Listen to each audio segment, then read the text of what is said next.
Ses.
What was that? What was that? Hello? Hello?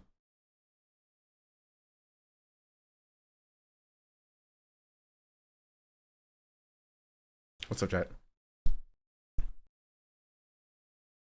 Wait, okay, wait, I'm 6 minutes early. Okay, I'll see you in 6 minutes.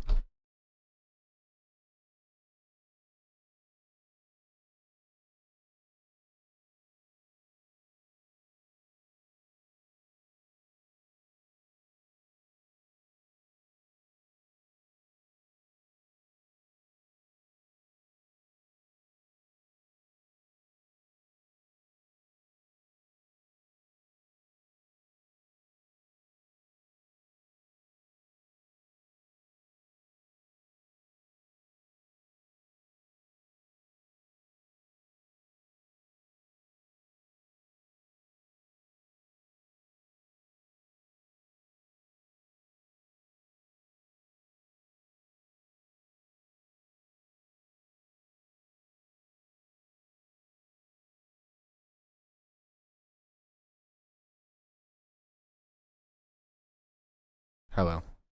I was muted. What's up, chat? What's up in the hood? What is good in the hood? How you doing?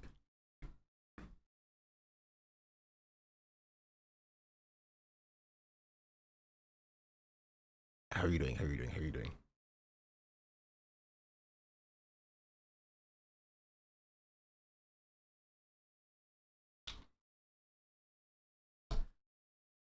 Late? I'm not actually late. I am early. Got a new professor being racist? Yeah. I didn't see the video, but the reactions to it are killing me.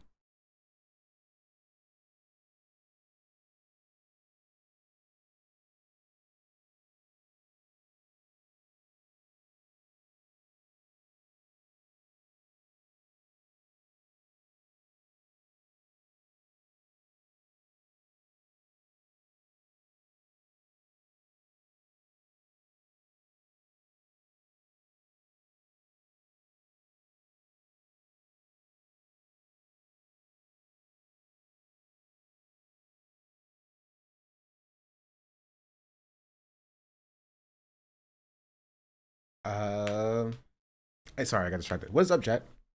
What is up with y'all? What is good in the hood?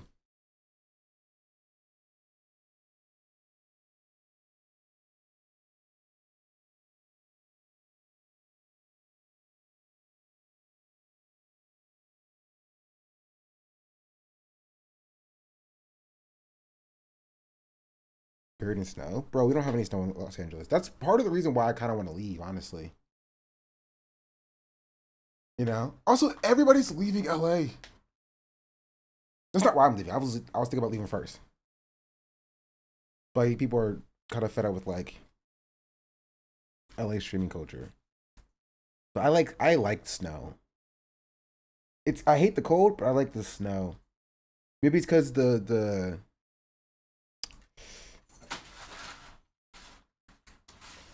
maybe it's because of the association with like snow days and taking days off of school. You know, like San Diego because of homelessness sucks. Yeah, I can see how that sucks for sure. Everyone's moving to Austin, I guess. Yeah, but they're doing that to escape taxes. So I don't really care about that at the moment. Let me hold my breath and see how much my taxes are this year. Then maybe I'll think about it. Uh, Kind of move to China. I have to visit first. East Coast is calling. I like the East Coast. I prefer the East Coast to the West Coast. So no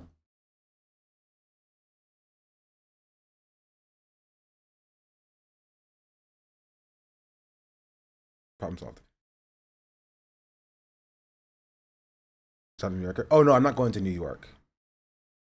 That's not happening either. I hate population centers. The core more than the extreme heat. The heat kills you faster. I'm gonna stay in the Chicago area. Oh, Drusky, 7 months. Oh, you see her? She looks different now. She got groomed. How do you feel, Nixie?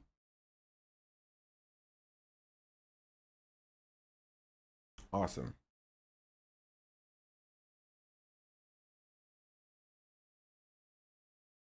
She was a little fluffy. Of your Twitch channel backstory. Oh, thank you. I don't think it's like anything crazy.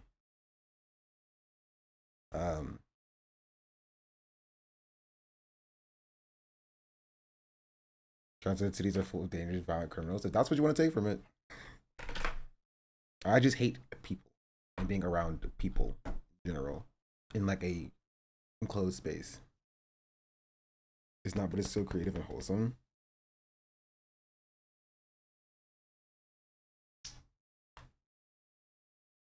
She feels bonita. Do you feel bonita?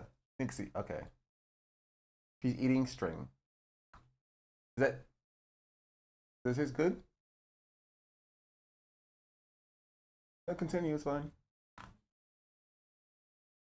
My dog just ate my bagel. Oh, that would make me so mad, bro. I'm so sorry, Chatter.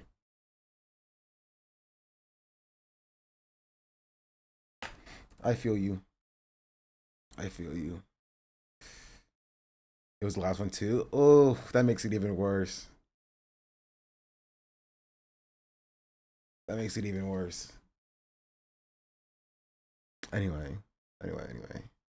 How are y'all doing? What is happening in the world?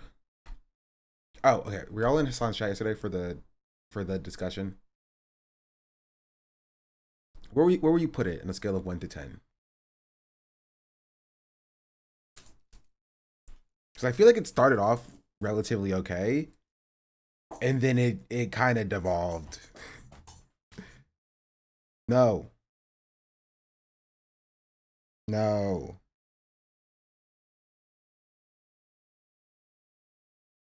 Nyx now has a taste for paper, and so she thinks these are treats for her.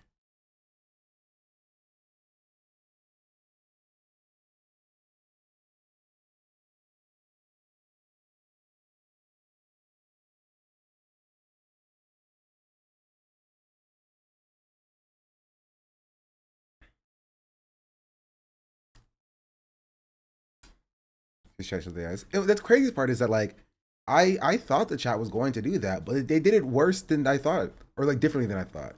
I thought chat was going to lean more into the anti-blackness, but no, they just doubled and tripled down into the ableism. You know what I mean?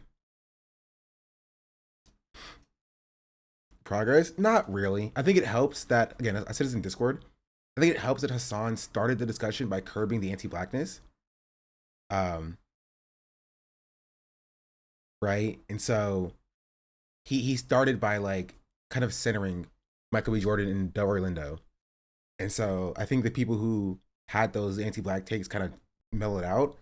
But then the people brought the ableism was like doubled and tripled down. And so then we spent like 3 times the amount of time trying to describe to chat that like, no, you can't just cordon off sections of society and be like, disabled people go over there. That's a bad thing. That's not good. You can't do that. That's bad. And I don't understand how that was a how that was a how that was a controversial take for some reason.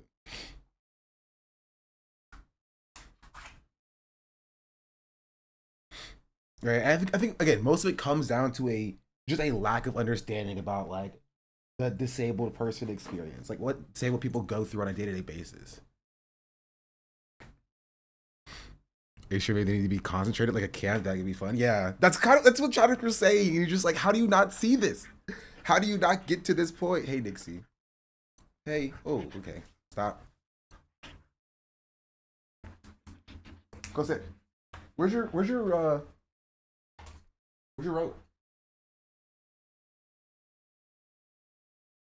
Where's your rope, girly?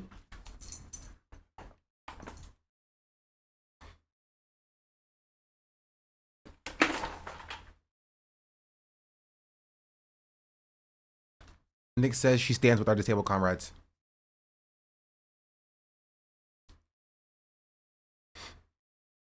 We agree more on the racism comes back to the broadcast not cutting it out. Yeah. I will say my take has slightly changed. Right? I still don't think John, the guy with Tourette's, is like a full-blown racist. But I've listening to some other black disabled people and their takes on it as well. I do think that it is very weird that he did not apologize to Michael B. Jordan or Delroy Lindo in his response. That was kind of an L. right? He didn't even reference them or mention them. And like they are the victims here, like completely.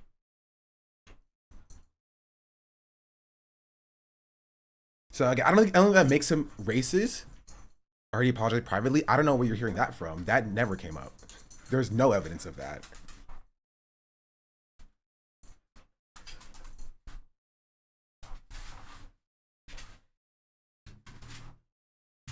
Some chatter. Yeah, they're making it up. There's a guy who was mentioned in Hassan's stream yesterday. No, they're making it up. There's no evidence of that. I think if you find evidence, you let me know, and I'll walk back my statement. But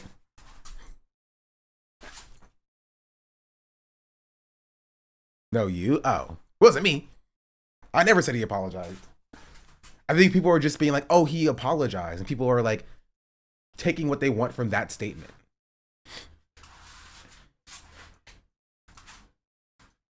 You know what I mean? And I think a good example is see what Ethan Klein said about the BAFTA situation. I saw someone make a tweet about it or whatever, about how it was a terrible take. I think he said something about controlling your takes or something. That you were mentioned? Oh, what? I'm confused. Speak in full sentences.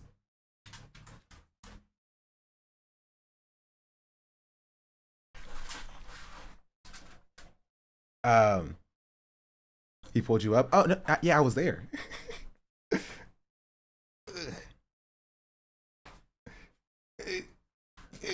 Ah! 6. So I saw from him, no clue if he spoke to them in private or not.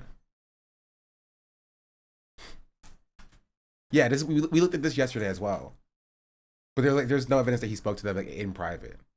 He left the event of his own accord early, and Delroy said nobody talked to him either from the BAFTAs like after the thing happened. There was no mention of like. I feel like if he did apologize, he would have said that, right? He would have been like, John reached out, or John and his team reached out, and they apologized. But like nobody said that in any in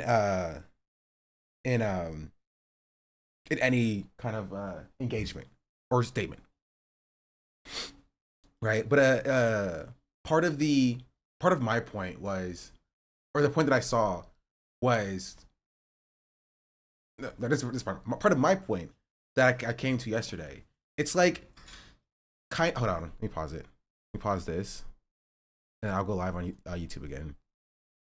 I don't know. I kind of like going live on YouTube. It's kind of chill. People say, "Oh, it splits the audience," and honestly, it might, but like, you know, it's relatively fine. Oh, the State of the Union is 6 p.m. Bro, I never get any cool news stuff. That's why I assign all the cool news stuff. People are like, Sean, why don't you cover news? Because nothing happens in the morning, bro. That's it. Everything only happens when Hassan is live.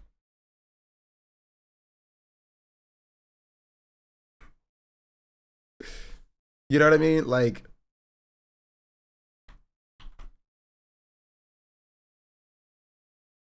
oh, and also there was almost a Gavin Newsom W, right? There was almost a Gavin Newsom W. Something I saw was like Gavin Newsom says the Democrats should focus on like pocketbook issues instead of pronouns. And I'm just like, I get what you're saying, but why did you say it like that? You know what I mean? Like, this is like what like Hassan has been saying as well. Like, we should focus on like people with material conditions, like focus on their material reality, you know? And Gavin Newsom's like, bro, these freaking pronouns, am I right? And you're just like, no. You're doing the thing. You're doing the thing. I'm just like, oh, he's so bad. He's so bad. Why say pronouns is falling into right-wing framing? Exactly. It doesn't make sense. It doesn't make sense. It's like he almost had something we can be like, okay, this is good. We're moving in the right direction. It's still F Gavin Newsom, but like, you know, almost, you know, you're almost there. But he's like, no, it's like he positioned in a way to be like, yeah, guys, aren't these pronoun things really silly?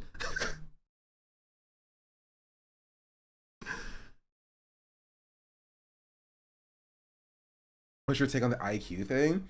I talked about it a little bit yesterday. Mostly as a meme, because I realized when Hassan was covering it, I was like, I talked about it for like 2 seconds, and then we just moved on to talking about why SAT scores are racist. So we barely wait, is that the IQ thing? No, no. Well, okay, what is the IQ thing? I was thinking about SAT scores. What is the IQ thing? Did Gavin Newsom bring up IQ? I assumed you meant the SAT score thing.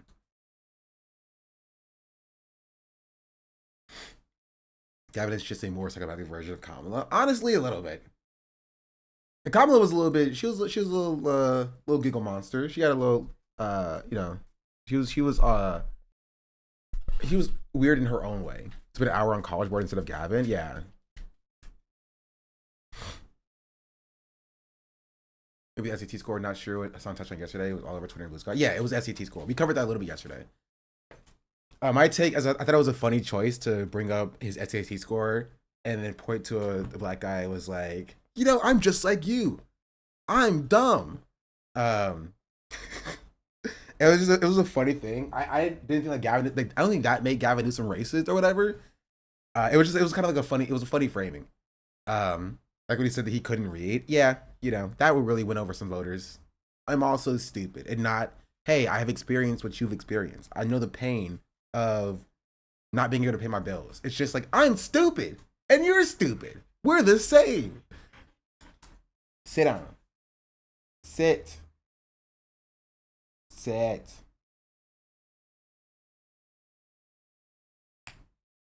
Sit.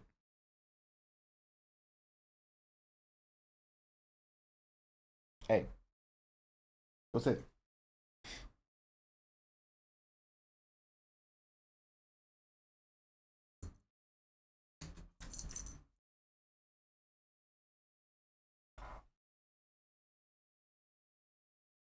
She wants to play. I mean, at some point out that it came from his book. I never read his book, so I don't know. I never cared to look. I don't like Gavin, but the SAT thing is just a constant talk about he's like, be like, I'm a normal guy. Yeah, and that's a bad talking point. That's why I said in the sunshine as well. I was like, yo, stop talking about your SAT scores. It makes you look like a loser. Positively or negatively. Normal people do not think about their SAT score on a normal, consistent basis.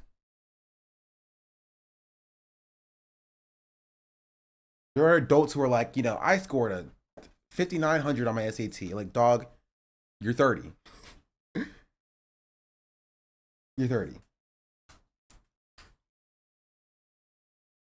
But that's how I feel.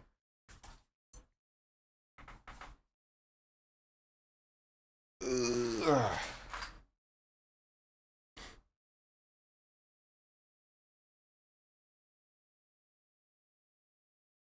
I think husky in LA is a little wild, not gonna lie. No, because I was driving yesterday. I took Nix to the groomer. Bro, we passed like a woman who was walking 3 huskies. I was like, Nix, it's your cousins. Was that kind of racist? Maybe a little bit. But there were huskies here in Los Angeles. I've actually seen quite a bit of them. But none of them are as pretty as you, Nix. Okay, you're pulling my arm. Are they also biracial? Yes. All huskies are biracial. It's in their genes. Ugh. Ugh. Oh my goodness gracious. Question 2 score. Can I get a burrito bowl? Brown rice.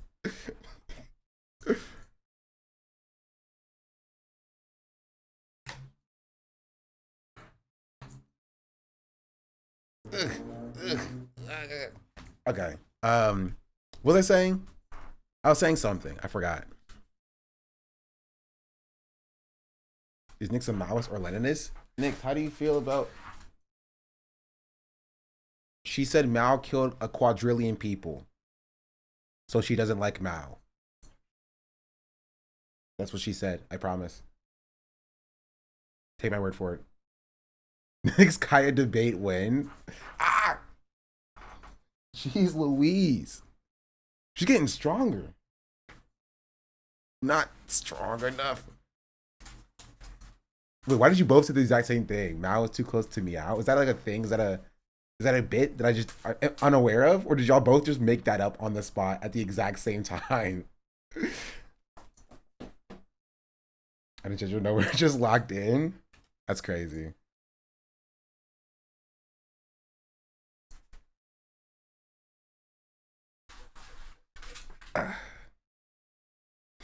Nyx has her powers from this half of the month. Yeah, her half of the month is over though.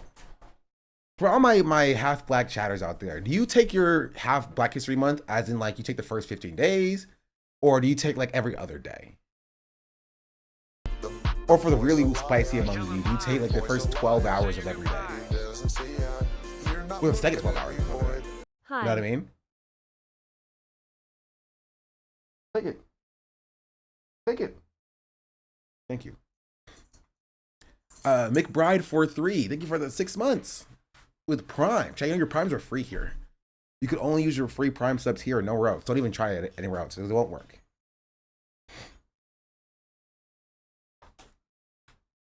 So here you go. Enjoy that. Let's get started today. I didn't start. Okay, now I started YouTube. I keep forgetting to press the start button.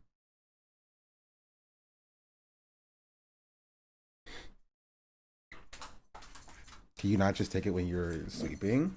Is the sub count broken? No. Why would it be broken? It's working just fine right there.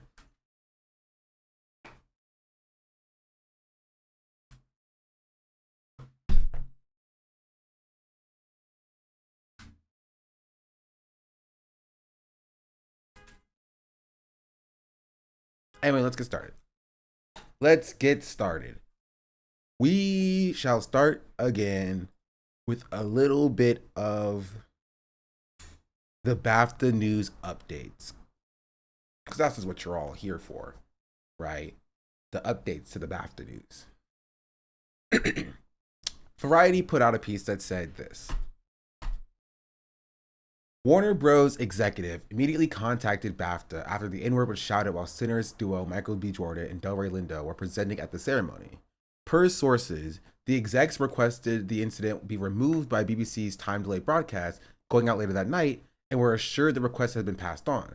However, the broadcast originally aired with the racial slur not edited out.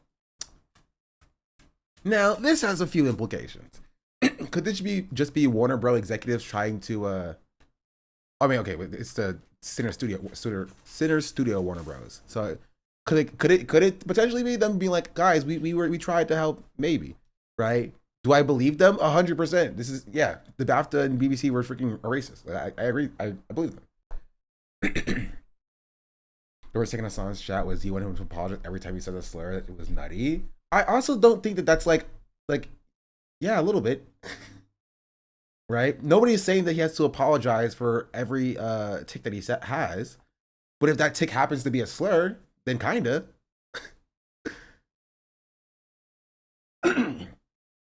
It's like if somebody has a gun and they're shooting a gun at a target and then they hit somebody and you're like, dog, you just hit me with a gun. So, okay, well, do you want me to apologize every time I shoot my gun? Like, no, just kind of when you hit me, when you shoot your gun. You know what I mean? When your gun goes off and it hits somebody, and it affects them, I don't think it's terrible for you to say, like, I'm sorry about that. Like, it's not a crazy take in my opinion. And he apologizes all the time when she's not screaming the N-word. And again, I think in a perfect world, I don't think disabled people should have to apologize for their disabilities, right? But that perfect world comes with like education about the disabilities and people being aware that it exists. Right. And there was also another take that was just like, well, he's walking down the street. Do you want him to apologize every time he says a slur? Like, yeah, a little bit, kind of. You know what I mean? Yo, Nix, what's going on? You good? You're making a lot of noise out there.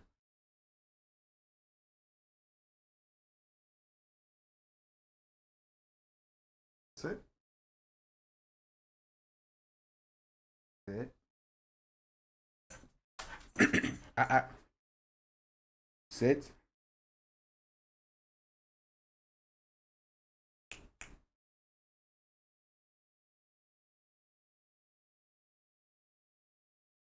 I'm not playing with you right now.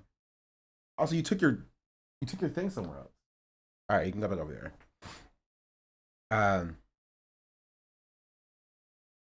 I think there's a case by case, person by person part of it, but 90% yes. Every time you unintentionally call a black person that you don't know the N word, you should apologize. Yeah, like it's not crazy. Better analogy is someone who has muscle spasms and actually hits someone. Yeah, but I made that analogy yesterday.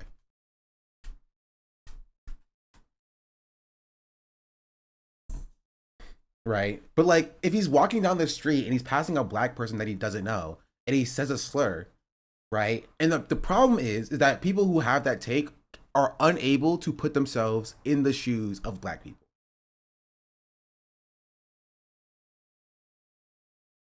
You know what I mean? They are unable to put themselves in the shoes of black people to see it from that perspective. Like, okay, imagine from the other side of it, right? You're a black person walking down the street and you just get called a slur, right? In their mind, you're supposed to be like, oh, I immediately already know that they have Tourette's, and I immediately already know that they didn't actually mean it, and so I can't feel any sort of way about that because this information was immediately downloaded into my brain and I know it. You know what I mean? Like no, when one the fact that it was a take does not remove the harm that it caused, right? As being a black person just walking down the street and just being dehumanized out of nowhere, right? But like that person would not be out of line to confront the person and be like, hey, why did you say that? Right? Because how are they supposed to know in that instance? You feel me? And it also doesn't make any sense because most people with Tourette's would apologize anyway because they understand the harm that their words cause. Right? But even past that, like I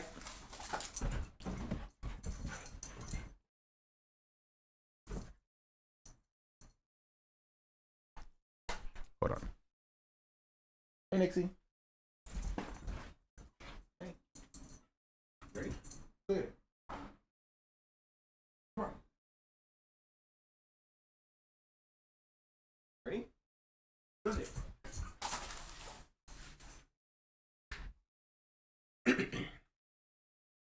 There we go. Problem solved. Problem solved.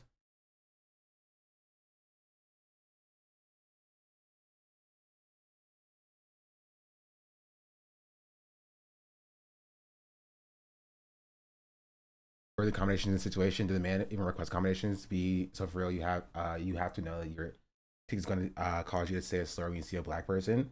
It's not necessarily that like it doesn't cause you to say a slur when you see a black person. Like that's not necessarily like like how like Tourette's works or copralia works, right? It's more of there's that there's a not appropriate thing that you're not supposed to say in a moment, and it like involuntarily just comes out, right? So I don't think he knew integrally that like he was going to say a slur in that moment. Did he have an idea that maybe he had an idea that he could say a slur, right? I don't know. The only person who would know that is John, right? But I don't know. The dude's great. I have a bomb when he met the queen, for instance. Yeah. And so, like, I don't think it's like a situation where like, oh, he's like, he feels a slur kind of bubbling up in him, and he's just sitting there waiting for it to come out. It's not necessarily the case. Why is it more uproar for a disabled man involuntarily saying the N-word than the fact that they cut out Free Palestine segment? I mean, the fact that he said the N-word isn't good. It's not a good thing. It's still a bad thing. Like, it was and I think something I saw touch on as well a little bit yesterday. Like, this is a moment of like black success, right? This is a moment of like Sinners and Michael B. Jordan and Dory Lindo being highlighted for their success. And having the slur hurled at them in that moment is a dehumanizing thing. Even if it wasn't intentional, right? Even if it wasn't meant to be dehumanizing, right? It was dehumanizing. It's like, it's to like take them down a peg, essentially. In that instant, it's like, oh, you were successful. Oh, you after should have cut it out. We should go after them. I'm not saying that we shouldn't go after the BAFTAs, but we're not going to remove the harm that the N word has caused, right? Just because you think that like we should go after the BAFTAs and BAFTAs exclusively. Like I don't think it's out of line for especially Michael B. Jordan and Delroy Lindo to want an apology, right? For how it made them feel in the moment.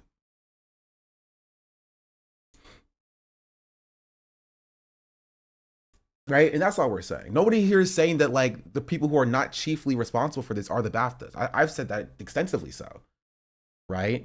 The BBC for not removing it, right? Is why we'll get to this article in a second. But I think again, and this is how I feel. I don't think John saying the N word is indicative of him being racist, right? But I do think that I consider it like this.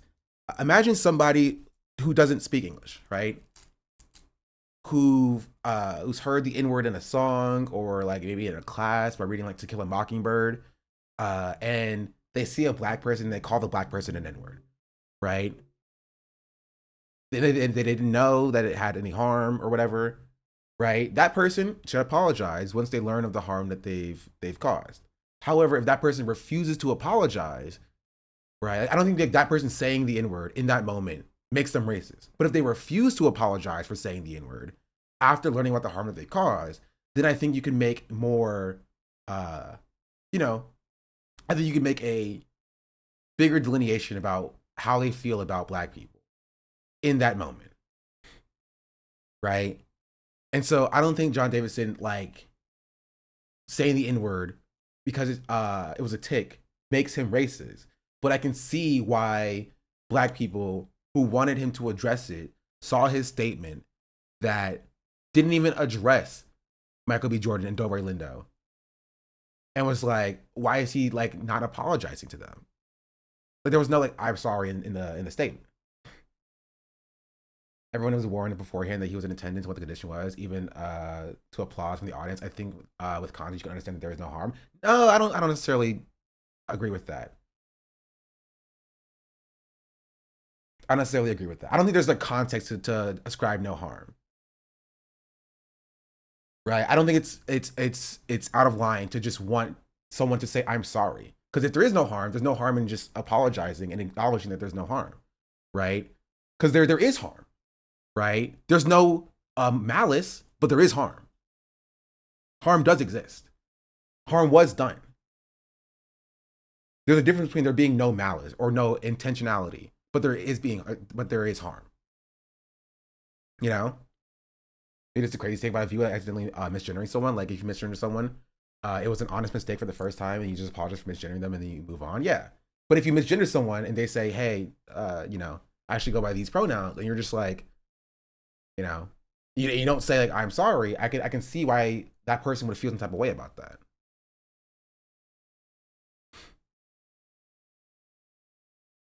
You know,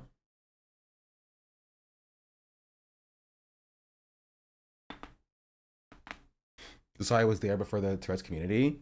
Yeah, it's like people like there was some article that I saw released. There was a statement that was like, we need to have grace and understanding for John Davidson. And I'm like, sure, I agree with that. But like, where's this acknowledgement? I think the Surfs made a tweet about it, right? Where's this acknowledgement for understanding when it comes to like the black people who got called the N-word on stage? And I saw another tweet that was just like, oh, I don't know if I had it saved. I don't think I saved it. It was so insane.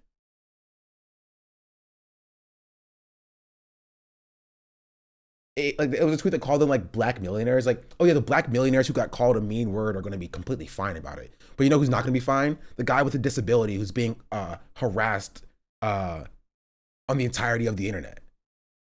And just like, bro, these are my leftist dog. I'm going. These are my lawyers. I'm going to jail kind of situation.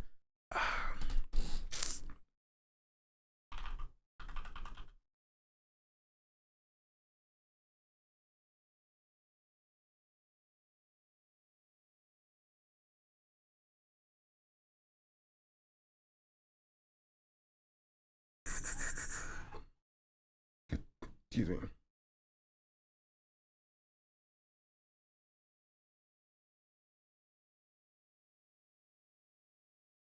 Yeah.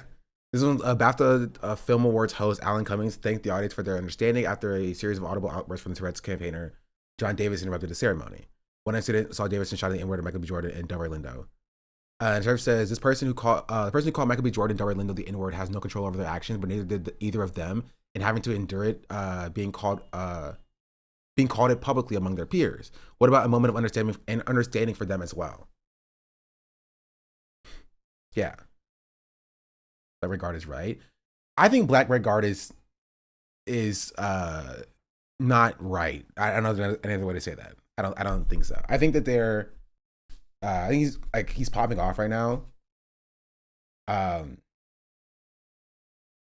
like I understand some of the overarching points that he's making.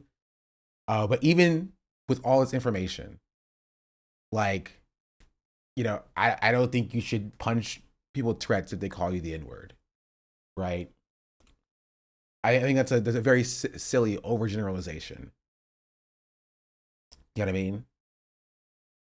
Like if you're a black person walking down the street and somebody calls you an N-word and doesn't apologize for it, and you punch them, that's like a different situation than like, oh, you know this person has Tourette's and you know that they can't control it, and so you immediately escalate to violence because you want to hit him because he's called you the N-word. You know what I mean? Like those are different situations. John Davidson has been socially ostracized his entire life, beaten by teachers, attacked in public. I have nothing but sympathy for him personally. And you know what's crazy though? You've never actually mentioned the black people who were called the N-word though. And that's kind of the point. And that's the frustration for a lot of black people. It's because people have this take, but they can't even spare 2 words of sympathy for the black people who were called the N-word in the first place.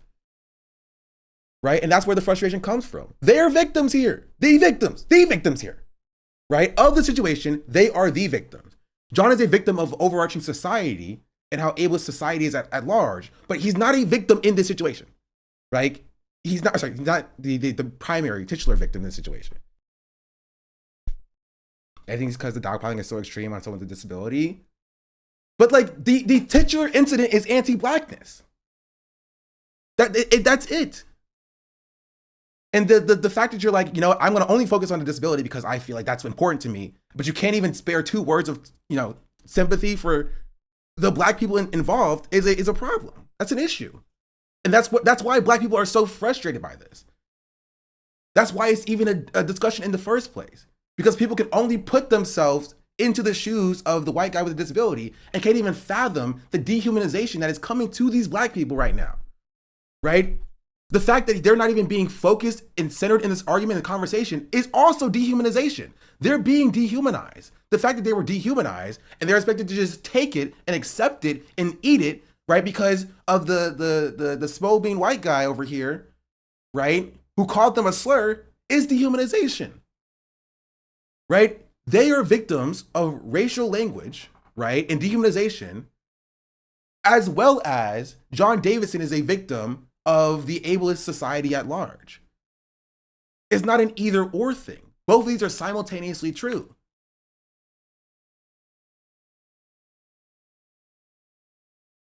They're both true. That's it. And I think the fact that he, in his apology, gosh darn it.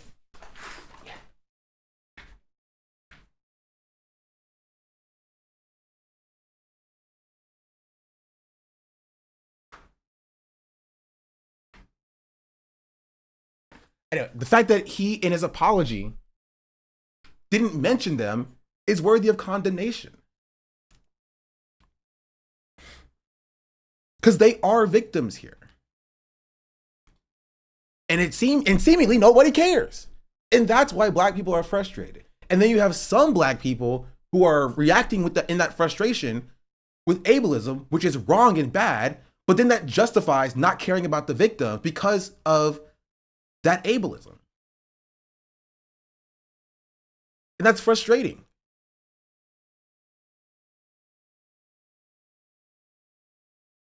Like, I'm sorry, maybe this is my black bias, but when I saw the clip, my heart broke. Right? And the heart broke for like black people all across the world because that's what we get. Right? And if it's not this situation, right? with the guy saying the N word is Tourette's or has Tourette's. It's um it's a situation where like you're a young child in school and your white classmate calls you the N word, and the teacher is like, and the principal is like, oh well, he's young, he didn't know. They don't know the harm their actions are causing, so you just have to suck it up and deal with it. It's in the workplace, right? And someone calls you the N word, and it's like, oh well, maybe they didn't know what that meant. Maybe they didn't know how it would make you feel, right? It's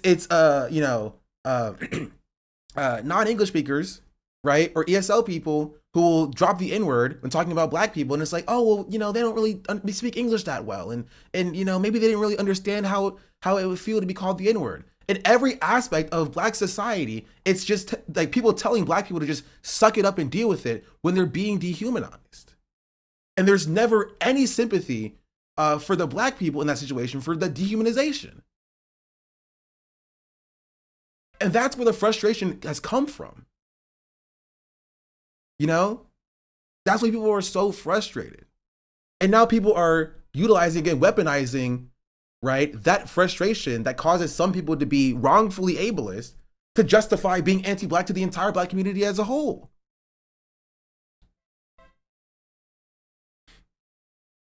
And it's crazy.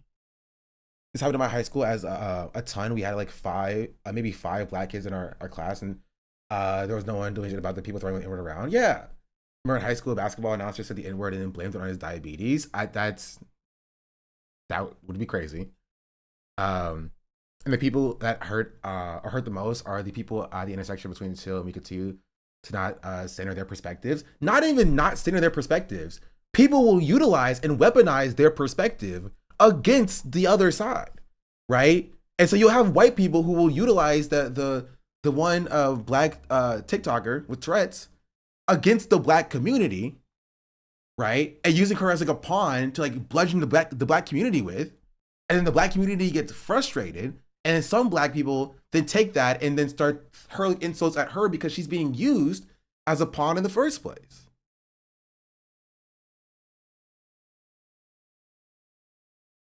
That's why Carolyn posted it. She had to make a statement being like, please, like I'm being used right now to attack black people.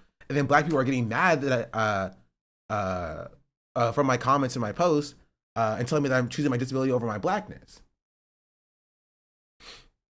She's being as a way to shut black people up in response to being called in response she's being called the C word. Yeah. And that's frustrating.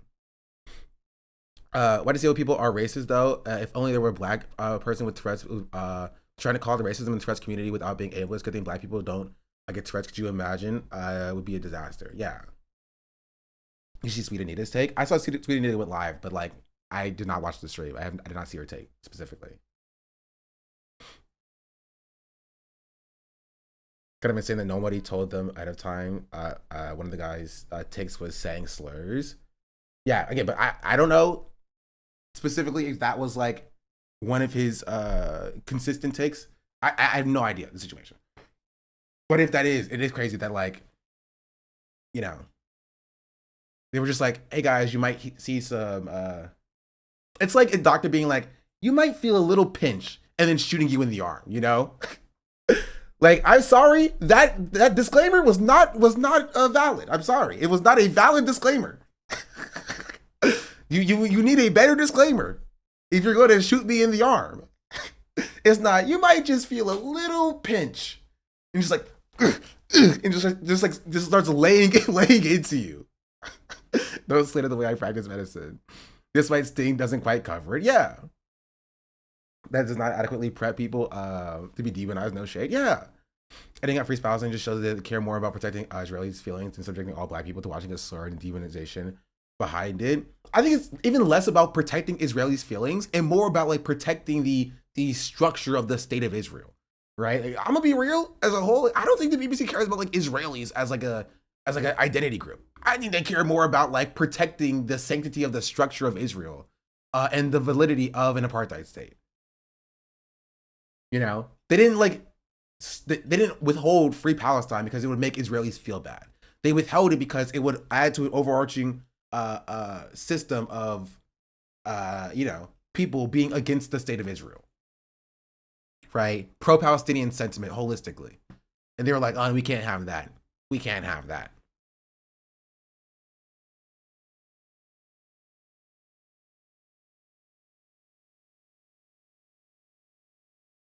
It was Twitch Spoon's take on his apology.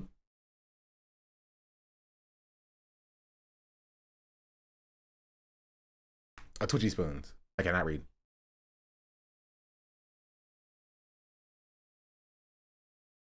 Also, I want to see Imani's apology as well. Not apology. Statement on the apology.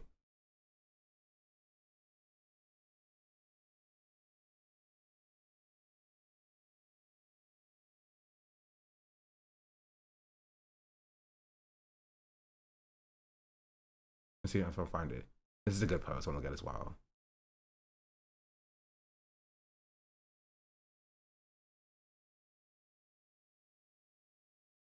Um,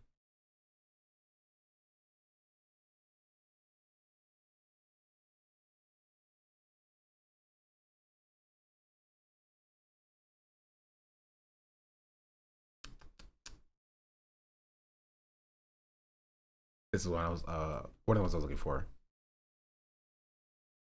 It's crazy, off topic. Oh no.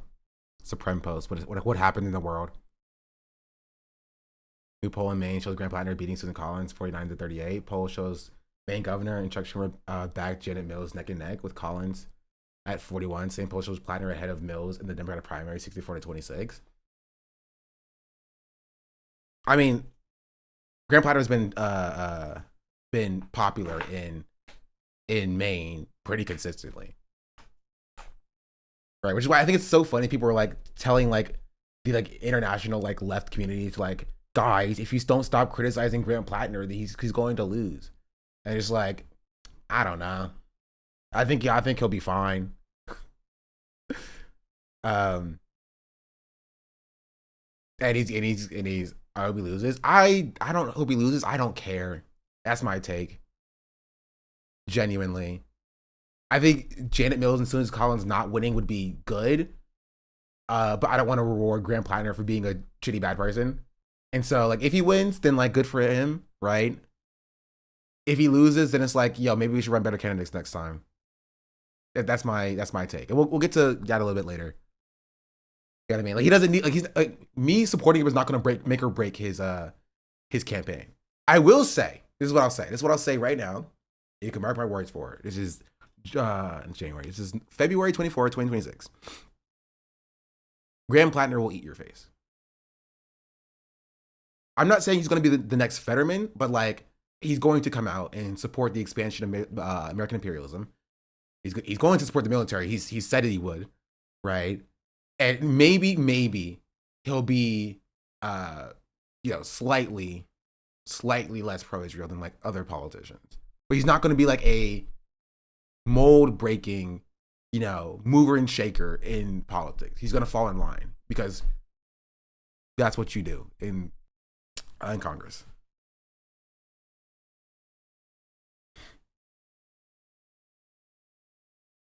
Because like every ballot, candidate on the ballot will eat your face, so it's kind of whatever. Yeah, but my take is like I don't necessarily care. These bad dudes, white leftists will cry about it. He's literally pro-war. People want to be Fetterman again so bad. He's just like, he's slightly anti-genocide, and I don't know. I've never been like a fan of like lesser evil voting when it happened in the election cycle holistically, and so like you're not gonna make me a fan of it when it's freaking Graham Plattner either. But like, hey, we'll see. If he's good, I'll eat my words. Still hate the guy, but like, we'll see. He's gonna claim the healthcare as his platform and claim progressive and drop the rest. Honestly, I don't even think he's gonna do that. If you want my hot take, I don't even think he's gonna do that.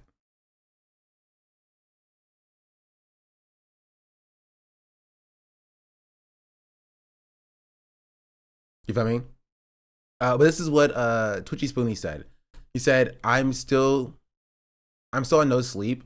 but I just want to acknowledge this and say that it's not enough and shows John Davidson, while understanding the word causes distress, never took the time to fully understand and account for the impact of him taking the N-word. Yeah, and that makes sense. That's fair. Yeah. That's fair. That's an L.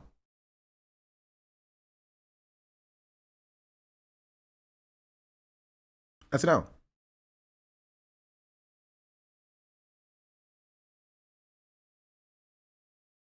Right? And I don't think that like this would necessarily make him understand, or any white people person understand, because now you have like an entire like complex or a structure of people who are telling him that like he has no reason to apologize for it, right? Why would he feel the need to apologize to Michael B. Jordan, Delroy Lindo, when like there are people coming out and saying like, bro, don't even apologize, you're good, you're fine. Not black people, but like people who are not affected by these slurs. You know?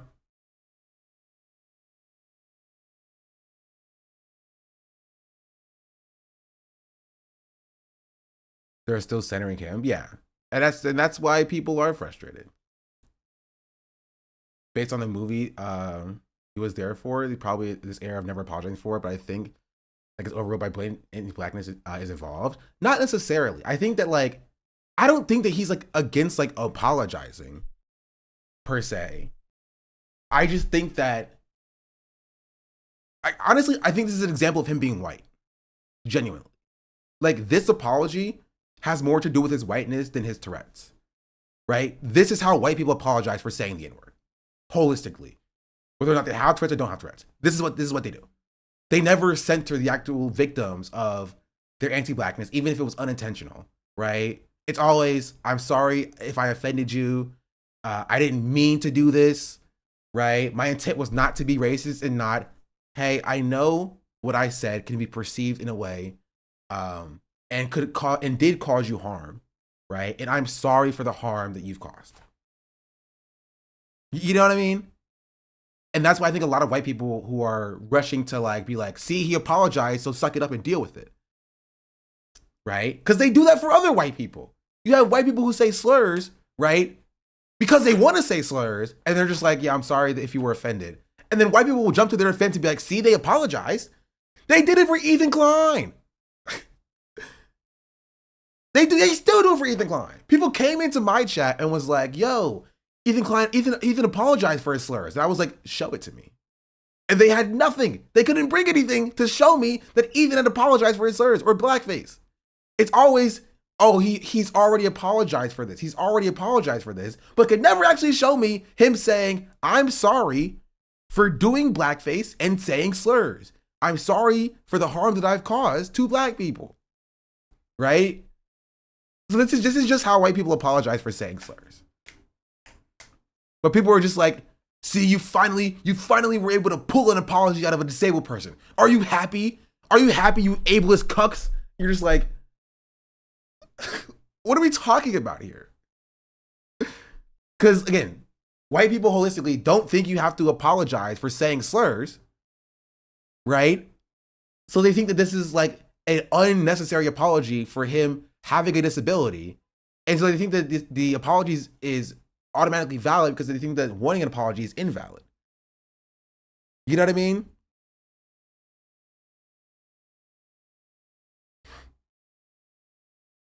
He gave us a great MS Paint demo of Ethan constantly referencing the time that he referenced a time where he referenced a single post in 2022. Yes. Yeah. Why didn't he say that he was sorry during a deeply mortified statement? He could have just said that it was very easy right there. I'm very sorry that I hurt people with my words, because again, he's white, and white people don't know how to apologize for saying slurs. Removed from the Tourette's in this situation. Genuinely, white people do not understand and cannot apologize for saying slurs adequately. This is not a him problem. This is a problem with the superstructure of whiteness. I just stuck on their millionaires. It's okay article. I saw a tweet. If you have that tweet, I want to look at it. I don't know where the tweet is, right? But I saw that tweet, and I don't know where I don't know where it is.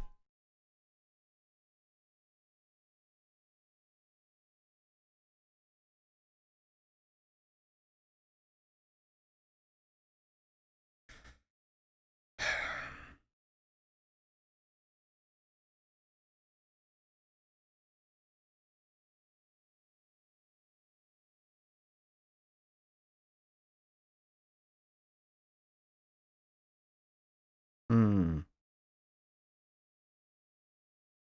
I don't know where it is, bro.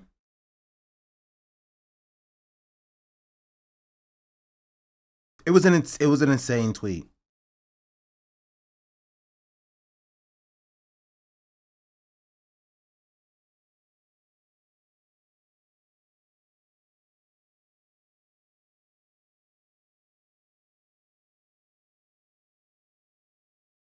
If one of you can find it, I have the name. Hold on. Okay.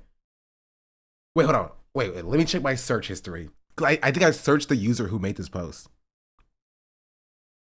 Yes, I did. Jezbud, exactly. I literally have it here, Jezbud91. Because I searched the user because I was like, this post could not be real. I think he might still be private now. But yeah, he's still private. But I'm trying to find the actual tweet itself. If somebody has a screenshot of it.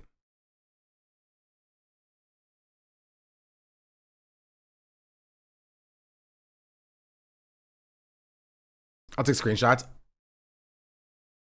You are me.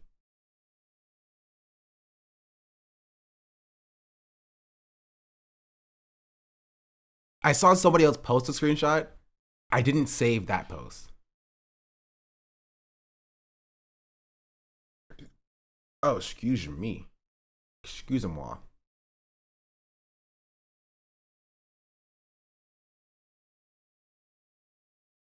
I'm not sending it to you though. Put it in the Discord. Put it in the Discord.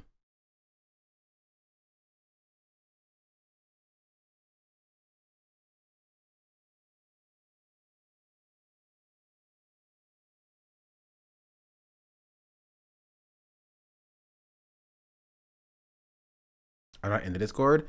Upload it to Imgur and send me an Imgur link. If you're on your phone, you should be able to do it as well.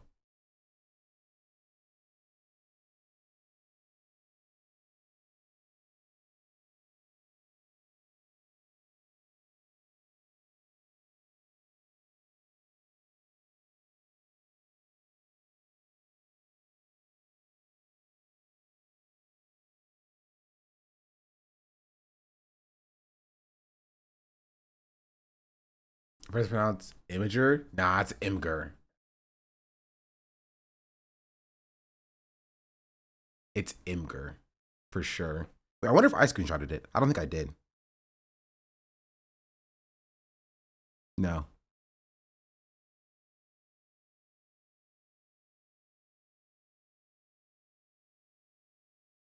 I like Imgur. Imgur. Yeah. Yeah. This is the post. Just you're not prepared for this post from a supposed leftist, by the way. I'm telling you, my posts and my statements about white leftists literally never stop being correct. This person says, I do think the two millionaire actors who suffered an upsetting indignity, geez Louise, on stage at an award show, at an awards last night. Wait, okay. I do actually think that the two millionaires actors who suffered an upsetting indignity on stage at an awards at an awards night are going to be fine. And the man with the debilitating cognitive disability now is the subject of the colossal global ignorant hate mob probably won't be. Michael B. Jordan and Delroy Lindo are big grown-up boys in big boy pants with the capacity to understand what serious cognitive disorders is, what the term involuntary means, and move past this incident with understanding. God only hopes. He had like 19,000 likes when he went private.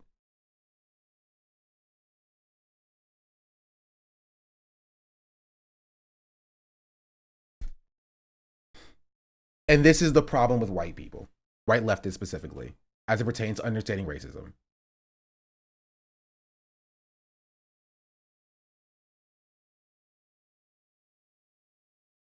Genuinely.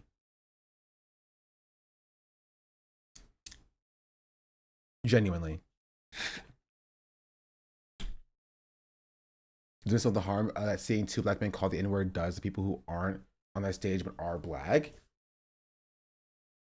I mean, it kind of goes back to what I was saying a few days ago, right? In that people, including white leftists, their entire goal is to find an acceptable avenue of black people to dehumanize. That's it. And this falls exactly into that structure. Right? This person is probably, woke to a certain extent, probably against the system of white supremacy. But like, oh, he found two black millionaires that he can directly target and accost, right? And dehumanize. So he was like, yeah, these people are worthy of dehumanization.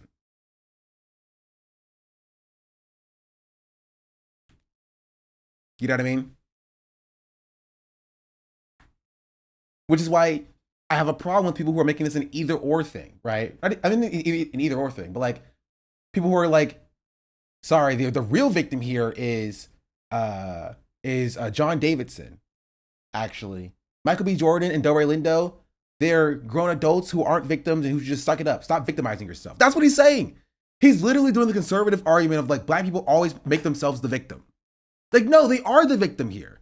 They were accosted with a racial slur at a moment that is supposed to be a moment of celebration for them. Right? Like, black people can never just exist. Right? Black joy can never just exist. Black success can never just exist without that moment being ruined by that word. And even if it was unintentional, it doesn't change the fact that the harm still exists and the harm was caused.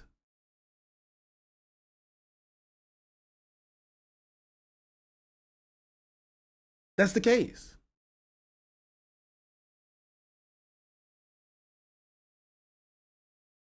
Right? It's saying like that they should move past this incident, right? With that understanding. Like, I'm sorry. Like, you don't get to dictate how black people react to slurs being said, even if they are unintentional.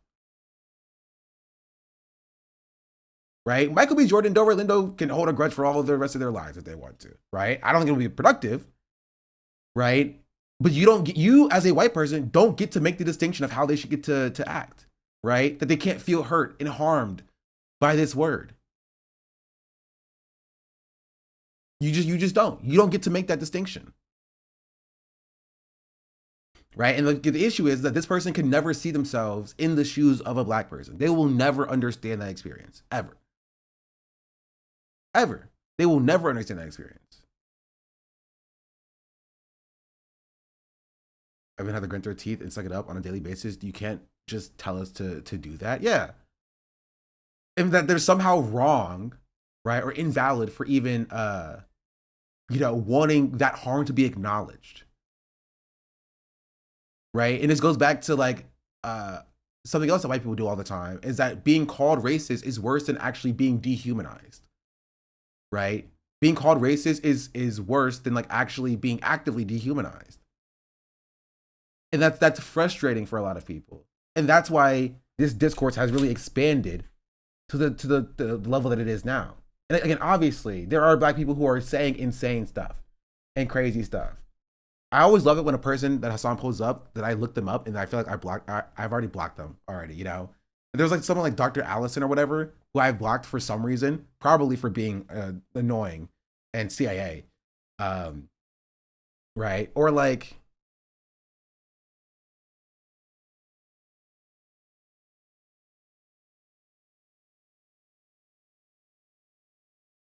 oh, the tweet's gone. Haha, I win. Or unless I'm blocked. Hold on. No, I think the tweet's gone. I didn't check if I was blocked. Oh, it was pulled down. Your account has been locked. LOL. W. I can't even see what tweet this was about. Uh, but I said CIA op, so I guess I win this. This is a W.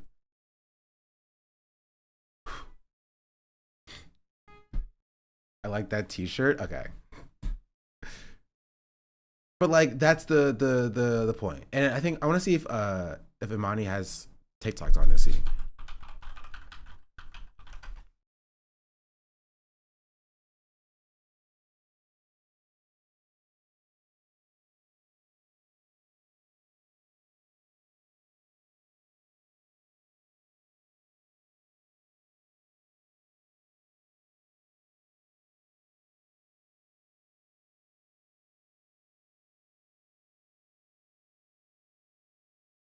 I'm trying to find it.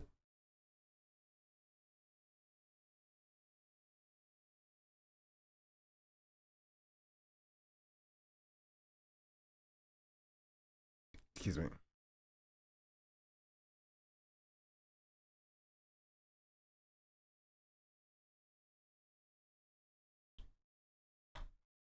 Here, this is Imani's first video about it, and she's a very large Black disabled content creator, doing like disability advocacy and intersection between disability and Blackness. So I want to see what her take is on the situation holistically. And a lot of people giving in to whiteness by using ableism as a justification. In what way? Day you all discover a white disabled person is racist. I'm talking about the BAFTAs. Every other day you find that out, right? And then every other day you all look at Black disabled people, probably some of you for the very first time. You're like, thoughts? Water's wet. That's my thought. Water's wet. Water is wet, okay? Do you know how many rooms I've been in where white disabled people are saying stuff like, well, the Blacks get more money because they're Black and disabled people don't get as much money. Meanwhile, Black disabled people I've seen that as well. I have too seen that as well. That is a thing that exists that people say. Right? And that exists not even just in like Black disability discourse, it exists in Black homelessness discourse. You will have white homeless people who say that about Black homeless people. They'd be like, well, Black homeless people get the very few meager allotments of help in the system because of like affirmative action and stuff. You'll see that when it comes to like, you know, poor people as well and class issues.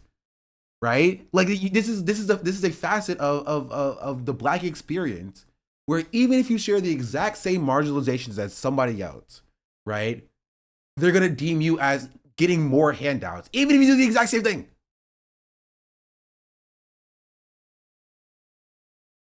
With the Black welfare queen, yeah, it is consistent. And this is not like a hard and fast rule. There are obviously white people who don't say stuff like this, right? But this is the experience of a lot of Black people in these spaces of marginalization. You know? Okay, literally in the fucking room. I've been doing this for over a decade. Over a decade, okay? I've been disabled my entire fucking life. Water is wet, babes. Water's wet. But on the flip side, do you know how many times I've had to explain to able-bodied people, even those that look like me, that racism is replete in disability spaces? Many, many times. And part of the reason why I get so irritated at moments like this is because everybody's heads flip towards Black disabled people for moments like this, right? But when we tell you that disabled people, white disabled people, built infrastructure behind this, oh, well, no, I don't know. This, that's for you all to deal with. You're dealing with it right now. You don't need to necessarily know that he said the N-word to know he's racist. You need to ask if he voted for Brexit. That was just an outburst. That's a very good point. This is a very good point. It's a very good point. That's what I said yesterday, right? The fact that he says the N-word does not inherently make him racist. But is he racist? I don't know. People are so quick to say, oh, he's not racist, right? And I'm like, no, hold on. He can be racist. This doesn't inherently make him racist, but he very well can be racist. Like, let's not go too far there, buddy. Let's not go too far there. You feel me? That's why I brought up Ethan Klein, right? Like, He very much possibly still very well can be racist. Where's Nyx? She's outside. Probably doing something. Probably getting into something. Good question, actually. Mementi19 just subscribed. Where is Nyx? What are you doing? What are you getting into?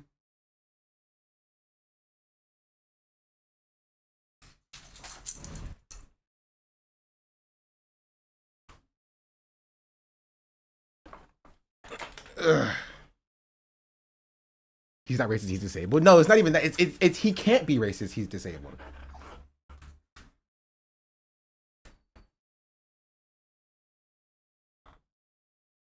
Which again, like, does this situation inherently make him racist? No. But I think a lot of people are projecting onto him, right? That he like, no, he's not racist. You can't like I don't think this there's a clip from his Bosch interview that says he's not used to seeing so many black and Chinese people. I don't know if it's productive though. To be fair, if he's in the UK, that would make sense. Ah, sorry. Jesus, Nyx.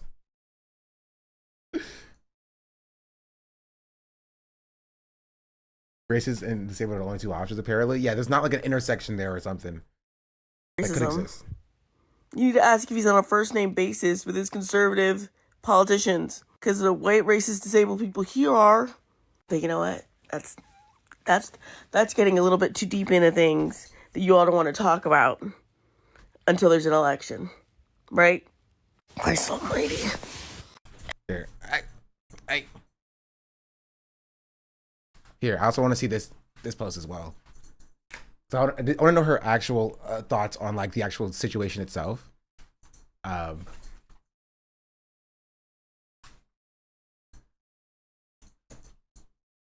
this comment reads, obviously saying a slur is wrong, but he has Tourette's and can't control it. The guy left straight away because the BBC should have edited it out because the ceremony was pre-recorded. It goes on to say that they left that in but took out a Free Palestine. I think you all are focusing on the wrong thing.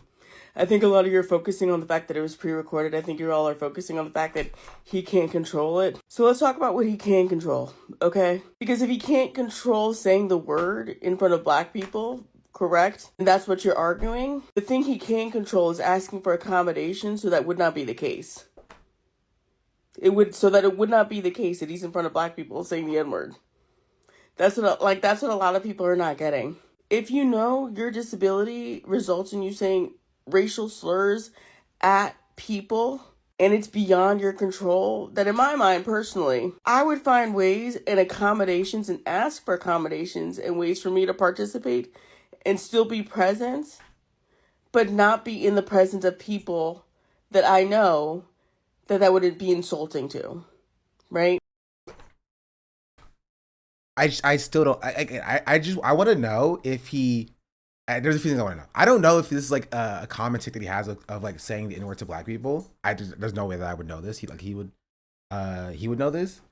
Unless it's in his movie that maybe I should watch.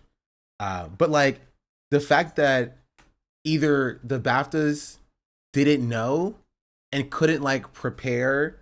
If it's something that he says he does it in that interview. In which interview? In the movie, he mentions it even to his black lawyer defending him with the Bosch guy. Oh, I don't think we watched that here. Grant my link, we can see it. But like, yeah, I think that's something to like inform the event organizers of. Like, hey, just let you know, I kind of have a problem with one of my ticks is saying racial slurs to black people, right? So at the very least, you can at least tell the black people that it may happen. You know, people were saying that taking in chat yesterday and immediately got jumped. I don't necessarily think that he should be like, people in chat were saying that they should be cordoned off. He should be cordoned off into his own section. I don't necessarily agree with that, right?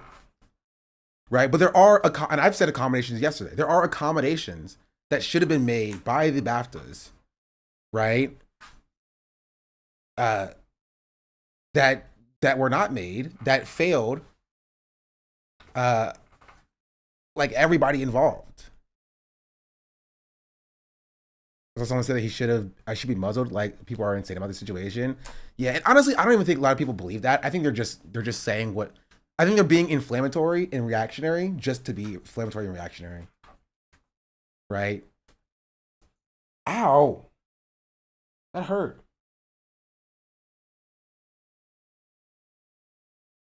It's fine. Here, here, here. No, it's okay. You just can't bite my skin.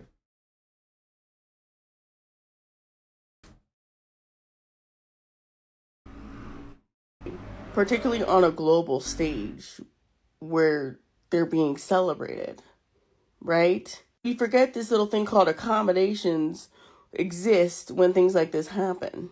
Because if that's your argument and people are saying that this is a known behavior, correct? Then there was a known behavior before he got there, too, while they were planning it as well. No? So this comment reads, obviously saying a slur is wrong, but he has Tourette's and I think people are just at a situation where like they just kind of want. Again, I said yesterday, I feel like people just kind of want, if they can't say the N word, they want to find another white person that can say the N word. You know what I mean? So they are arguing in favor of like John being able to not only be able to say the N word because he can't control that with his Tourette's, but like that like he can't be questioned about it and doesn't have to apologize for it, and he should be allowed to say it in the presence of all black people, and he should put himself near and around black people so that he can say, you know what I mean? It's just like because they don't see saying the N word as dehumanization, right? If they actually saw it as dehumanization, there would be some middle ground in like, okay, what solution can we come to here where like we're not like cordoning him off from society, but also protecting the black people like in his presence. And the problem is that they don't care about protecting the black people in his presence. They don't care about, because they see it as just a mean word, right? They see it as like just a bad word, and that's it, right? When it's not, it's dehumanizing, right? And so in the same way that John should be allowed in the ceremony as a full human being and not being cordoned off from society, black people should also be allowed in the ceremony and not being accosted by racial slurs, right? Because black people being accosted by racial slurs is not them being allowed equally in the space, right? So there's some middle ground here where you like you're not like you know, ow, you're not harming the black people who are at the event, but you're also not like cordoning him off from society. You know what I mean?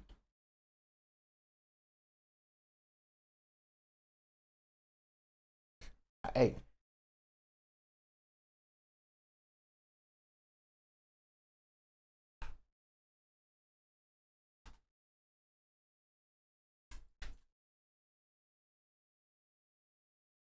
Oh God, I have a new Jubilee video idea. Oh God. Oh, they're already recording it now. I can see it. They already put out a casting for black people and disabled people. Black people versus people with Tourette's. Can people with Tourette's say the N-word? I'm already seeing it now. I'm surprised they haven't made it yet, but they're definitely working on it. Can I help you, Nix? Hey. Hey. Do you want to play? Come on.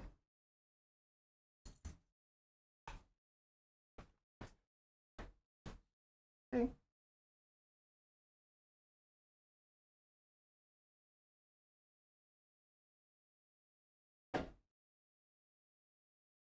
Five people, one secret disabled person in a box. Yeah. It's just, oh my goodness. What a, yeah.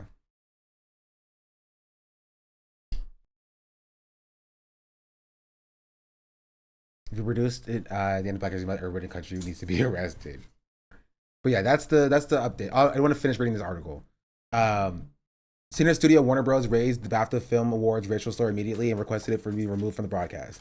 Warner Bros. Were quick to react following a BAFTA Film Award inward controversy on Sunday, but reportedly saw their concerns ignored.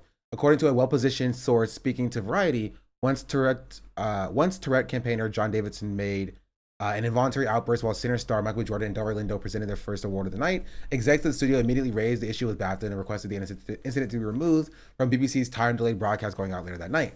The source also noted that Warner Bros. Execs who were in contact with BAFTA throughout the Sunday evening, I met with them on Monday, have been assured that the request has been passed on. However, the broadcast aired with the racial slur not edited out, sparking a further outrage and prompting an apology from BBC. But the BBC's claim that the producer had been unaware what was said until after it aired was now been called into question following the source accounts of proceedings. Stop. Next. Chill out.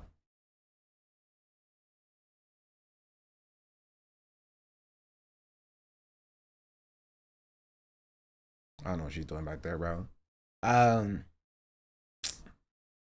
Was that? Oh, many commentators online have also casted doubt over how and why such an incident, which was audible in the ceremony room, was not immediately relayed to the producers of the TV show. The incident and the handling of it by both BBC and BAFTA has sparked a firestorm of anger that continues to reverberate. Late on Monday, BAFTA put out a statement in which it said that it took full responsibility for putting it out and guests for putting its guests in a very difficult situation, and we apologize to all. It also stated that it wanted to apologize unreservedly.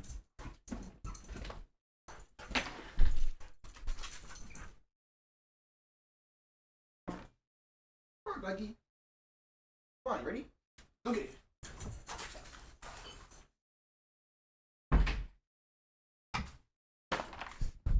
Problem solved. Post made a speech mid-show apologizing for the comment and saying that it was a take. Yeah, the BBC claimed ignorance. Yeah. We would like to thank Michael and Delroy for their incredible dignity and professionalism, it said.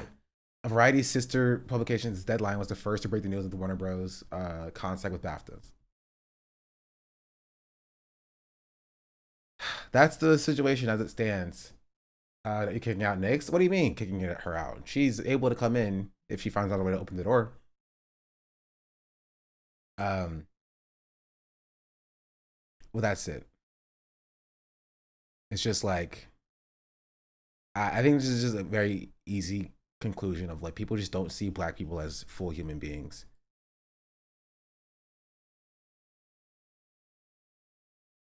They need to boycott the BAFTAs next year.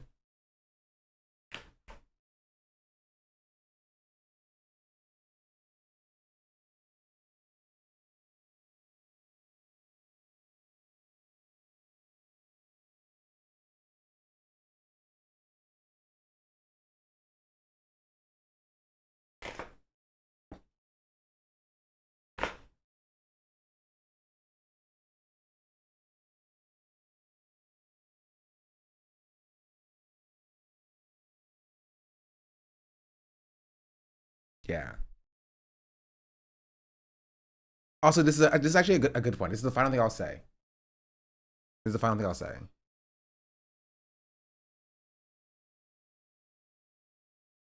I agree. I also don't think people see disabled men as full human beings, but they clearly find it easier to identify with a white man. Yeah, for sure. If the situation was like a black disabled person said something that was like, yeah, racist or anti-Semitic or like racist to a different community, it would definitely not get this level of full-throated support. The message internalized is no matter how much we succeed, we achieve, we aren't safe. Yeah. Yeah, I meant to pull this up as well.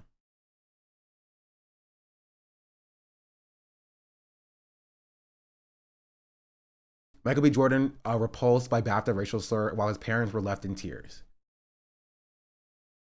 Michael B. Jordan's repulsed, yeah. Parents left in tears. Michael B. Jordan was left disgusted after being subject to a racial slur on stage while presenting the BAFTAs. On Sunday night, the American actor presented the first award of the night alongside his Sinners co-star Delroy Lindo. The pair was prepared to hand out the Best Visual Effects Award to Avatar: Fire and Ash. Tourette's campaigner John Davidson was heard shouting the N-word, which prompted gasps from the audience in the London's Royal Festival Hall. Following the incident, BBC removed the entire awards ceremony from iPlayer after they faced backlash for not cutting out the moment, despite it removing a director's plea to free Palestine everywhere in the broadcast. Soon after Linda, I will say that the only upside of this story is like the Streisand effect of them doing this. You know what I mean? Because now I got people asking like, "What's okay? You can remove free Palestine, but not the N-word? What's that about?" Right. So now you got like, you know, like people who are not expressly political, thinking like, "Hey, what is that about? That's weird. I don't know what that's about." Right. So that's the only like, you know, thing that kind of sticks out of me like upside. And so why black people didn't and won't go about accepting being called an N-word. Yeah. I know I'm One Piece. It's also why we they just let it air. Yeah. Oh. I was on the side that they kept it in to broadcast so they can get more news coverage about the event. I don't know. I'm pro that being like the CIA or the British equivalent of the CIA. Not that I have any evidence. I just think that's the case. It's always the CIA. Soon after, Lindo told Vanity Fair that he and Jordan did what we had to do after presenting, but he also wished someone from BAFTA spoke to us afterwards. However, a source has now told Metro that Jordan, 39, was left repulsed by the outburst. The American actor, Michael has had to do extensive research into the horrific psychological effects of racism to prepare for the sinners, so was disgusted, repulsed, and grossed out by John's outburst, they told us. Ryan Coogler's horror film Sinners, set in 1932 in the Mississippi Delta, and stars Jordan in dual roles as criminal identical brothers who returned to their hometown in the Jim Crow South, where they were confronted by supernatural evil. He read works by savants like Joy Deguri Leary, to prepare for the role. So the incident really reminded him of how much work has to be done to drive racism underground. He was having a difficult day already after finding out about an upsetting incident in the Atlanta area recently, so this made it worse. But he is having a great year and won't let this stop him. He's focused on new movie, The Thomas Crown Affair. However, after the news the event unfolded, the actor's parents were left shaken. His mom and dad broke down in tears when they saw what happened to him and Delroy, and it's been a horrible 48 hours for the family, they explained. Michael's community in Newark is part of the greater migration, which literally happened because the black people were terrorized in the South. Seeing Michael and Delroy being called that word up there really hurt their loved ones. And so everyone is trying their best to support each other. He proposed some plans in London to spend time with his parents as he recovers. The day after the awards, Davidson issued an apology saying that he was deeply mortified if anyone considers my involuntary tics to be intentional or to carry any meaning. During an apology at the ceremony, BAFTA host Alan Cummings addressed the outburst, thanking the attendees for their understanding and helping to create a more respectful show for everyone. The problem with both of these statements is neither of them address the people who are harmed by it. Neither of them address the communities that are harmed by it.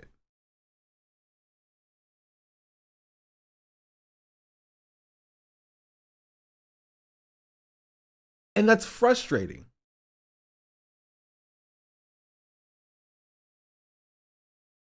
That's frustrating. It's like, you know how like when you were a young kid and you're looking down when you say you're sorry, and your parents are like, no, look him in the eyes. Like, look him in the eyes. You disrespected them, right? You harmed them, right? Look them in their eyes when you apologize to let you know that you are addressing them directly. And this is the equivalent of them looking away.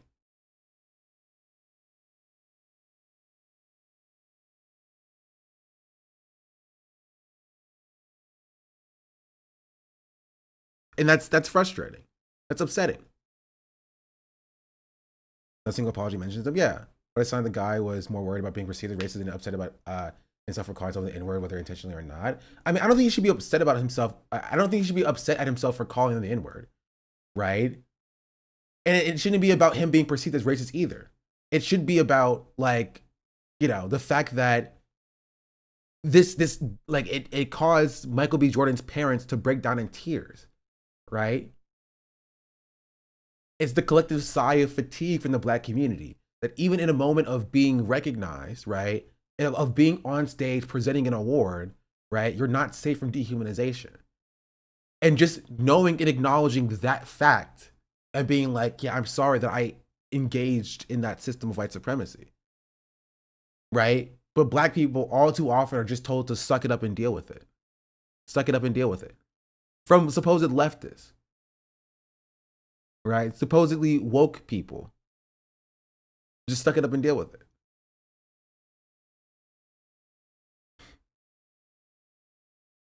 Interesting take from your blocked list.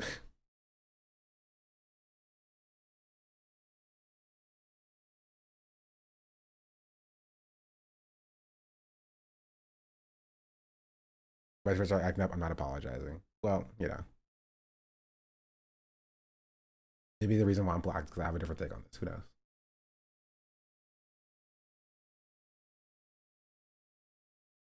The situation all around, it could have been avoided by the BBC. Yeah. Yeah, they did harm the disabled community, Black community, and intersectionality of both. They're responsible for the hate. Yeah. As a take. I mean, nobody's asking him to apologize for his Tourette's, but to apologize for the harm that he caused people, even if unintentional. Right? Oh, there's a good take that I had here. This one. I didn't get a chance to read this one. Realizing to never apologize or offer condolences for something you didn't directly or intentionally choose to do or cause mindset feels deeply connected to the I didn't do all the bad things my ancestors did, so how dare you expect me to acknowledge how I privileged from it? Yeah. It's a very like white supremacist, white exceptionalist centered and focused mindset of like, and there is something that we understand implicitly as Black people because we are always expected to apologize for other Black people, right? And acknowledge the harm that other Black people have done in our communities. Like we're expected to hold the doings of the Candace Owens and the Kanye Wests, right?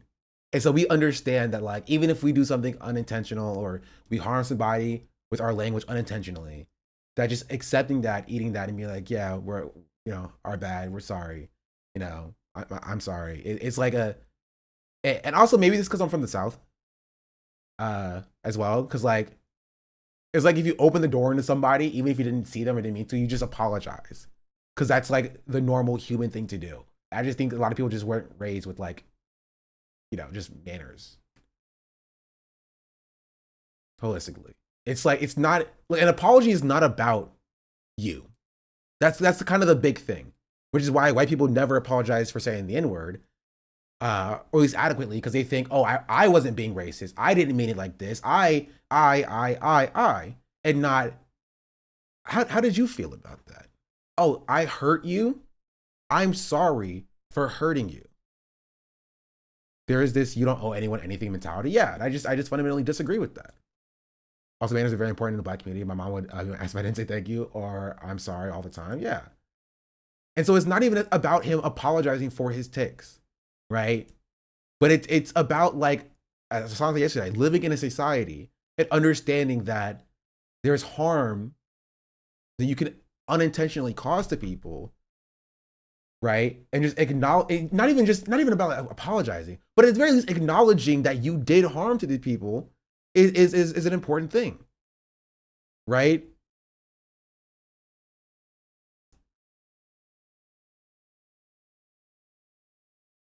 It is,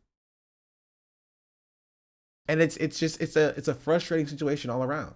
My partner Tourette's, my mom is still get offended sometimes when they have the outbursts. The idea that Black people can't be offended by the use of the N-word even when it's involuntary is pure white supremacy. Having a disability does not preclude one from learning about racial violence and taking steps to mitigate your role in propagating it. Yeah.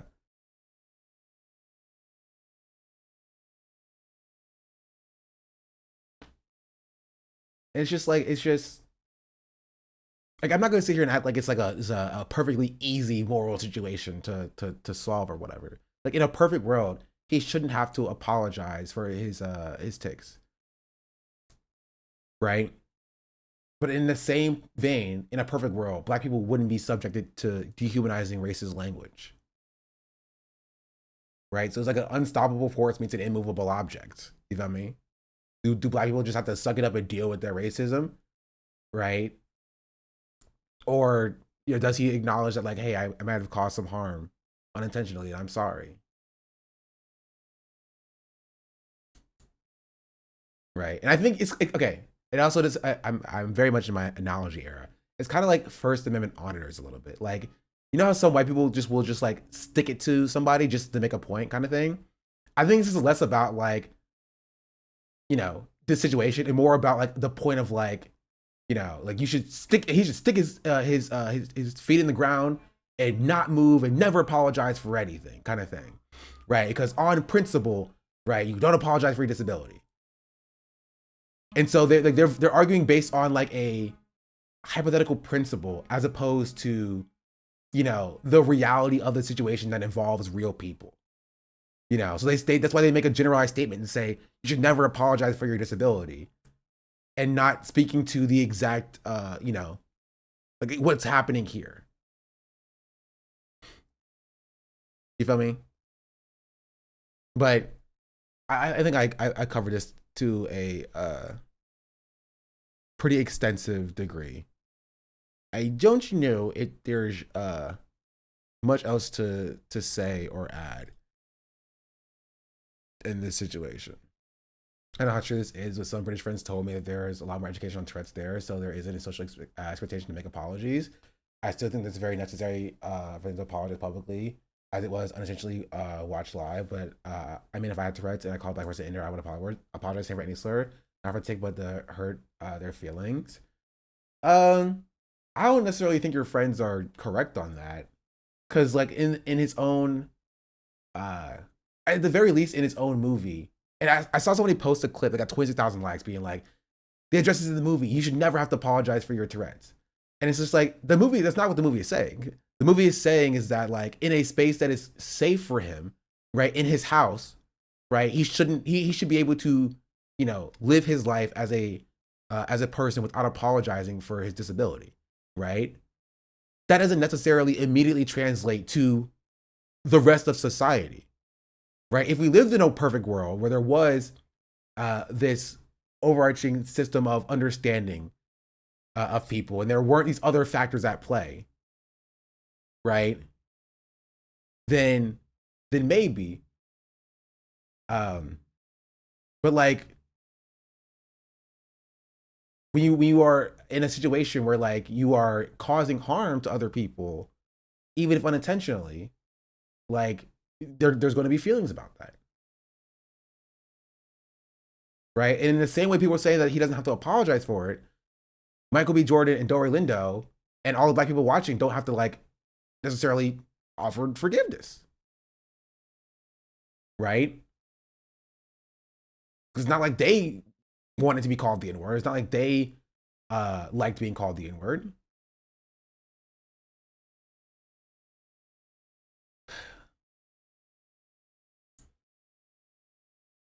Europe is far more racist than the US. I don't necessarily know if I agree with that, but I don't know. Tell you British people will say the N-word and get offended when you call them racist. I don't know. I think I made my point extensively so. Now speaking of racism, did y'all see this?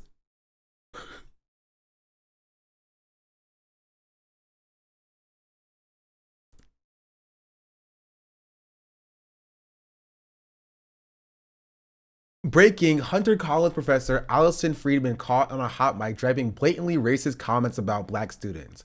While a black 8th grade student testified against her school potential closure, Friedman was overheard saying, "They're too dumb to know they're in a bad school." She continued, "If you train a black person, well, you know what? I'm gonna let her say it. I'm gonna let her say it. I haven't even seen this. Let's see what this is about. Let's just take a little look-sees. Another important part of CES for me is our speech program. I've been receiving speech services since first grade. I attend Mr. Goldman and 2 other students on Fridays. He delivers lessons and helps us fit those skills into our lessons. Where's she at?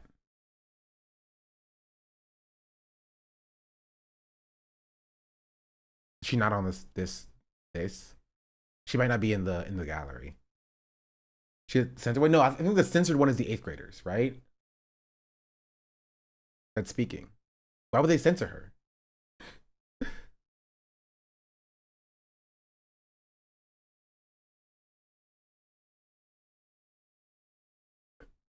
I don't know. Let's just okay.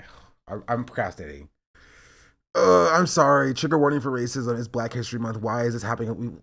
Gigi, go next at this point. You know what I mean?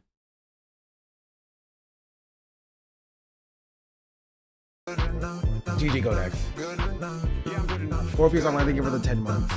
Much appreciated. Orpheus_online just subscribed. Okay, let's go. Let's just rip the bandit off.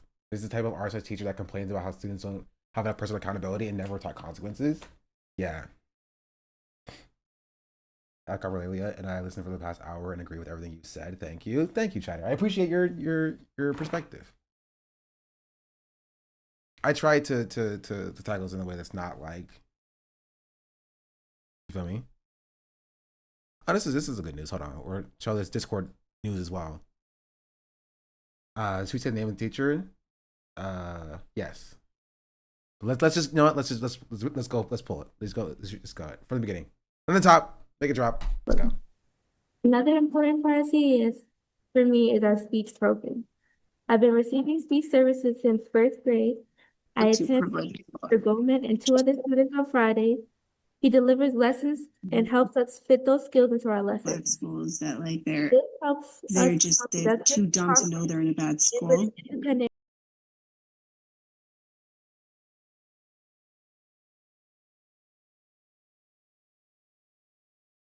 In our class. I mean, Bro, look at the reactions, bro. I'm Noah, bro. I'm Noah. That's me. I'm like, yo. You notice how none of the Black people reacted, by the way? I'm like, yo, what?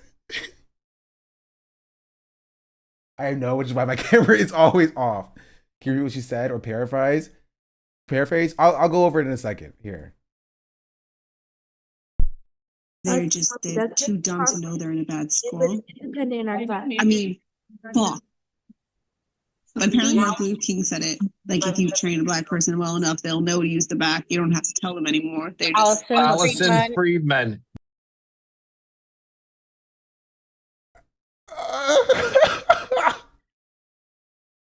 Wait, are they all in the same room? Okay, no. Some people are in the same room. All of these people are in the same room.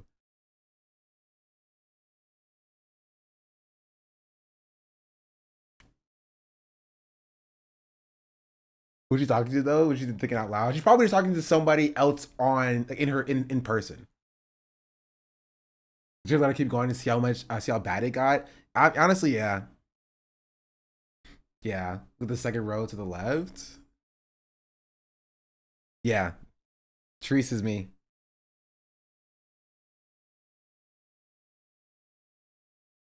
Wait, no.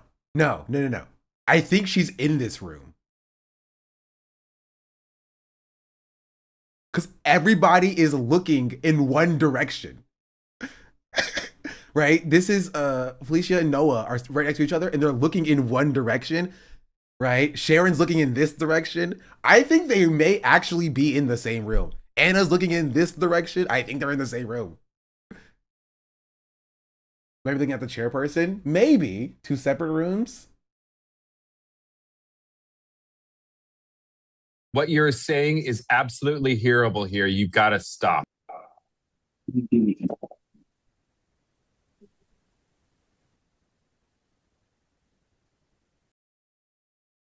No. Hush mode, Allison? You got nothing else to say? You got nothing else to say?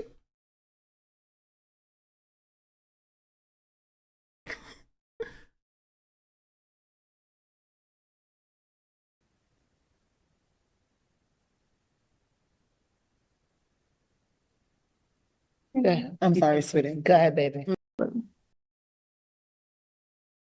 So this is what she said. She said, While an eighth grade student testified against her school's potential closure, Friedman was overheard saying, "They're too dumb to know they're in a bad school."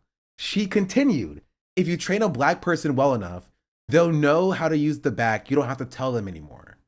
Friedman later apologized, stating the views are not her own, and she fully supports the student fighting against school closures. Okay, sure. The kids on a Zoom call were, I don't think these are teachers. These are teachers here. These aren't kids. But I think you mean the other kids who were on the Zoom call. The kids on the Zoom call were stunned. In New York City officials call this abhorrent, not deplorable, abhorrent, blatantly racist, and despicable, especially with children testifying. The kids are blurred, maybe. That's what I said. But chat was like, no, that's the teacher. I think the teachers or officials. They might be the officials. I don't know. I just know she got fired. I didn't say she got fired. Let me see. I'm looking it up. Also, I love that allies in her name. You don't understand, chat. She's an ally.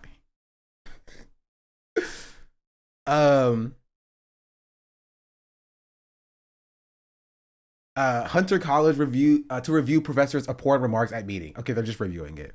Ally son, indeed. Bro, I freaking hate. I don't. I just want to see the article, please. Please, can I not see the article? Is that so wrong?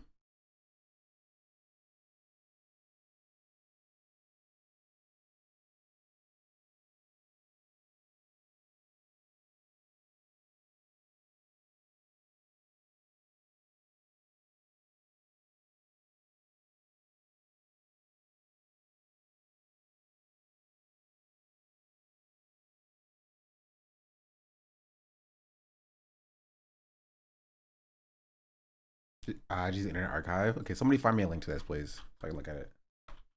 Liberal. To be fair, that Alex Jones clip is just so funny.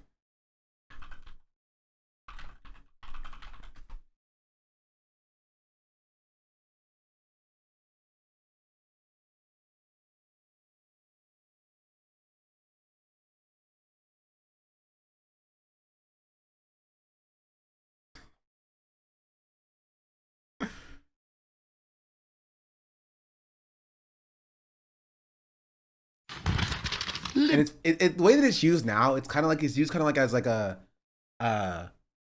towards somebody who's like being too woke. But I think we should change it. We should use it against white liberals who are being racist. That's my petition to the council. Liberal.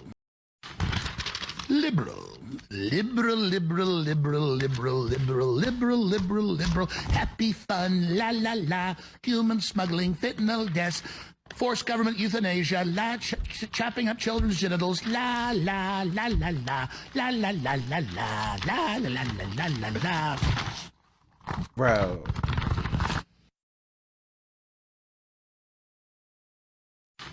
Forced government euthanasia. Bro. Why are conservatives like funny, right? Liberals can never be funny, right? It's just it's a shame. To be fair, it's like I think it's unintentionally funny, but like liberal. Also,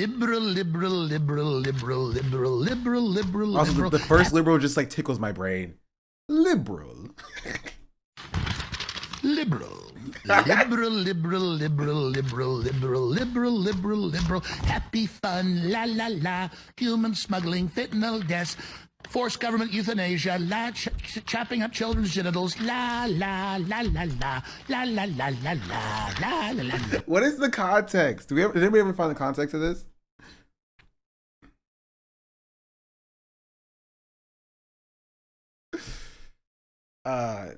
Anyway, I live like a capitalist every is this not crazy? Is this not wild, bro? What is happening this Black History Month? What is going on? What is in the water, bro?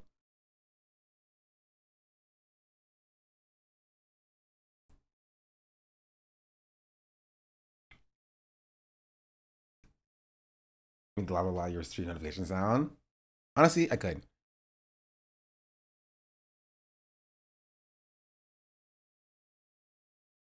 Also, this is also a take. We still want it. Thank you, chatter. I do want it. Liberal. Liberal, liberal, liberal.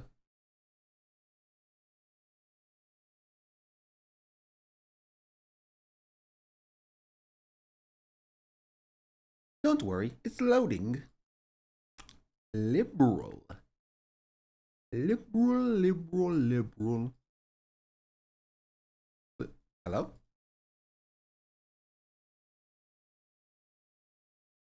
Did someone have a good take on the BAFTA stuff? Yeah. This was good. It was basically my take. So we agreed. He knew better. No, he had a good take. He covered it well. It's just like he was in here yesterday. There is a non-zero chance that was the case. So he covered it well. The chat, though, oh my goodness, do not even look at what the chat was about. The chat was on. It was on one, bro. The chat was on one, and the chat would be a problem. Also, like, this is funny. This is coming back around. I covered this months ago. Chat, do you remember what I covered this months ago?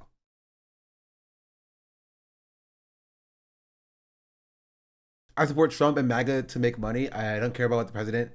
I'm a greedy bitch. Ordered $8,000 exhaust, and a week later, 57% tariff hit 3,000 plus gone. The president phase hater. Listen, I'm just objectively correct.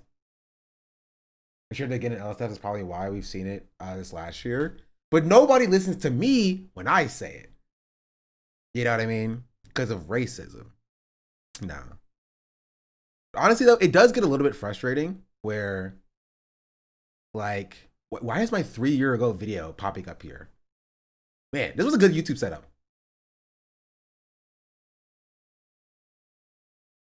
This was a good YouTube setup. Anyway,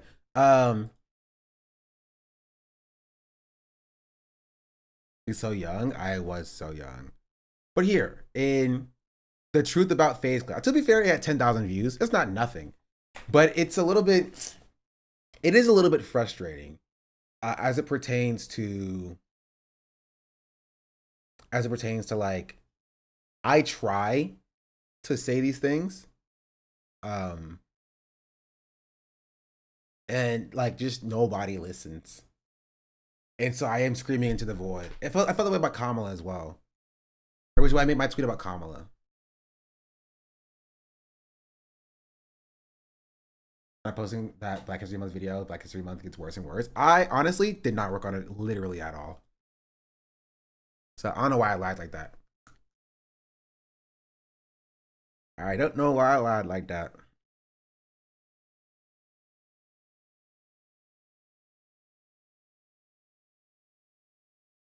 But this one. See, everyone is upset with Dropout right now. Yes. And if you have a link, send it to me. I did see that. I very, very much did see that. Because they say they're doing propaganda. Which honestly, they're not necessarily wrong about. Basically, they teamed up with The Rookie to make an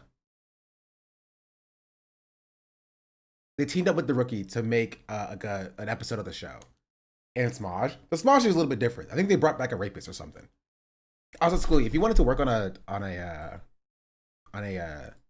video from my streams about the BAFTA situation, you can feel free to work on that. If you can get it done by today, I will pay you a premium.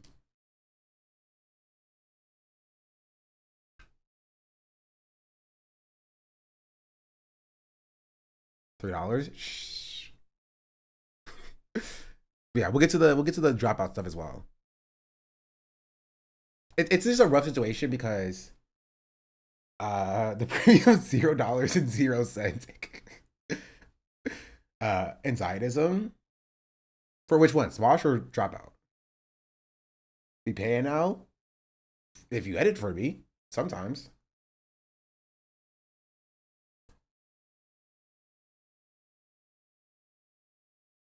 He's talking about liberals feeling vindicated against leftists because moderate Dems are winning special elections. When the reality is that people just hate Republicans right now, they vote for anyone blue. Yeah, $3 is $3. We'll get to this in a second. But like I was saying, like for my YouTube, Smosh for the Zionism. Oh, send that to me too. I'll look at that. Why not? And why it's a little bit frustrating. It's like I still can't really find my footing when it comes to my YouTube and what kind of videos I want to post. And like I know this video should have been shorter. This video should have gone on a second channel. I understand and I acknowledge that. But like then like this video didn't do that well. This video did okay. This video did okay. This video did pretty well. This video did really poorly. Like I don't know. And YouTube is not great for discoverability either. Not like really. It's like a rich get richer kind of situation. Wait, okay, don't move. I missed. Wasn't that? I missed it though.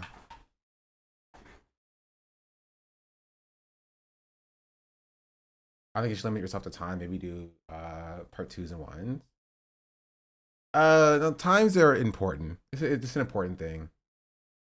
J podcast is stealing your viewers. It's hard, right? It's hard because you need to be a personality. People click on YouTube videos because of people's personalities, right? Number one, you get return viewers by being a personality YouTuber. Number two, it's about picking subjects and getting videos out quickly, right? It's kind of like how like Omizi does it a little bit, but like,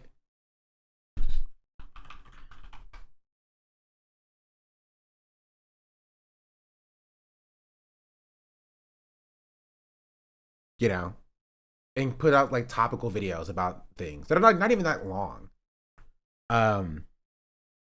But so people realize like, oh, okay, I can go to Omizi for a video every day about what happened in the streaming ecosystem, right?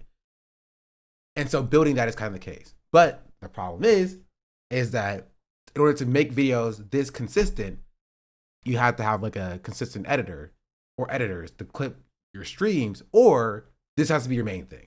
Like Omizi doesn't really stream on like stream. He just makes YouTube videos. And so he can spend like the 6 hours that I spend streaming on finding stuff to talk about, making a short script, recording a video, and then editing it and then posting it every single day. But I can't necessarily do that because I'm streaming during that time. And I stream for 6 hours and then I do that kind of stuff separately, like for hours afterwards. But that became too much for me. But my YouTube channel does not make enough money to justify an editor for every video, which is kind of the problem. If I was getting like 50,000 per video, maybe it would be the case. It could pay for itself, but getting there is a hard part. I don't know. It's a rough situation, right? But like, you know, it also does suck because, you know, like I had these takes beforehand, and just issues just like people just don't necessarily see them. Shout out when I said this immediately following the election, and a bunch of people, including an unnamed prominent leftist commentator, yelled at me that it wasn't the case. Yeah.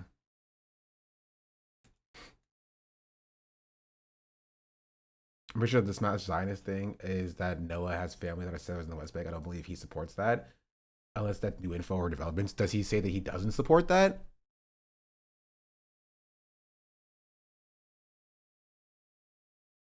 They call it the Smosh boycott.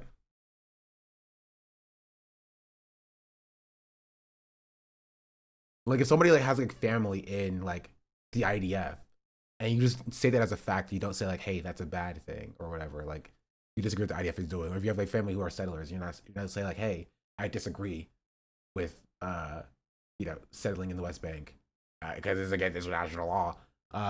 You know, people are gonna presume you agree with it. No, I stayed silent on it completely, which is cowardly, and that's gonna make people mad. Like, no, he's talked about it, how proud he was of his family being settlers. He's a Zionist. That's not what the chatter said. That's a different thing than what the chatter said. Anyway, let's start with the phase clip that's going back around, which is this one. This is what you supported. You said you wanted Trump.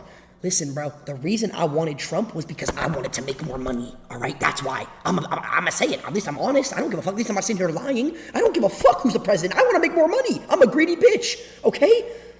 At least I'm saying it. I've been saying it from day one. Now tell me why I ordered an $8,000 exhaust. And then a week after I order it, I get a call. I'm changing my thumbnail. That's what I'm doing. Hold on. Give me 1 second, chat. Give me 1 second. Hold on. I'm a genius. The clip is old. The clip is old, but it's coming back around now. I covered it. I probably covered it in this video. Honestly, where's it at? Wasn't it?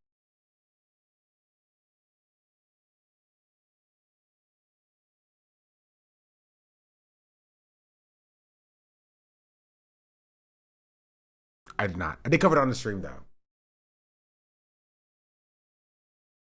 Eggs and grits with the FD is being released. I don't think that's what it's called. It's called grits and eggs.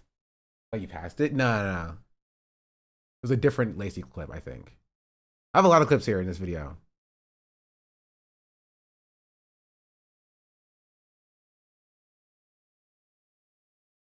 But I've covered it consistently. The clip was 7 months ago. Yes, I covered it then. The point of the matter is not that the clip is new, chat. The point is that people are bringing it back up, right? This was posted on February 21st, 2026, and it has 4.6 million likes or views, 10,000 likes. People are bringing it back up, and it's resurging.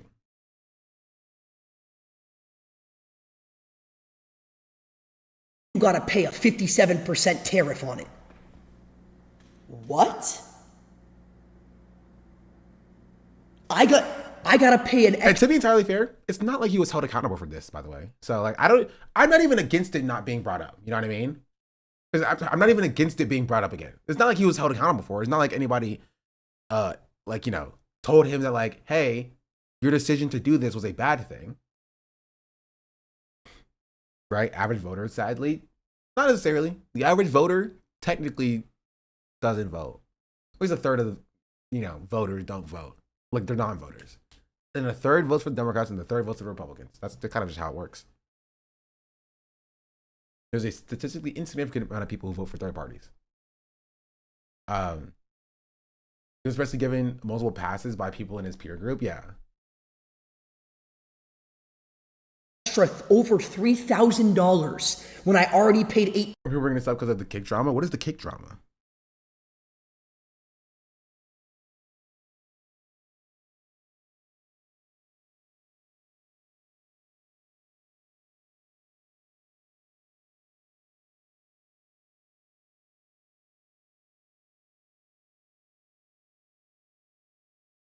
He's so dumb I can't deal with his squeaky voice, man. Too much drama I can't keep up. I thought I had my ears to the ground.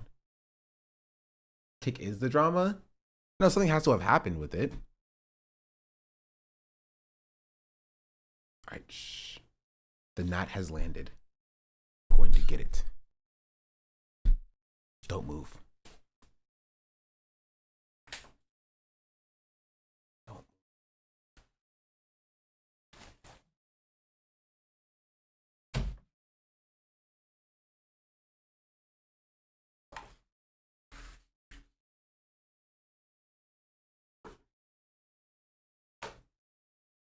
Where's the drama about body accusations? I think Eddie called out Lacey at some point. I don't know if that's what they meant. That was like months ago, though. Did you get it? Of course. $1,000 on a fucking tariff. I don't even know what a fucking tariff is. This is what you said. Yeah. So Lacey's getting drugged for this again.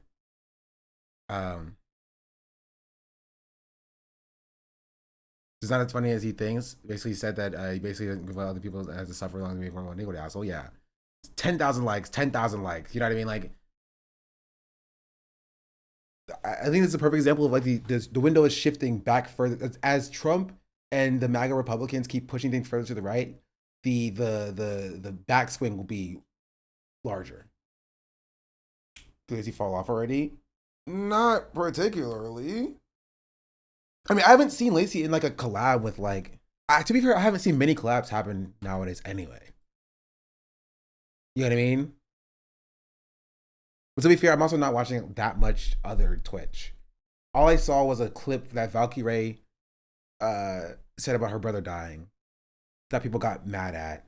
And people got mad at the people getting mad at that because people were saying you don't become a good person when you die, which I don't disagree with. You're not on Nick from RBN wanting to use slurs. Bad and not good. You shouldn't call people slurs.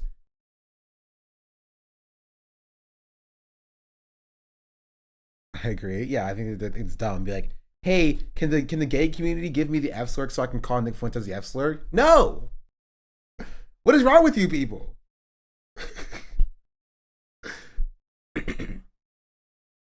You don't get to call bad representatives of people's communities like slurs. I not in my worldview. I'm lost. Her brother died and she got hate for that. Her brother died and she had a clip that said that they didn't have a good relationship and that she didn't want to forgive him.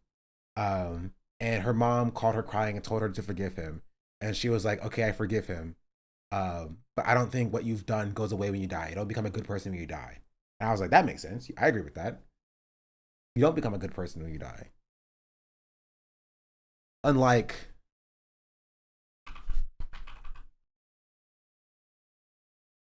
I didn't mean to.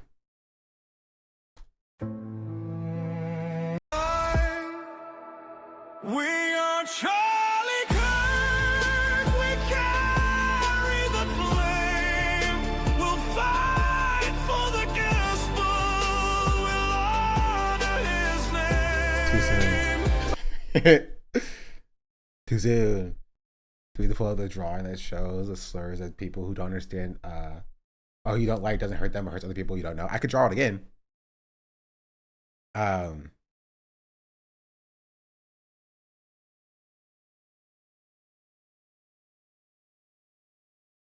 Bro, is there a single clip that came from the former FaZe boys who are that's not like completely obnoxious? Great idea. Expose 100,000 people to flashing lights without any warning. Okay, trigger warning for flashing lights. Chat. So if you are sensitive to that, which I actually am, by the way. So I need to like kind of squint my eyes. Turn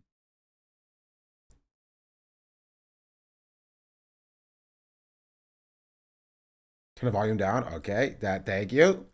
Thank you. I'm more sensitive to loud unblock Yoxic. That's never happening. I only unblock people to see the blocked posts that I wanted to see sometimes. So sometimes it won't show up if you're blocked. And then I block them immediately after. All right. Is this good enough? We're down to 20% here. And to like about 20% here. Subscribed. Counting or not counting FaZe violence. Blue departure, thank you for the tier 1. I hope it's loud.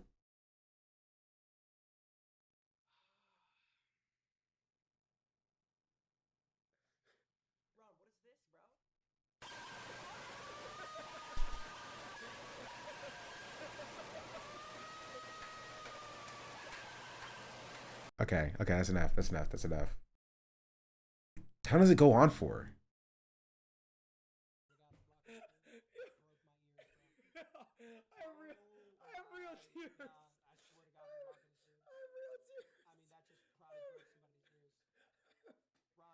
Jeff in 2026, yawn. I live like a capitalist every single day, Shank. Goldie's big butt thinking for the 2 months. I live when Imagine I that blasting at 100%. Goldie's Yeah. big butt just subscribed.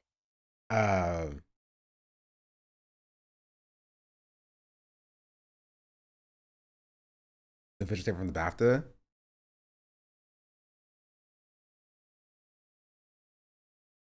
Huh. Comments not off? Also, no, nobody sent this to me. That happened a few days ago. Clicked the link. I was washing my hands and I couldn't turn it off. Dang. I saw Maya yelling at Lacey yesterday. That was nice. Maya and Lacey were interacting. The boys are liars. The boys are liars. Say your goodbye. I thought that I would just, to be fair, I have seen less of the Phase boys when Phase dissolved. We're going to die. 100,000 people in there. There's probably somebody with light sensitivity. Like you could set off somebody's seizure. Boomer got the for the tier 1. Much appreciated.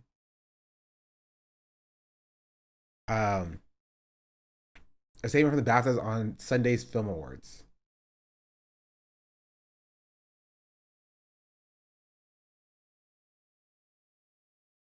This is what the chatter was saying about Lacey buying geckos and giving them away or something. We'll get to that in a second. Same for the BAFTAs. At the BAFTA Film Awards last night. Wasn't it 2 nights ago? Am I sure? Oh, that's supposed to be yesterday. The BAFTA Film Awards last night, I guess, heard very offensive language that carried incomparable trauma and pain for so many. We want to acknowledge the harm that this caused and address what happened and apologize to all. One of our guests, John Davidson, MBE, has Tourette syndrome and has devoted his life to educating and campaigning for better understanding of this condition. Tourette syndrome causes involuntary verbal tics that the individual has no control over. Such tics are in no way a reflection of the individual's beliefs and are not intentional. John Davidson is an executive producer of the BAFTA's nominated film, I Swear, based on his life experience. We take the duty of care of all of our guests very seriously and start from a position of inclusion. We took measures to make those in attendance aware of the tics, announcing to the audience before the ceremony began and throughout that John was in the room, and they may hear strong language, involuntary noises, and movements during the ceremony. Early in the ceremony, a loud tic in the form of a profoundly offensive term was heard by many in the room. Michael B. Jordan and Delroy Lindo were on the stage at the time. We apologize unreservedly to them and to all that were impacted. We have to thank Michael and Delroy for their incredible dignity and professionalism. During the ceremony, John has chosen to leave the auditorium and watch the rest of the ceremony from a screen, and we'd like to thank him for his dignity and consideration of others on what should have been a night of celebration for him. We take full responsibility for putting our guests in a very difficult situation, and we apologize to all. We'll learn from this, and we'll keep inclusion at our core of all we do, maintaining our belief in film and storytelling is a critical conduit for compassion and empathy. Say what the word was. They will not say what the word was. They just said it was offensive language. I mean, that's probably the biggest L in the statement. Just calling like very offensive language, not like, I mean, they recognize like the history of the trauma and pain, but they didn't say what it was, which was the slur. That was an L. 2, they don't address the fact that Free Palestine was cut out and that the BBC did not cut it out from the broadcast itself. That's the main point of contention here. You know what I mean?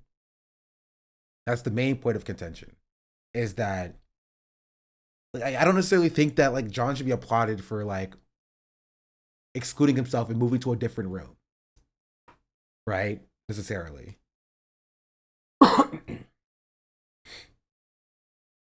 Right? A slur was heard, and Michael Jordan and Delroy were on the stage at the time. That's how they framed it. Yeah, not like that a slur was hurled at them specifically. I will say, and this is kind of the question, is just like, is why it's a hard or difficult situation. I don't know how you deal with that, right? Do you stop black people from going on the stage? You know what I mean? Like I think it could have helped if they had a better like warning, you know, like a better trigger warning to be like, hey, you might hear some offensive language, and not be like, hey, John has an N-word tic, right? He says slurs. You know what I mean? Bring a towel and cover his face sometimes, maybe. No, that's not even the answer either, right? Thinking further the possibility, like weeks prior, yeah. It's like,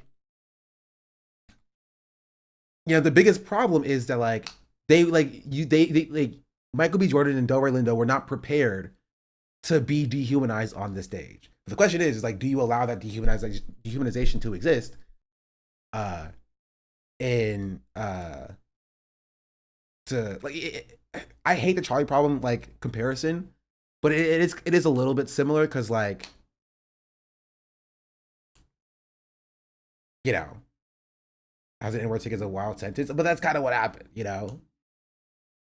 And so I don't know. It's just, I think there wouldn't be much of a problem if Look, I don't think Michael B. Jordan and Delroy Lindo would have had much of an issue with it if they were properly briefed on like what could have happened. I think giving a general, trigger warning to the entire audience is fine. But if you're gonna have black speakers on stage and you know that one of your guests has a tick to scream racial slurs at black people, right? You have to give a separate briefing to those black people. You know what I mean? Like you talk to your speakers and say, hey, you're going to be on the stage. We have somebody who is an honored guest here who has has Tourette's, and one of his ticks is using racial slurs.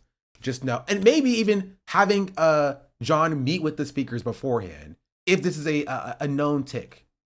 Do you think a trigger warning would have changed if the public sees it? My response is the public shouldn't have seen it. That's the biggest failure, right? The public should not have seen it.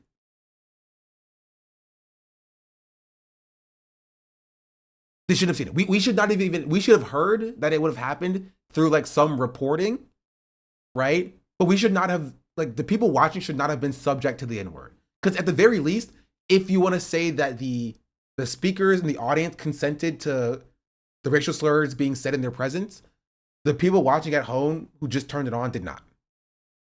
You know what I mean? Because imagine you're sitting there watching TV and someone's like, oh, Michael B. Jordan's on stage. Turn on Michael B. Jordan on stage. Please turn it on, Mom. I love Michael B. Jordan. He's my favorite actor. I'm 10 years old, by the way. And then like they turn it on and you just see the N-word being hurled at him. You're just like, well, that didn't feel nice. I didn't like that very much. Right?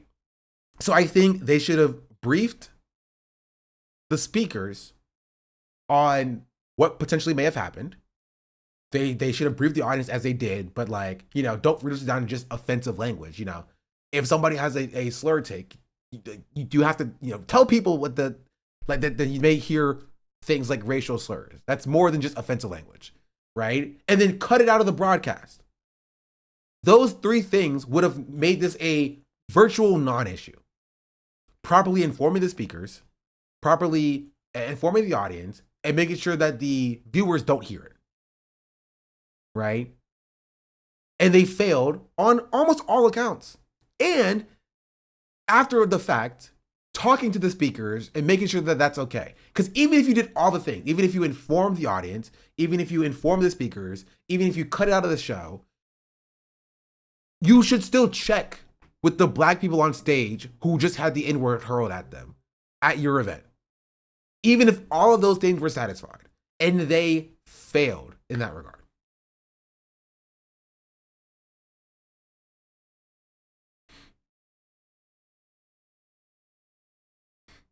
Education versus on Tourette's versus specifically Cabrera is here's what's stumping a lot of people.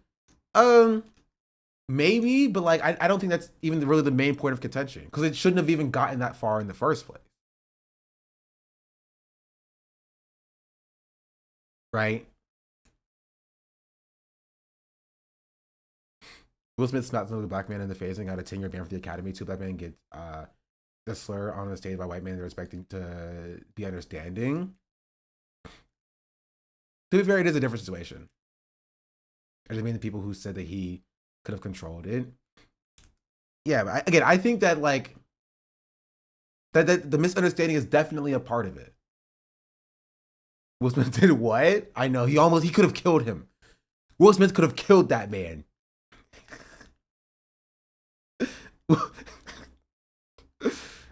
I'm sorry. I can't with Amy Schumer, bro. I'm pretty sure Amy Schumer said that.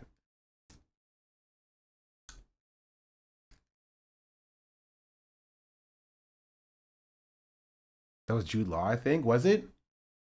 That was Amy Schumer. Amy Schumer said something. She said something about it. That was Judd Apatow. Okay, somebody said something. Okay, that's it.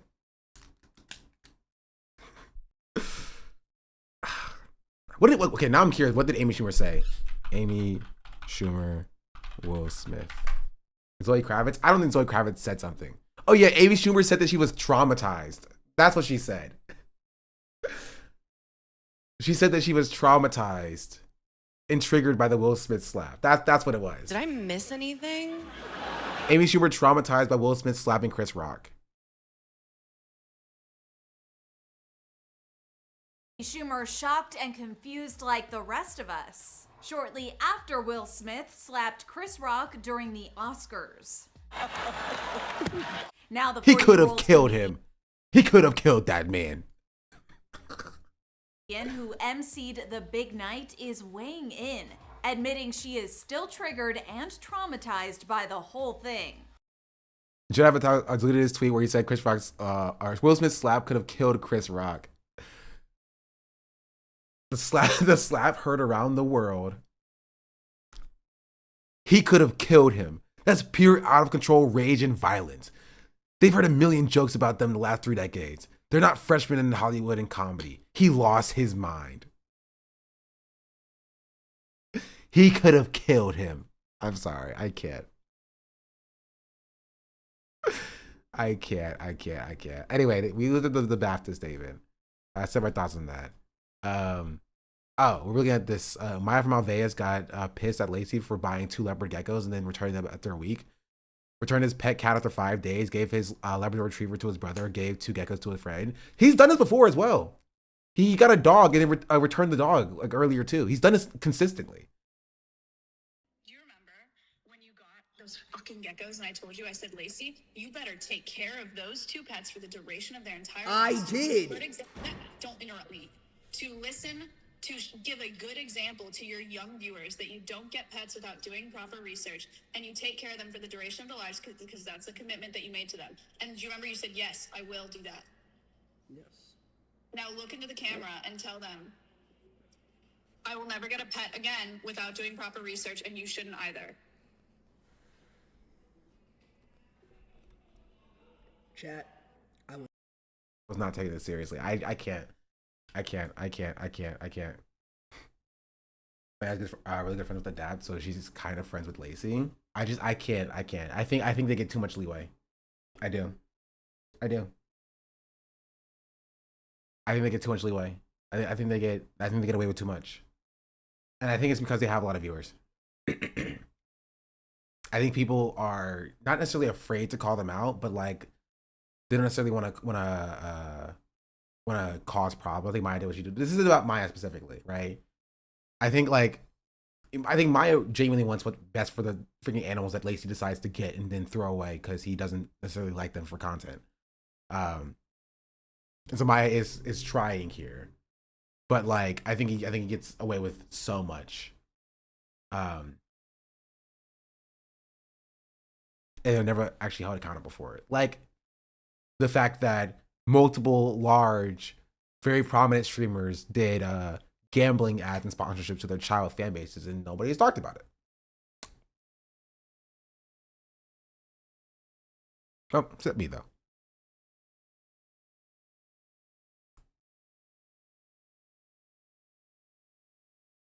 Who did that? I don't know. It's just a little peeksies, a little look-sies down to my my YouTube channel, where you could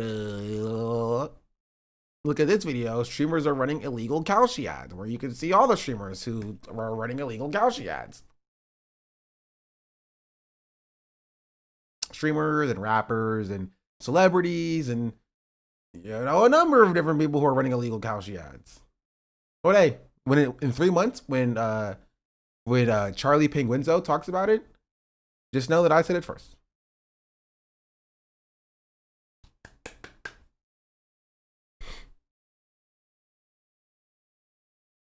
You'll never ever get a pet again without doing proper research, and you guys should not either. Make sure to be responsible when you get pets, and make sure you are ready and responsible. Do you remember when you got Right, those fucking geckos and I told you, I said, Lacey, you better take care of those 2 pets for the duration of their entire lives. I did. Don't interrupt me. To listen, to give a good example to your young viewers that you don't get pets without doing proper research and you take care of them for the duration of their lives because that's a commitment that you made to them. And do you remember you said, yes, I will do that? Yes. Now look into the camera and tell them, I will never get a pet again without doing proper research, and you shouldn't either.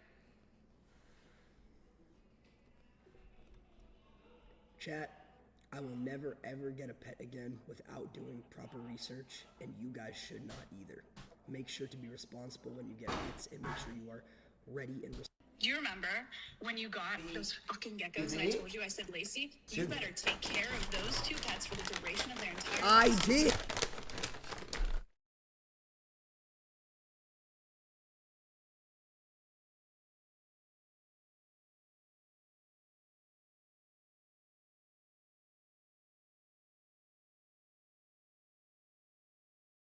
But yeah, this isn't the first time. It probably won't be the last time when Lacey gets pets and then just gives them away when he's done with them.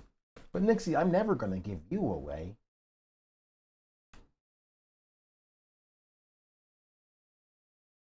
You're stuck with me for the next 15 years of your life. 20 years. How long do dogs live? 20 years of your life.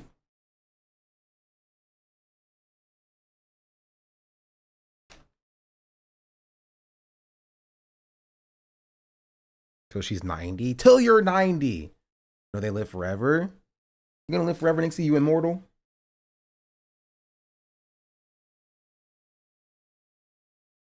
You immortal, Nixie? Yeah, she says, I'm never dying. My tortoise has another 50 to 70 years. Dang, your tortoise is gonna outlive you, chatter.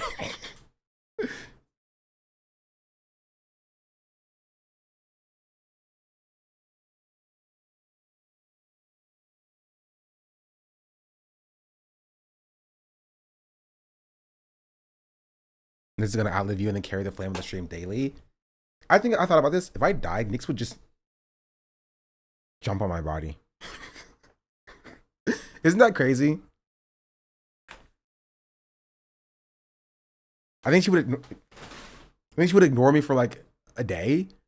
Okay, maybe not a day. Maybe like an hour, 2 hours. And then within the first 2 days, she'll jump on my body. Within the first week, she'll get into her food and then eat her food. And then in the second week, she'd eat my body. And in the third week, she'd break down my door, somehow open the elevator, go downstairs, and free herself from the shackles of this room. She would find a way to get out. I guarantee it. I guarantee it. She would find some way to get out of the apartment. Hey, baby girl. All right, go sit. Sit. Hey, sit. Good girl. She's very soft after she got groomed. Anyway, I covered these. Oh, Dropout. That's my next thing I wanted to cover. But would nobody find your body before she got to it? No. Nobody has access to my apartment. I'm like, not really. Even if they knew where I live, they couldn't get inside without a code. So they have to wait for somebody to come out, and they have to know what like floor I'm on, and then they'd have to like get into my apartment somehow. Right? Maybe they call the police on me. And maybe my parents, after not hearing from me for a week, would call the police, call the cops to check it out. Right? Because my parents have my address, but they are one of the few people that do have my address. You guys are thinking at some point, yeah, but like, honestly, I don't think that smell will permeate that. Like, my walls are thick, chat. I'm yelling on my streams, and people are kind of fine with it. Go sit down. You know, you know what? She doesn't like to watch me eat unless I give her a treat.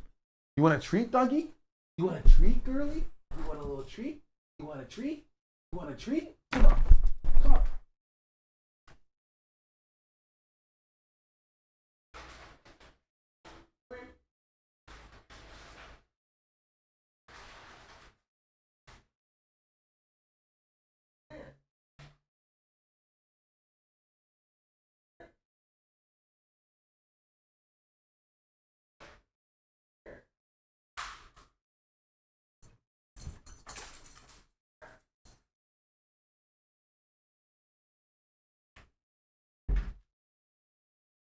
Ugh.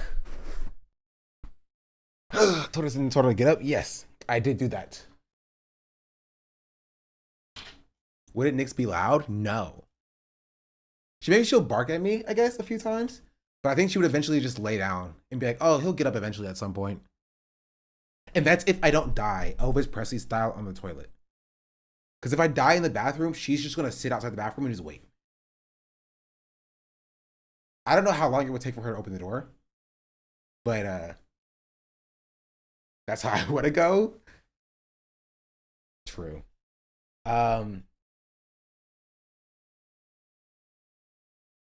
Okay. We talk about, yeah, let's talk about Game Changers. I want to watch a video first. What video can I put on? Ooh, actually, let's watch This whole thing this. went way Responding to comments explaining, responding to me. I'll watch this video while I eat my food. And then we'll go back to it.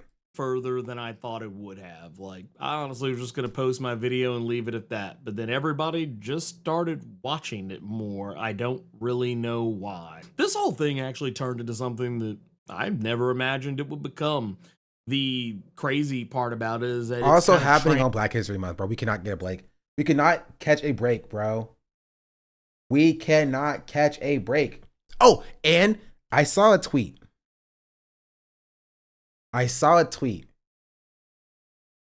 That called out somebody that I've been calling out, or that I called out a while ago. And I felt so vindicated. And I won't name who it is. And I also won't show you the tweet.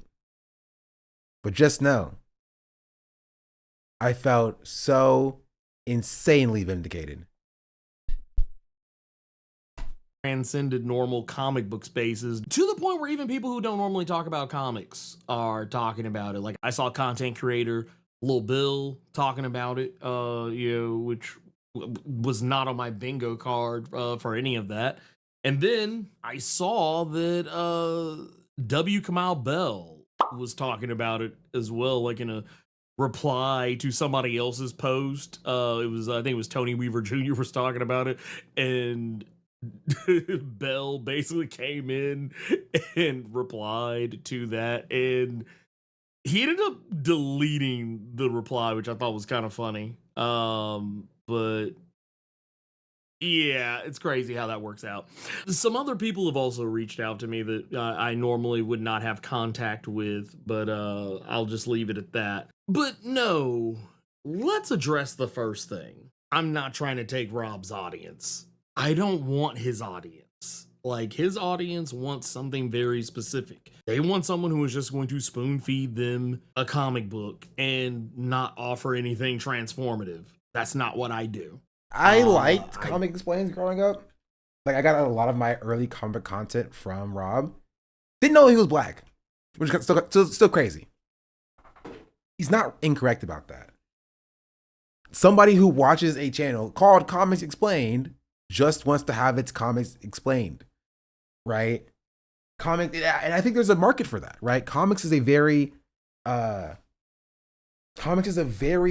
confusing medium for people who are new, like beginners, you know?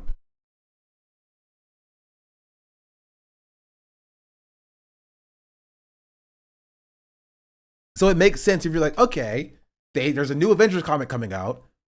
I know the Avengers from the movies, but like, can I just start and jump in? Or like, do I need the lore and the history? Will I not get some things? And so like, oh, there's this video. There's a huge like volume of videos about like the history of the Avengers comics and how it started, right? From Avengers #1. You're like, okay, interesting, right?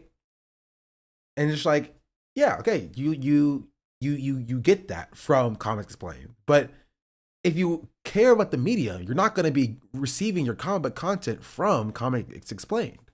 Like, some people will still do that, and that's fine. It's nothing wrong with that, right? But it's making comic books digestible. And even if you like comic books, I can see why you would enjoy, like, you know, falling to sleep to a Comics Explained videos, right? You get your comic book fix without having to invest your like attention in like actually reading them, and that's fine. That's okay. Right? But you're not getting anything deeper than that. Right? It's kind of like it's kind of like Found Flakes. Do y'all know Found Flakes, chat? This is a deep cut.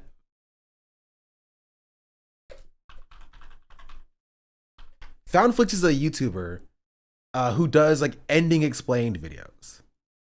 right? So it'd be like weapons ending explained, keepers 2025 ending explained. And so it from the title in the thumbnail, you would think, oh, he's explaining the endings of the movies, but he's not doing that.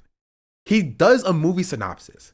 If you click on this, he gives you the entirety of the movie. He says, these are all the things that happened in the movie, and this is the ending, right? So like, you're not getting analysis really from found flicks. You're getting like, you're getting movie synopsi, and that's fine, right? I like found flicks because I don't like watching horror movies, but I am interested in like what a horror movie is about, right? And so I will watch a movie, like I found this movie about a horror movie that I just won't watch, right? And that's okay, right? And that's fine. But you're not getting analysis from found flicks, right? You're not getting analysis from heavy spoilers. I mean, I don't know heavy spoilers, but like from like Comics Explained, right? Kill count. I mean, kill count is the same thing, right? Kill count is the same thing.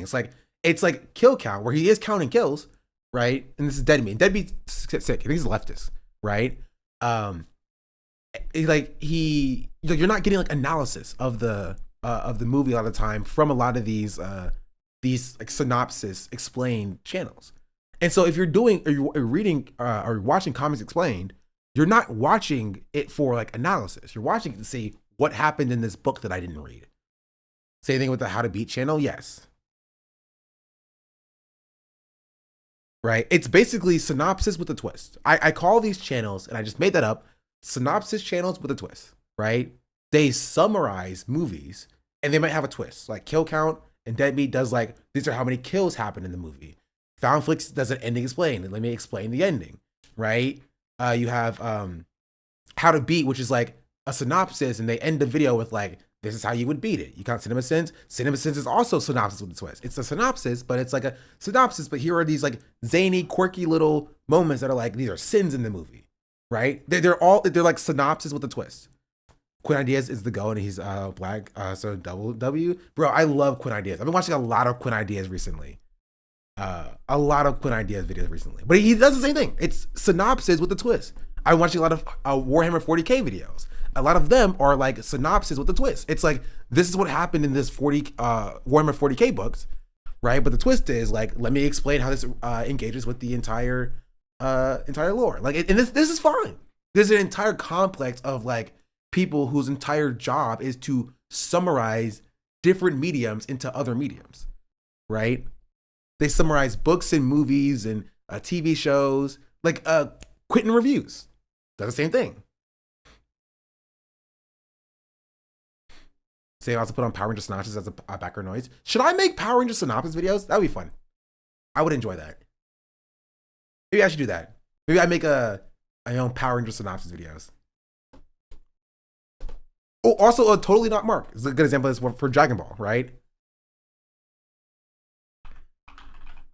I don't want to do this. Hold on, this one. Right? He does analysis though, to be entirely fair. Right? But like, see, One Piece season 1 review, 15 hours long. It's synopsis with a twist. Totally Not Mark is racist. Is he racist? Since when is Totally Not Mark racist?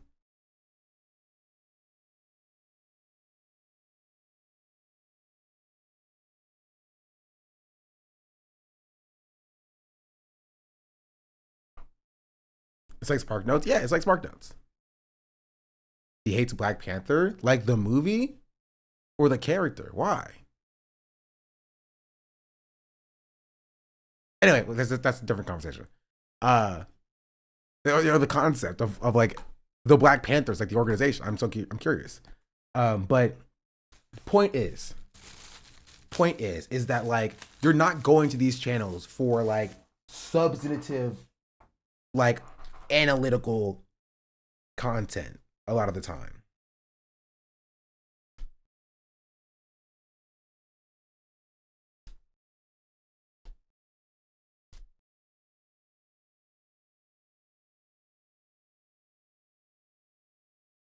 It just ain't in me. Sorry. And not to mention, his audience has never really been too terribly fond of me. Like, I remember when I first started, like, kind of picking up steam in the comic book space, I used to get all kinds of people from his audience coming to my comment section and talking shit about me, calling me a broke ass Comics Explained, and that oh, you're just copying Comics Explained, and which is kind of funny when you think about it, because even back then I was like, we're not really the same, because we come at things from a very different angle. Rob doesn't talk politics in his videos.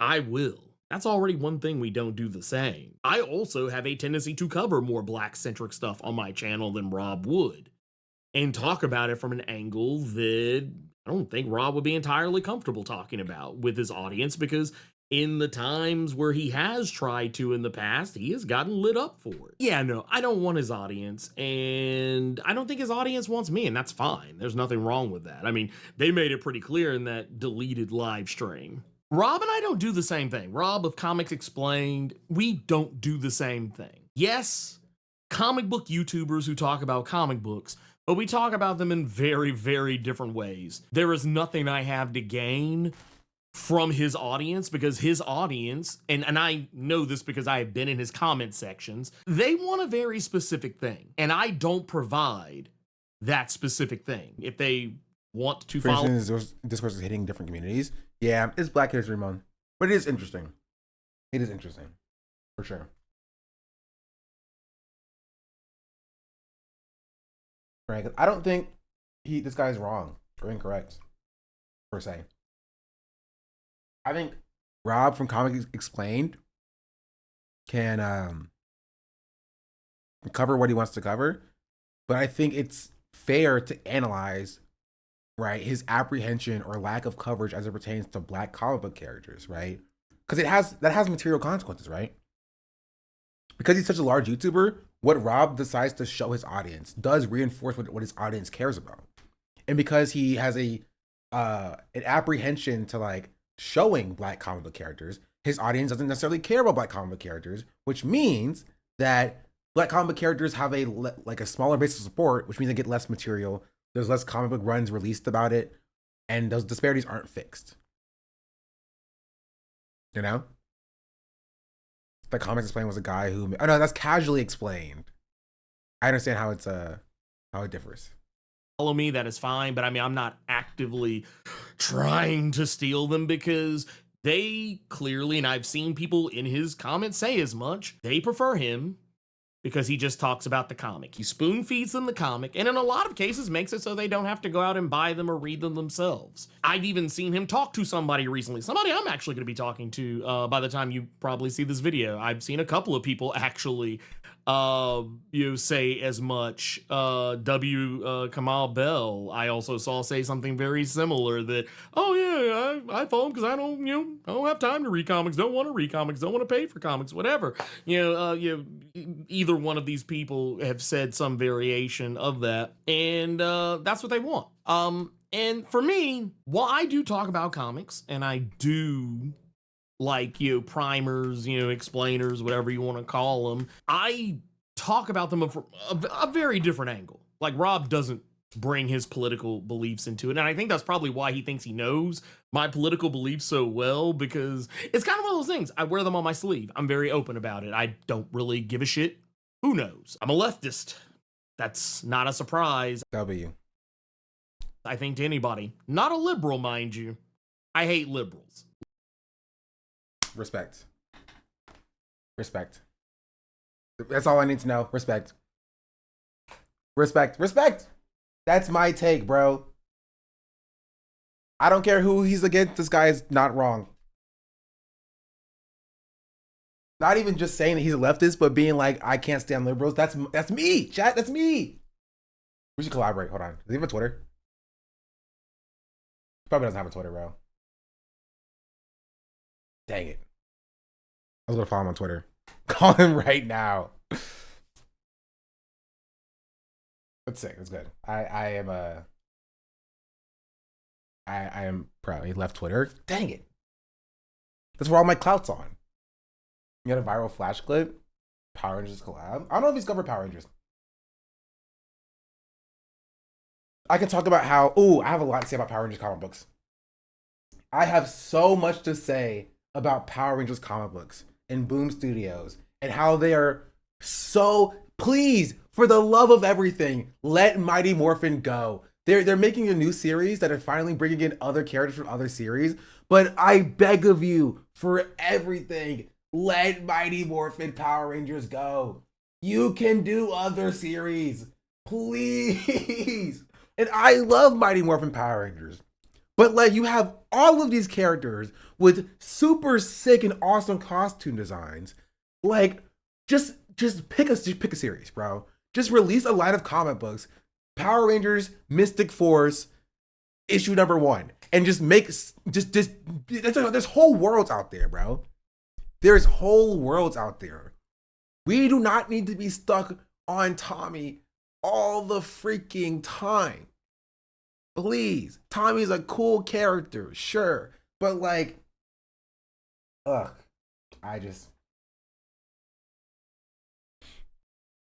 Liberals are the fucking worst, but I am a leftist, and in all that entails, and you know, if people have a problem with that, then they have a problem with that. I'm not gonna sit here and be like, oh, I don't want anyone to know what it is I think. No, I talk about it all the time, especially if you tune in for like the Nerds of Culture streams on Thursdays. I like to go into the political analysis, the social commentary, you know, and all that stuff. That's why Rob and I are very different. That's why I say that, like, Mystic Force is a good lore, good idea, actually. It's like fucking Narnia with magic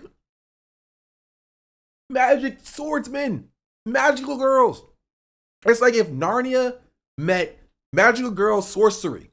That's awesome.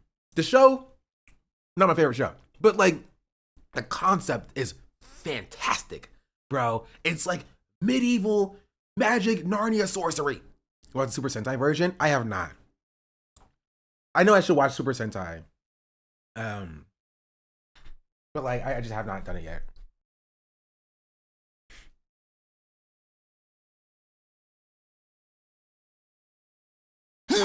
Oh, excuse me. Apparently Magic Ranger is really popular. It's really cool conceptually. I thought there's no more Sentai. Honestly, to be fair, I think it should have ended with Samurai. The series of Young RJ from Jungle Fury. That is a good example. Yes.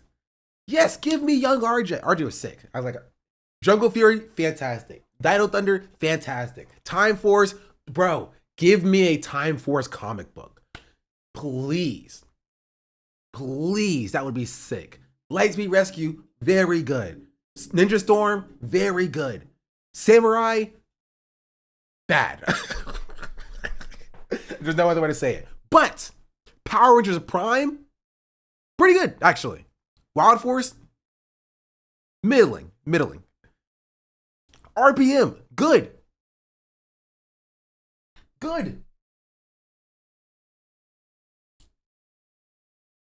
And base, sick.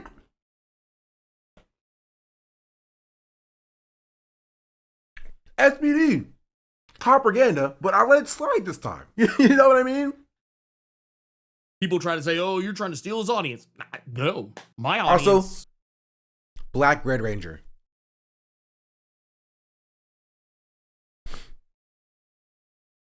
You're an op, they won't be able to sell any of those books. You're wrong. You're wrong and incorrect. You would have been right in 2005 or 2010. You are incorrect and you are wrong. Those books would sell like fucking hotcakes.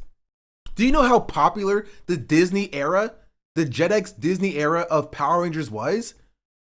Insanely popular. Honestly, at this point in time, I would go as far as to say that more people right now, right, who are adults who are engaging with with Power Rangers, would watch. They probably watched the Disney era more than they've watched Mighty Morphin. Did you see the Spider Noir trailer? I actually have not seen the Spider Noir trailer. I was supposed to watch it, but I haven't gotten around to it. Mighty Morphin is slop. Okay, not too much on Mighty Morphin. All right. I went back and I watched it again. It's honestly a very good series. It's actually very good.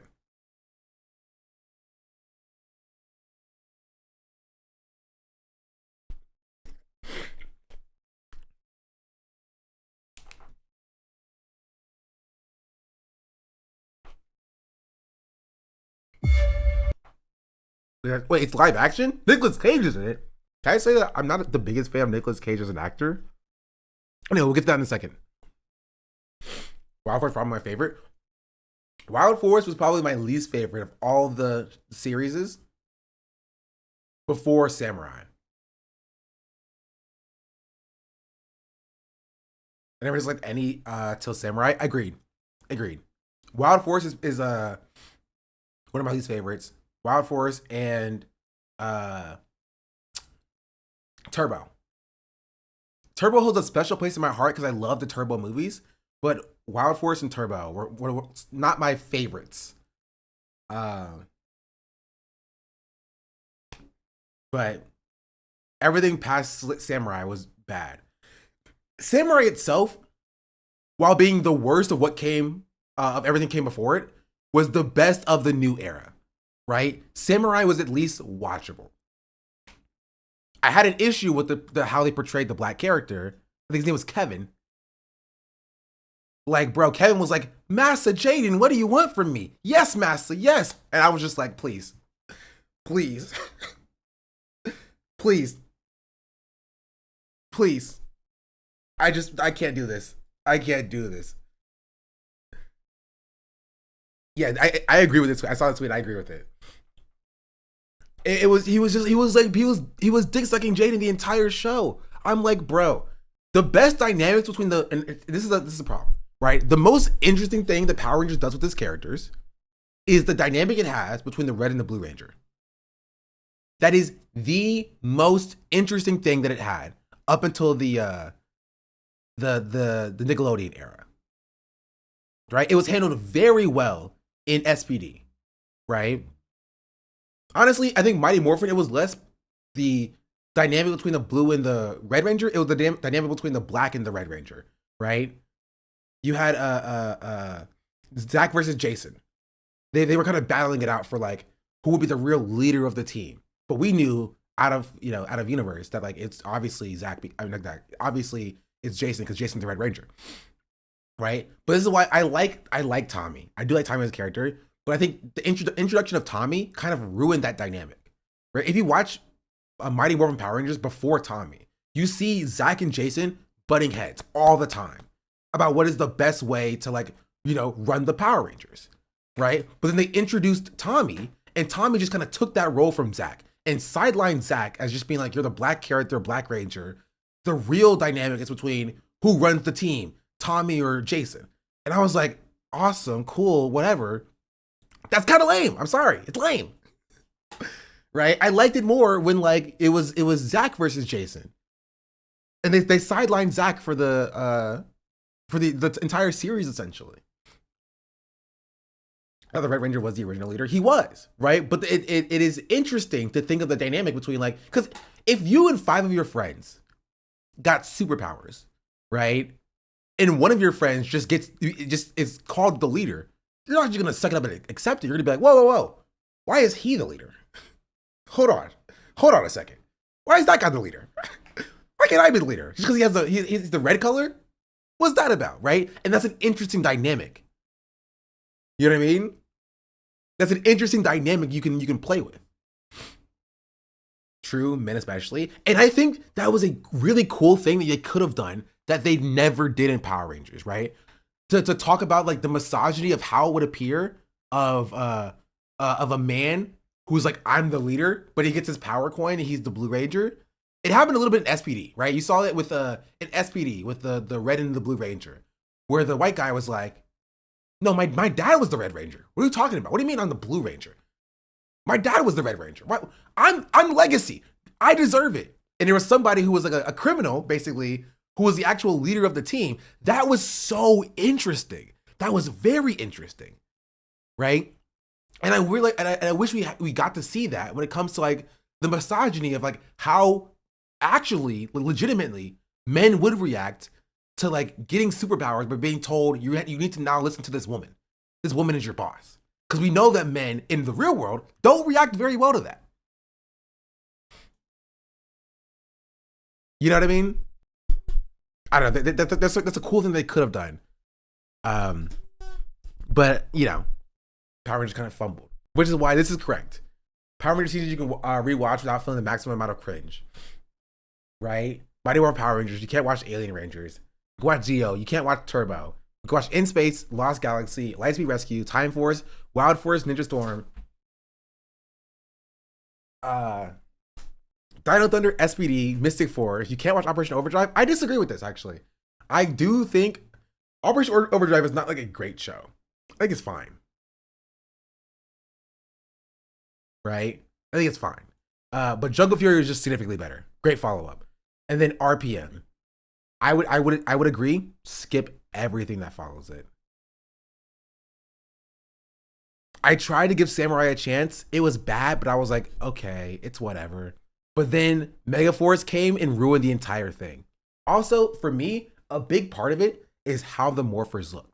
One, I love wrist morphers. I go crazy for wrist morphers. I think wrist morphers are the best morphers in the series, right? It goes wrist morphers, phone morphers, and then other types of morphers. You feel me? Like, wrist morphers, and then Jungle Fury's sunglasses morphers, and then phone morphers, and then the rest of them. That's it. And if the morphers look bad, I'm mad at it. And that's what happened with Megaforce. The morphers were fine up until Megaforce. They had these they're like, guys, we need to morph. They're like freaking like swimsuits. They pull out this giant box, basically. They're like, guys, look, we need to morph. They took a card out of somewhere. I don't know where they get the card from. They put the card inside the giant mouth. They slam it shut to morph. I'm like, that's so bad, bro. That's so, I'm gonna show you, hold on.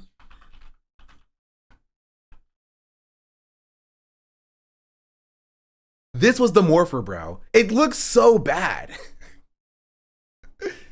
It looks so bad. Also, you say like Kamen Rider has morph, but like in Kamen Rider, they got sauce though, bro. They flip their freaking belt. Psh, it just like you're like, dog, that's saucy. That's so saucy, right? Megaforce just never had that. Here.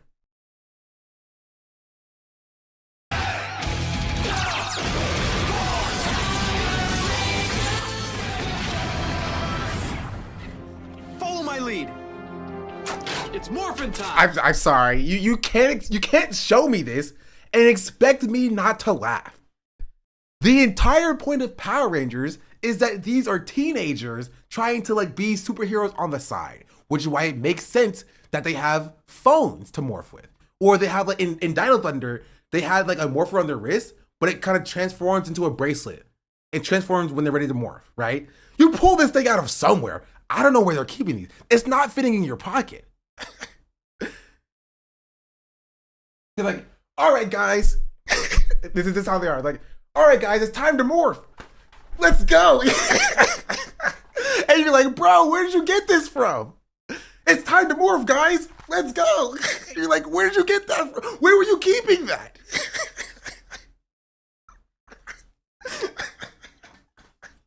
Like, where were you keeping that thing, bro?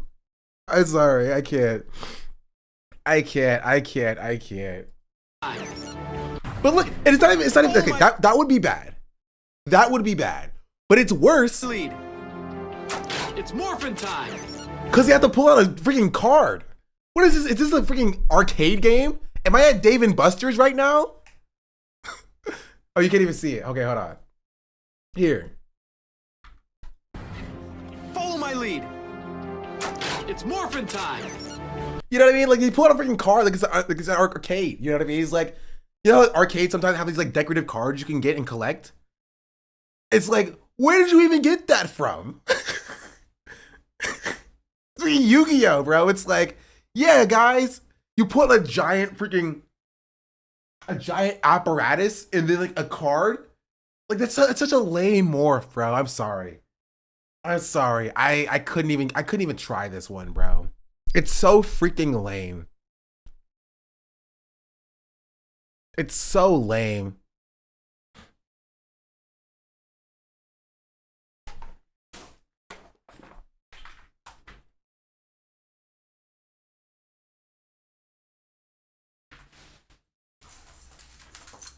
sit down.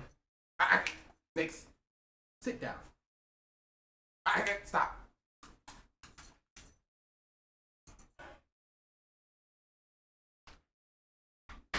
I saw what you was trying to do. What are you doing? What are you doing? Huh? Huh? No, don't leave me. No. No. I saw that.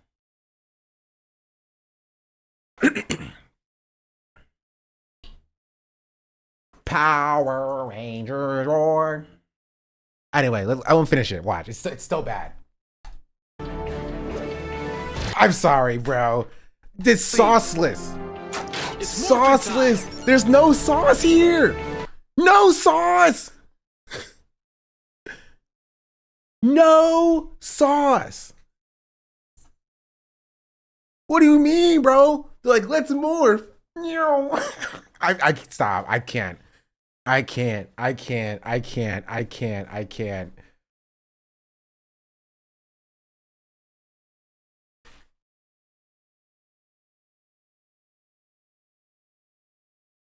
Hey, stop.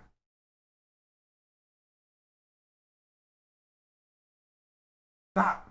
No. Hey. I think it's from this. No, it's not from a credit card machine.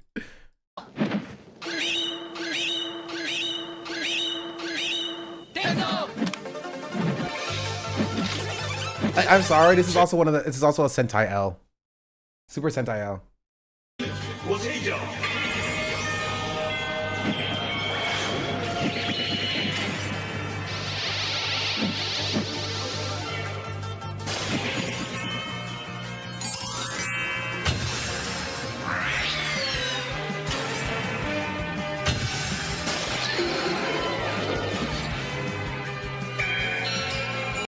Like, it's just. Go, go, Mega Boys! I hate it so much. Mega Force! Red! Okay, I will say, I kind of like the Power Rangers version a little bit better. Mega Force! Also, why? Okay, after we got a super sick, we got a sick black ranger, not like a black color ranger, but like a Negro ranger. We got a sick Negro ranger in RPM, right? In RPM, like after that, we just got the same kind of black person. Like, you know what I mean? Like we got Broski here. He's able to have his hair out with like an afro. He was swagged up. Like, we got sick bomber jackets. But after this, they were like, all right, no more cool black rangers. We need to have black rangers who only dick ride the Red Rangers. Is that a flip phone? Yes. Yes, it is.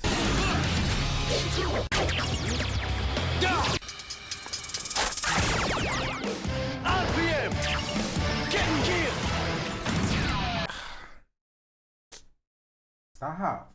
Thanks, you gotta sit down. Sit down. Come here. Come here. Get too much sauce, you can't replicate them. I feel like this RPM was an attempt to replicate the sauce that Jack had in SPD. Because Jack was saucy. So he's red. I thought the main guy was some quirked up standard white boy. No, sometimes they pop off with a sit down. Sometimes they pop off with giving black people a few crumbs. Anyway, sorry.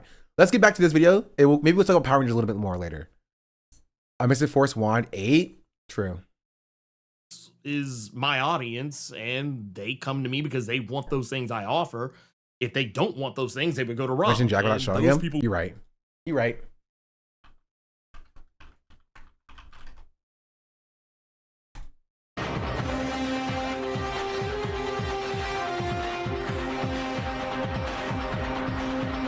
It's Jack! You guys need any help? Just with him.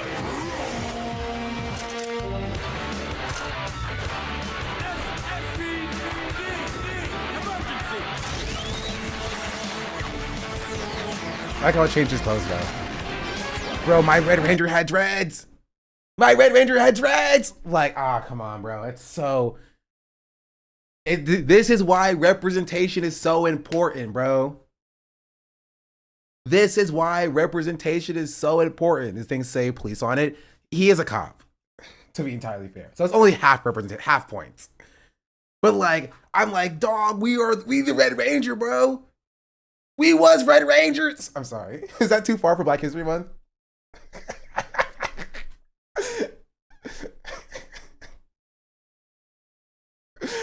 Is that too much? Maybe a little bit too much. Let me chill. He quit to do neutral aid though. Spoilers. Let's get this party started. SPD red. Bro, he had a siren on his head. That was so swagged out. They were cops, but they were so swagged. They were so swagged. You wouldn't call this guy the N-word. I'm so sorry. I didn't know we had a Black Red Ranger. We had two Black Red Rangers. Actually, three. We had three Black. I think Cosmic Fury had a Black Red Ranger too. Or no, the one before that.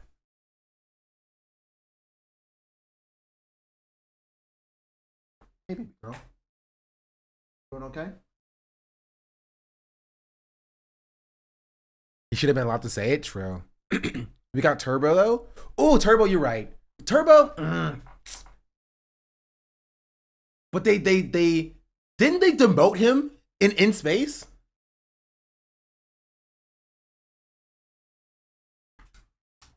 Or did they demote him after in space? No, they did demote him in space. They did. They demoted him. I remember. They did my man TJ dirty. I remember. I was like,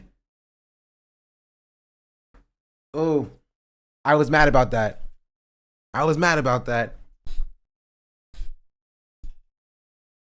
Sit down, doggy. You have to sit.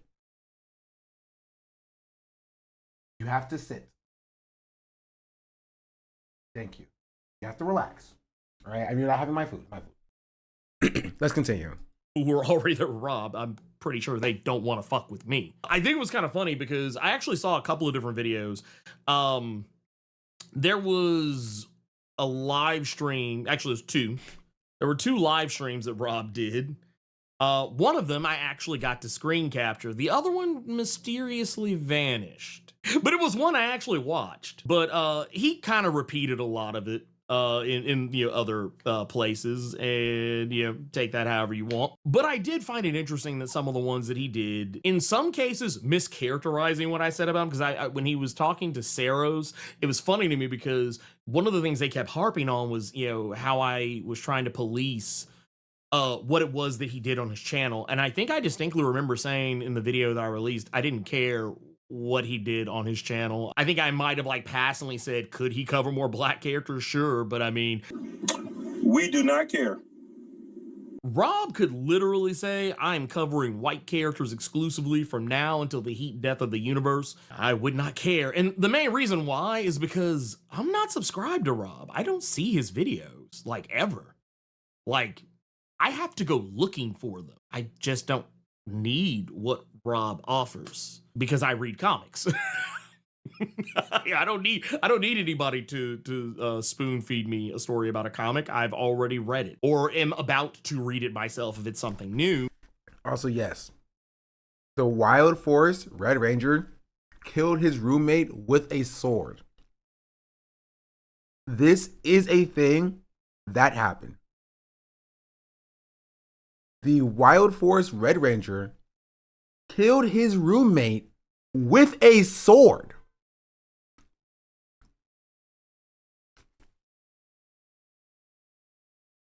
Into or out of suit? Out of suit. He just got really mad. They were arguing. He picked up a sword and they killed in the real world.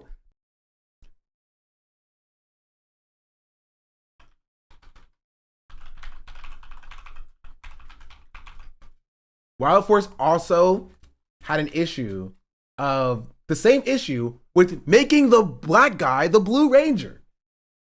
All right, stop making the black guy the second fiddle.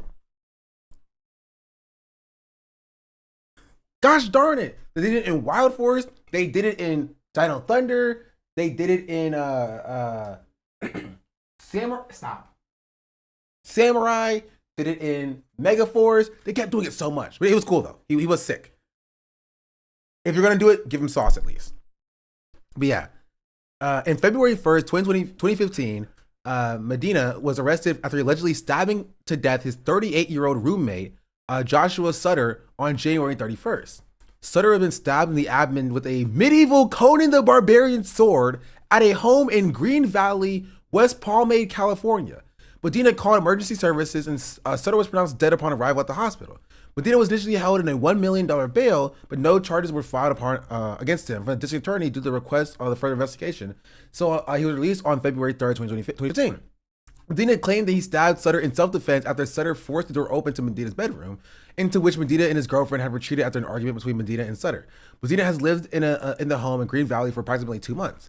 On January 14, 2016, he was arrested again on murder charges in connection with Sutter's death. At the time, Medina was facing a possible sentence of life imprisonment with a parole after 26 years, with the prosecutors planning on asking Medina to be held on a $1 million bail.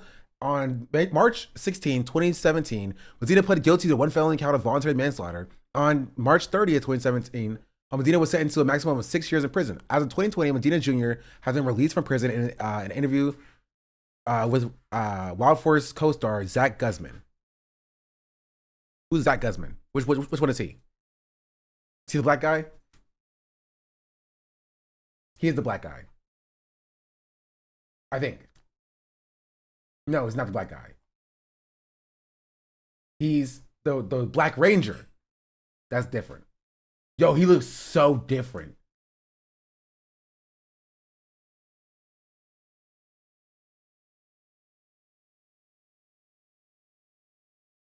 Wild Force mid anyways. It wasn't my favorite. It wasn't my favorite. But they did have one of my favorite Ranger spreads, right? Real Power Rangers heads know that like they had a Red Ranger, a white/pink Ranger, a Yellow Ranger, a Black Ranger, and a Blue Ranger. Like, it's pretty similar to the Mighty Morphin one, but the Pink Ranger is like white. Right? And they had Forever Red. That was cool. Other than that, I think their morphing style was a little bit mid, but you know, it's whatever. It is what it is. Let's continue with this. Do you need some water, doggy? Want some water? Come on. So yeah, it's what he has to offer is not of any value to me. The thing, and this has always been the thing, is that he seemed to not think it was that big of a deal to be following two of the most virulent racist ever in the history of our internets, and people who have been, I would say, 99.99999% of the reason why the comic space on the internet has been an absolute cesspool. Even worse, knowing with information that's come out recently that the whole like Comics Gate and all the people that you are in the comic scene who are spreading all this hateful rhetoric, it's all like an Epstein psyop, apparently.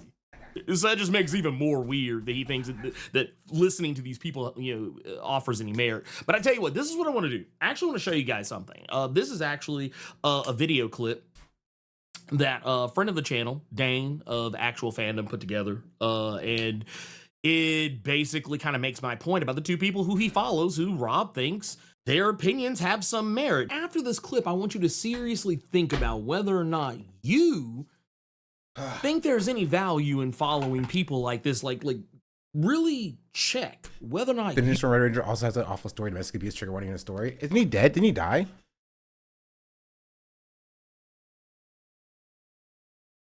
Say right back.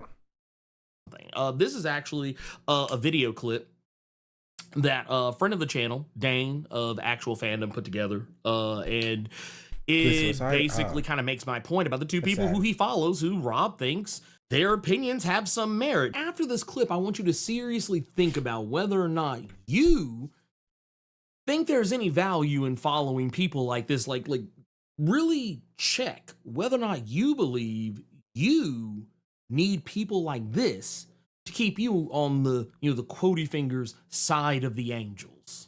I'm not a racist. Really? And it turns out the villain of the Watchmen is going to be, and this is going to be a shocker to y'all. I know. I hope you're all sitting down. White supremacy. Why is that a problem? Yo, Nerdrotic is ugly. Sorry. A racist. I'm not a racist. I'm not a racist. I'm not a racist. I'm not a racist.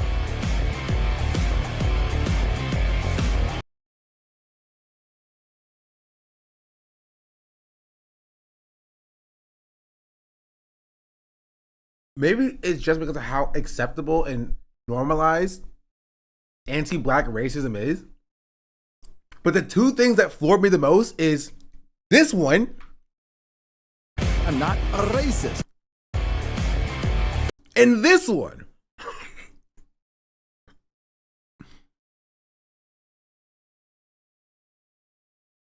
Whereas I see anti-blackness and I'm like, okay, that's normal. But then like, yo, Andor is legitimately a good show. You can't even turn your anti-woke brain off for 2 seconds to like, I don't know, enjoy a very good show. The literal best that Star Wars has to offer. I'm not even joking. And I like Star Wars, but Andor is legitimately the best that Star Wars has to offer. By far. By far. And you can't even enjoy that because of your racism? I can't. How do these people live their lives? You know what I mean? I can't. Not only is Andor a phenomenal show, but Cassian as a character is infinitely more interesting than Han. 100%. But to be fair, it's because when Han was introduced, it was just, it was very early in Star Wars, you know. I can respect the original trilogy for what it gives, right? It was very early in the Star Wars mythos. Things weren't planned out in the way that we see it now. But to be able to top the nostalgia, to put out Andor and put out an objectively, you know, fantastic show is like, hats off to the team. You know? Okay, that's insane. A racist. That one's insane. That's crazy. That's insane. That I made a movie for Han and so it didn't move me. Oh, I didn't watch it. Maybe that's a me thing. I didn't watch Solo. I never really liked Han's character. Personally. That's just you know. I get why people liked him. He was like the rapscallion, the rascal. It was never really for me.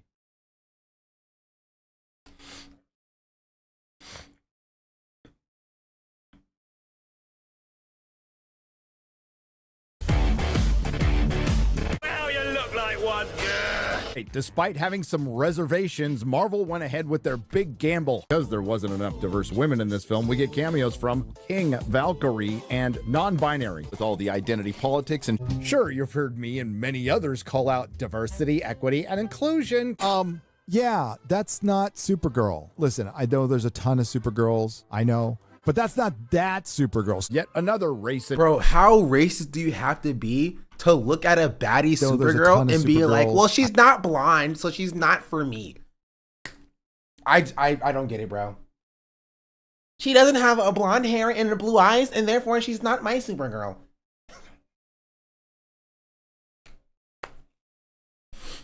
I know. But that's not that Supergirl. Yet another race and gender swapped character from the comics, Dar Ben, who comes off as a soccer mom, created by John Logie Baird, who they did not race swap because the BBC probably didn't have to fill any diversity quotas this episode. A race and gender swapped Robin Hood First Doctor is now a diverse little girl, small little diverse girl to play on. Not sure what happened to all the dudes in Wakanda. Maybe they went off to get a pack of Salems and never came back. Both sides want to stir it up. That is in their best interest because it creates views on the YouTube side and it creates clicks on the website side. But it's very beneficial to them. And yeah, we don't get into that. I'm not here to blame Moses Ingram or criticize the human being. She is simply just an adult pretender who took a job with a billion-dollar corporation who's using her as a pawn. Because it creates views on the YouTube side. Just an adult pretender. Yeah, we don't get into that. We'll get to who's to blame in just a moment. Because it creates views on the YouTube side, but it's very beneficial. And spoilers, it's not you. Both sides want to stir it up. It creates views on the YouTube side. It's very beneficial. What happens when things get too big is too many, I used to call them back in my drug days, sponges. Okay. Sponges are people who used to sponge on you, and they'd hang around you because you had all the dope or all the money. I'm not a racist. You pretend to be. For the money, for the glory, mostly for the money. That's worse than meth. I'm sorry, but Rob, you're never beating the charges on this one. Now, to be fair, Rob claims that he doesn't follow them on anything but Twitter. He says he doesn't follow them on YouTube or whatever. I mean, whatever, dude. We can believe that or not believe that. I don't really care. But I do think it's funny that, that is somehow, that somehow is harm reduction. Because I'm gonna keep it a buck with you. It's not like they don't post their videos and views on social media to some degree or another, whether it's in clips or whatever. So and I don't know. I think the idea of just saying that, oh, it's not that big a deal, I follow him. Here's the thing. You're trying. He keeps trying to equate them to be like, oh, it's like watching CNN and watching Fox News, and it's like, I mean, you shouldn't be watching Fox News for unless you're doing analysis. You can't, and this is my problem. I'm not a big fan of follow policing holistically, but people have a right to question it if you're apolitical and you follow bad people. It's like the Emeru thing, right? He's not just the fact that Emeru, or not even Emeru, but that's not a good example. But it's not even just the fact that you follow bad people, right? It's the fact that you present yourself as apolitical or not talking about politics, but you do engage with politics by following bad political people, right? There is no apolitical. Apolitical does not exist. You are political. You're just political in a way that you don't want to be criticized for. Yeah,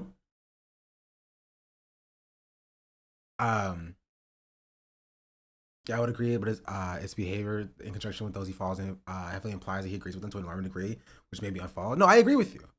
Right? I completely agree with you. And the problem is that the people have a right to question, hey, you follow these bad people, do you agree with them? And you have to, say no.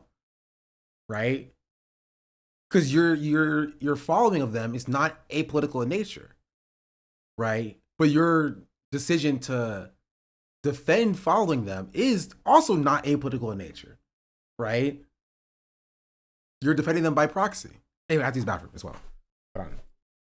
No, that's not what this is. You're trying to both sides virulent, rabid racism because that's all they have to offer. They are even very open and honest about the fact that they're grifters. So why the hell do you think there's anything they could say that has any fucking merit? I'm sorry, but dude, this is cooked.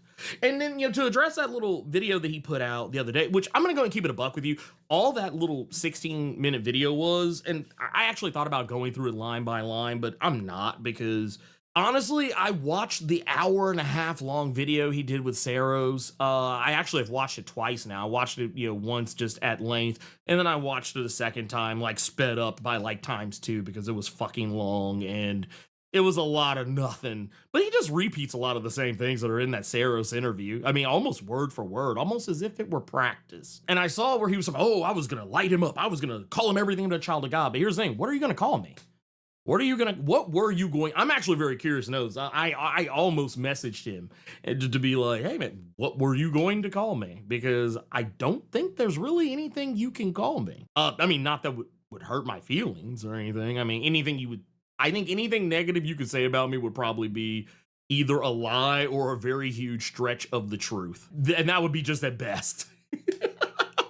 Because for the most part, I'm not saying I'm a perfect person, but I mean, I don't follow virulent racist. I don't follow or endorse anti-Semites or anti-LGBTQIA plus people. I am it's not a thing. So I mean, I don't know. I'm curious to know what it was he thought he could have said that would have been so bad. What was he gonna call me? Like a radical leftist scum? I mean, I would have brushed my teeth with that. And don't threaten me with a good time, okay? Don't threaten me with a good time. But yeah, man, I don't know. I think all this stuff is really kind of crazy because and I think I said this in the video before, like, I honestly was just gonna say my piece and leave it at that. And Rob is entitled to respond, to whatever he wants to respond to, because I mean he is the subject of it. I will say I have seen some people that have made videos in regards to what I had to say, and there are some people who have said some pretty wild shit. Some of it I agree with, some of it I don't. And since Rob has been playing vague about shit, I guess I'll play vague about that too. I think I said this in the other video. Rob and I were never friends. Like, we were never I would be open and honest about the fact that I wanted to be friends. I thought that, that was something that, would have been nice, but as time has passed on, and honestly, I don't think that would have worked out very well in the long run anyway, because in this day and age where things are as awful as they are, I don't like both sidesers. I don't like centrist. I don't like moderates. I don't like people who try to pretend to be enlightened centrists to act like, oh, being in the middle is the perfect place to be. I think that shit's stupid. I think it's stupid. And it's kind of how we get to where we are right now, is because there are too many people trying to pretend that the truth is in the middle, when in reality, it's not. I'm not going to play that game. Not going to play that game. And the other thing that I'm really not going to play is this whole idea that because people have been trying to be like, oh man, it's so terrible to see two black men beefing, man, oh my god, man, y'all need to kiss and make up and get back together and try and work this out. And here's the thing, I would not be able to make nice with Rob based on some of the things he has said and done.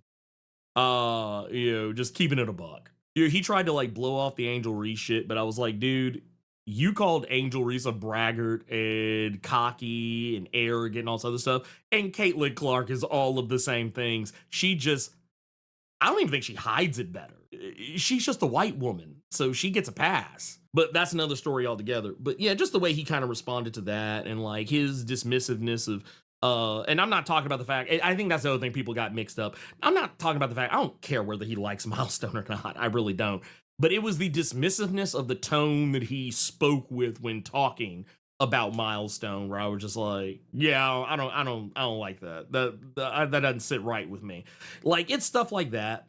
And then also just, how he finds merit in the things that white supremacists say. I can tell you, I don't agree with him on anything.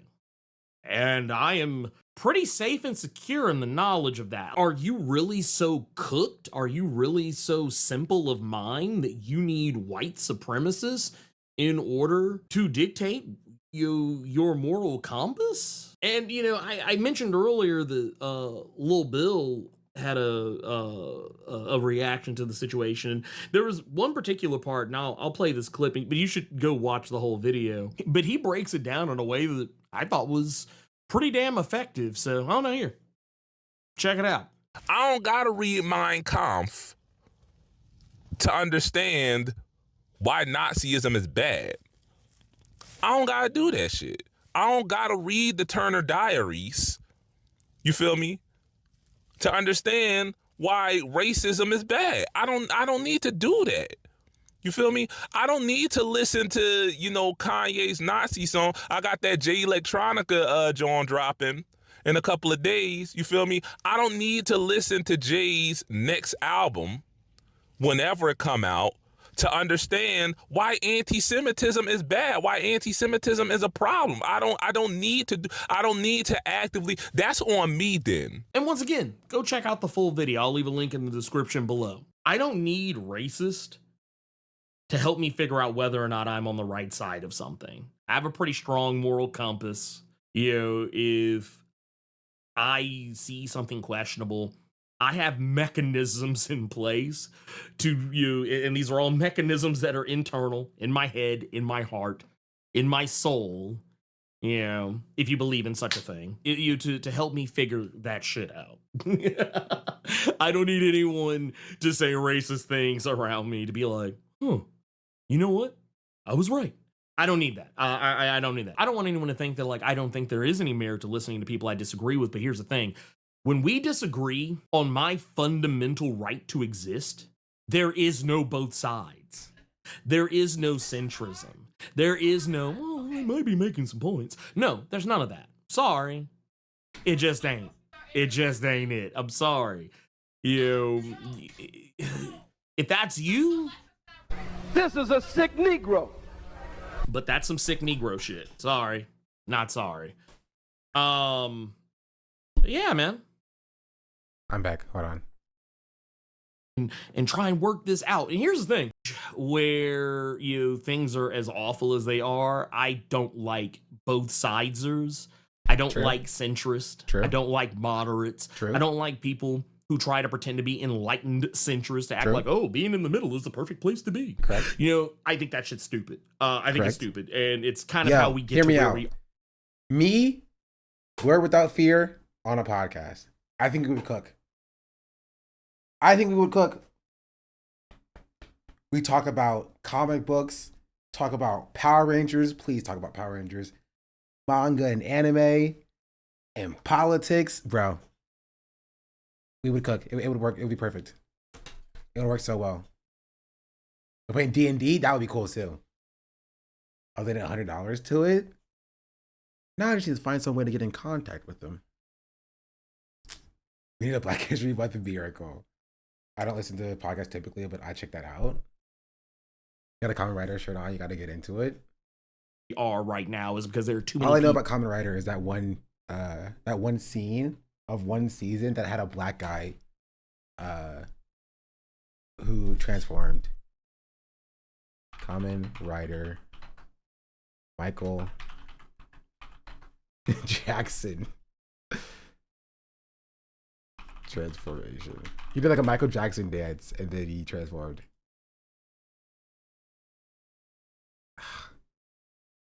Where is it at?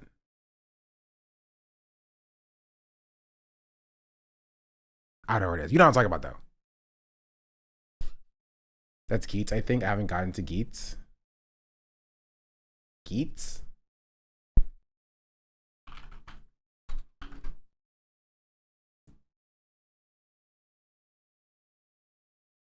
No, this is what I was thinking of. Oh, that's the name of the series. Black guy. Yeah. Ben is his name. That's so funny. Kamen Rider Geets, episode 14, 2 more riders. Okay, wait. He has a Power Rangers playlist? Stop. Okay, I hope his Power Rangers takes are good.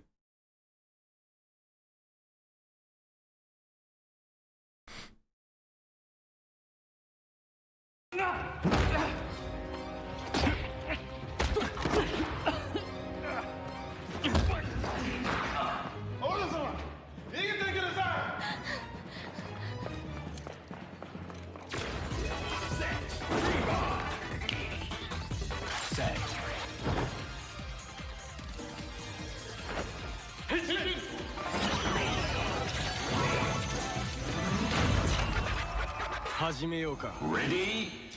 仮面ライダー狩りを Fight. And they get clapped up. Rip.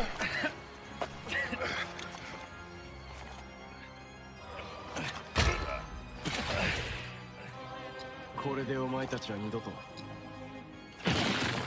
ライダーにはなれない Also, okay. Yeah, right.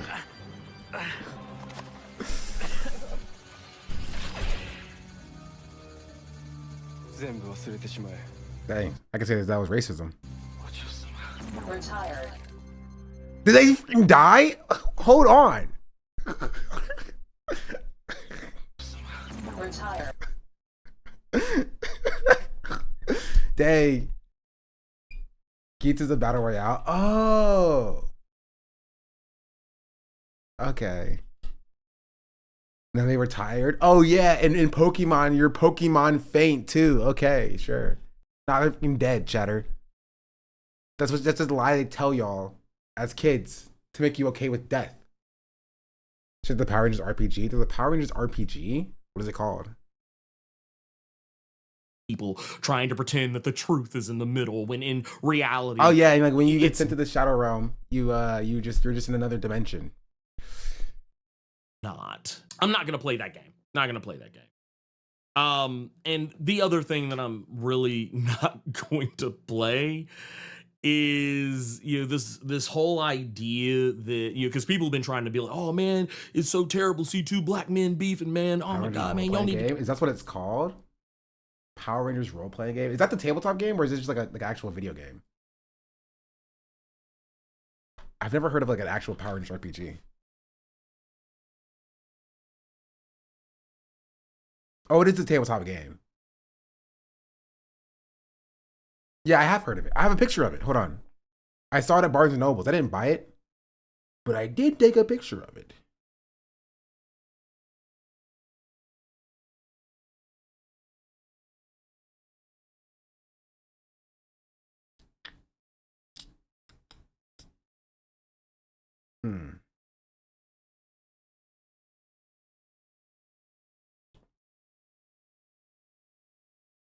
It's just me and Barnes & Noble. I saw it. That was interesting.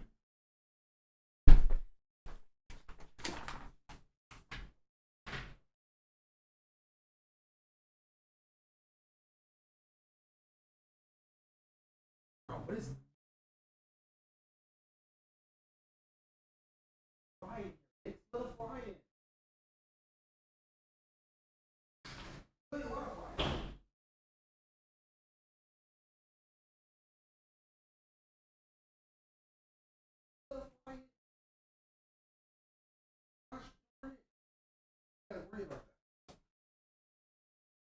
Come here.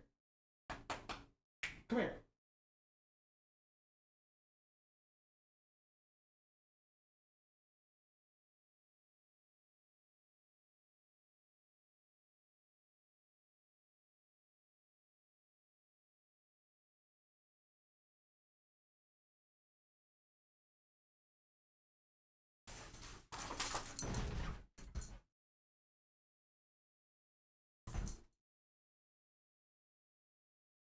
How'd you get dirty? Freaking goodness, dog.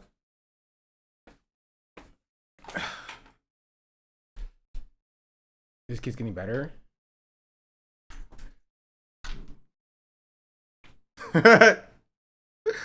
Google apologizes after news alert about BAFTA Film Awards debacle included the N-word. You're telling me Google sent out a push notification calling black people bro? Are you serious? What is happening in Black History Month? There's more. Stop.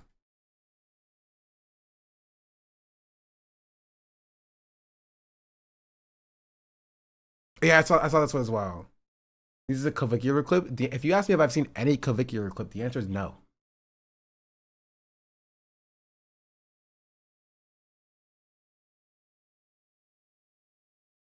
What was the second slur?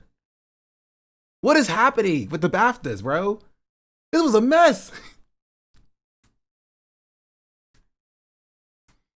BBC reveals it edited out a second racial slur from the BAFTA Film Awards coverage. A second racial slur was edited out of BAFTA Film Award coverage by BBC on Sunday, according to the corporation's head of content. Kate Phillips emailed the staff this afternoon to apologize and revealed that a second slur was removed from the broadcast, which aired 2 hours after the live ceremony. The BBC has been criticized from all quarters, including leading politicians, for failing to edit out the N-word from its BBC One broadcast after it was shouted from the audience involuntarily by a Tourette's manager, John Davidson, a campaigner, John Davidson, to the star of Sinners Were on stage. This one was aired in era and would never knowingly allow us to be broadcast. Stop. Stop. Sit down.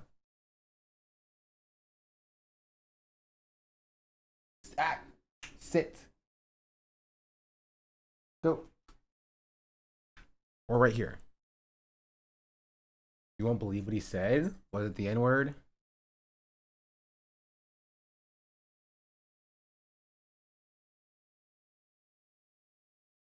Oh, I did see this clip. I didn't watch it though because I was like clavicular.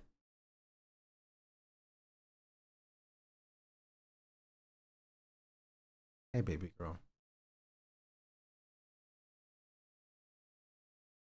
When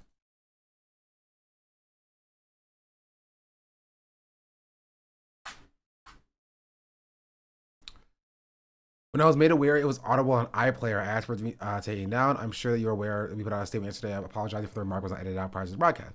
The BBC and producer Penny Lane's line has been that the slur was not heard until the OB truck recording of the coverage. It still took BBC 15 hours to take down the awards off of iPlayer. As of the afternoon, it remains down. I am sorry the racial slur was edited out of the broadcast, added Phillips. We understand how distressing that was. Award attendees were pre-warned of the possibility of involuntary verbal tics associated with Tourette's syndrome at the start of the show, and Alan Cummings addressed it at the broadcast. Of course, it doesn't lessen the impact and the upset. Phillips said it had been in touch with the BBC staffers in the Embrace Network. BAFTA also launches a review. Davidson, the subject of the movie I Swear, which won an award for Best Actor, said that he was deeply mortified. Okay, we've seen the starting. And that's it. And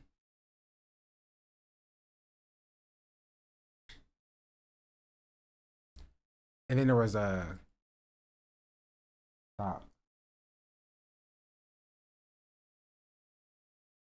Google one, wherever that was.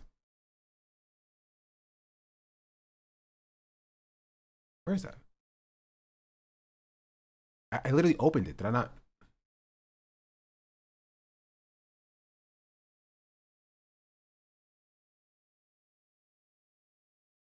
Am I tripping?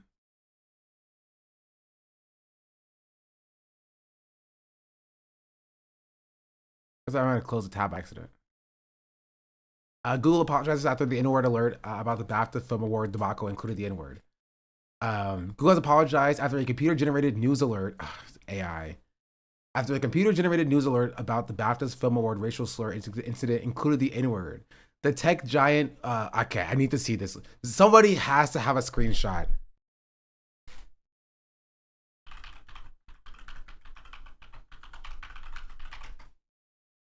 Oh, we can't see my screen? Why not?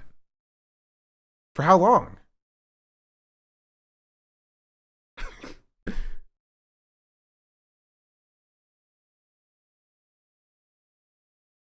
The whole time? Since you came back?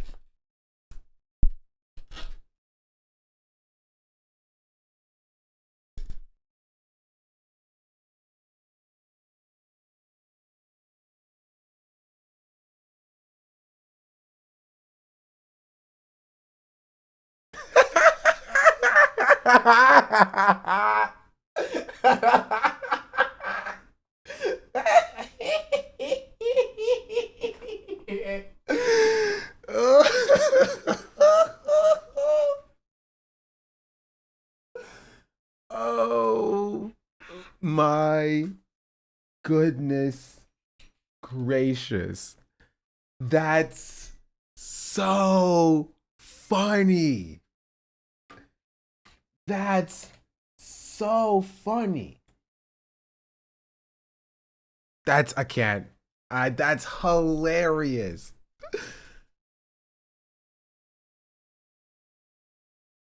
This gets so bad. So, okay, I was reading off this thing. BBC reveals it edited out second racial slur from the BAFTA Film Award cover. That's all I read so far. And you had this. Google apologizes after news alert about BAFTA's Film Award debacle included the N-word. Google has apologized after a computer-generated news alert about the BAFTA's Film Award racial slur incident included the N-word. The tech giant pushed out a notification linking to the Hollywood Reporter article where the headline was, "How the Tourette's Fallout Unfolded at the BAFTA Film Awards." The alert then invited readers to see more about. That's crazy. What is going on this Black History Month, bro? How the Tourette's Fallout Unfolded at the BAFTA Film Awards. The Hollywood Reporter. See more on. Really? Bro? Interested or not interested? What do you think? What do you think, Google?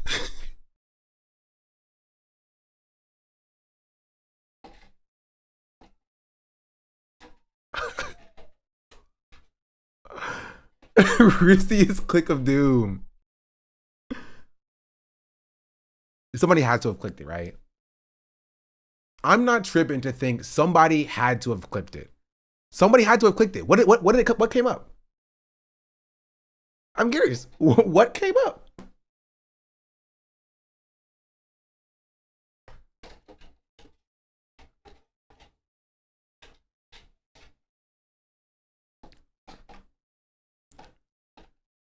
I would click, honestly, I would click it too. I would click it too. If I'm being real.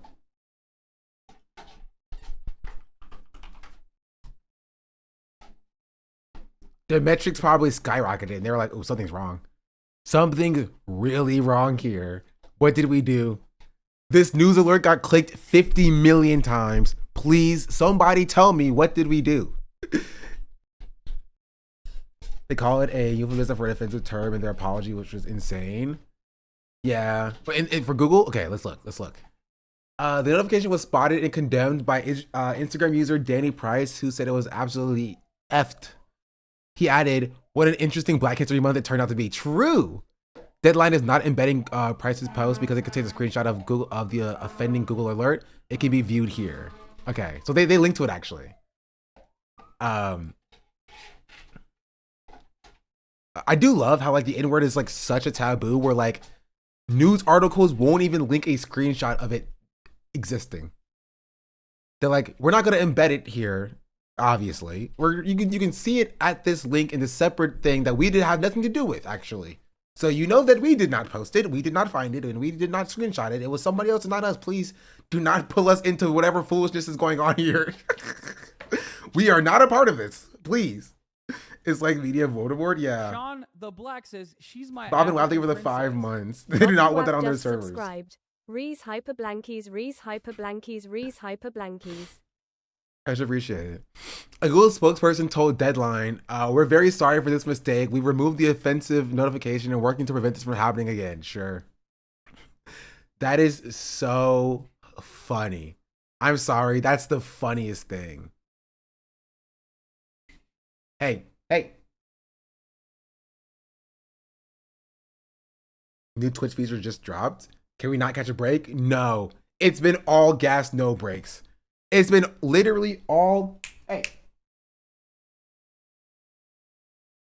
Nyx. Sit.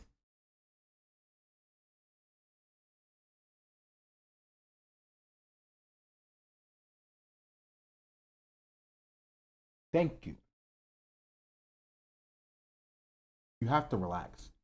Also, your ears are dirty. Wait, did you not just get groomed?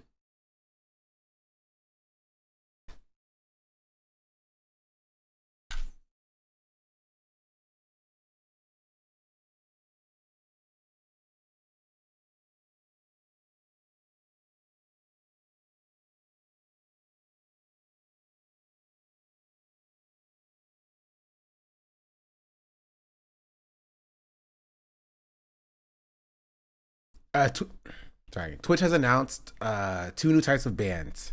Streaming suspensions will allow users to watch and chat in other channels, while chat suspensions lets them stream but not chat elsewhere. That's interesting. That's an interesting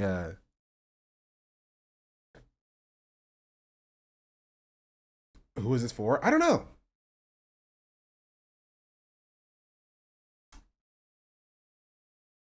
I don't know. I can't think of a situation where you get chat banned and not stream banned. You know what I mean? I guess for like chatters. So if you're just like basically like a shitter chatter, you get chat banned when you chat offensively. But you can, if you chat the N-word, but you can still stream and say it. But if you stream and say the N-word, you can still chat about it, maybe?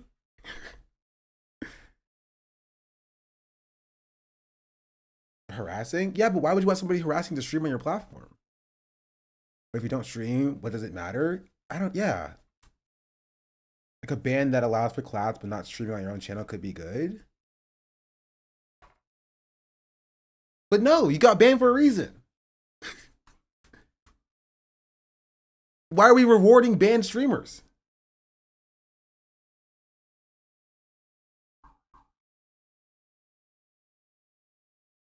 is to stop Hassan from ever going to husband's chat again. Sit down. Sit down. She's getting restless from my streams. Cause she's like she realizes that I'm getting to the end of my stream and she's like getting mad. Anyway, that's the Google alert. Man, that's so funny. I'm sorry. I can't even. I like. What an interesting Black History Month has been. What an interesting Black History Month has been. I'm keeping this one open. That's hilarious.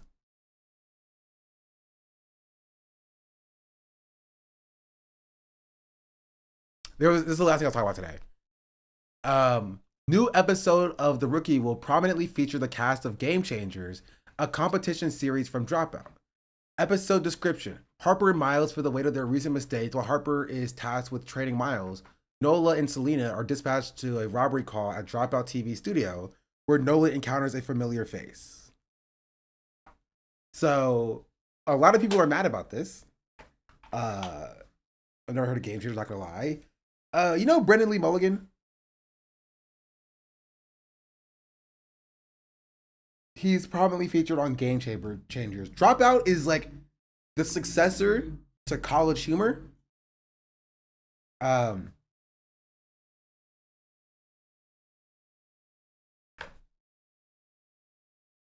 And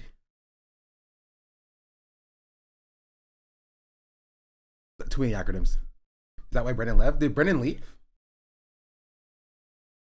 Brendan left Dropout? Brendan Lee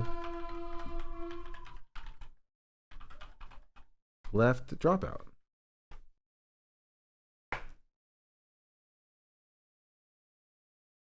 No, I don't think he left.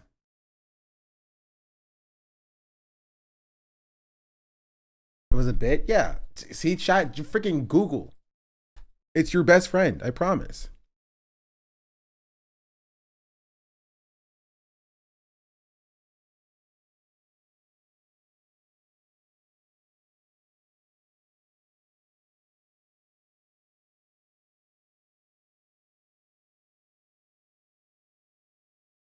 I won't even show because it's a bit anyway. But yeah, people are mad at this because they say that The Rookie is propaganda and that the Dropout is doing propaganda. Which, to be entirely fair, it is propaganda. It is. You got Nick, thank you for the raid. Welcome in. Did y'all see the push notification that Google sent out for the BAFTA thing, bro? Insane. Hope you had a good stream though. What was y'all talking about? What's going on? The Wikipedia of the BAFTA N-word Tourette's incident is going to be something. Yep. They're going to write it. Yeah, it is propaganda, right? It's propaganda for cops. And I think people had this misunderstanding about Dropout being like a progressive company where, because it is a progressive company, but it's progressive in like the democratic sense where like, progressive in that like police need reform kind of progressive. Dropout is owned by Robert Reich's son? Yes. Sam. It is, indeed. Ain't that crazy? Bro, freaking nepotism is wild, dog.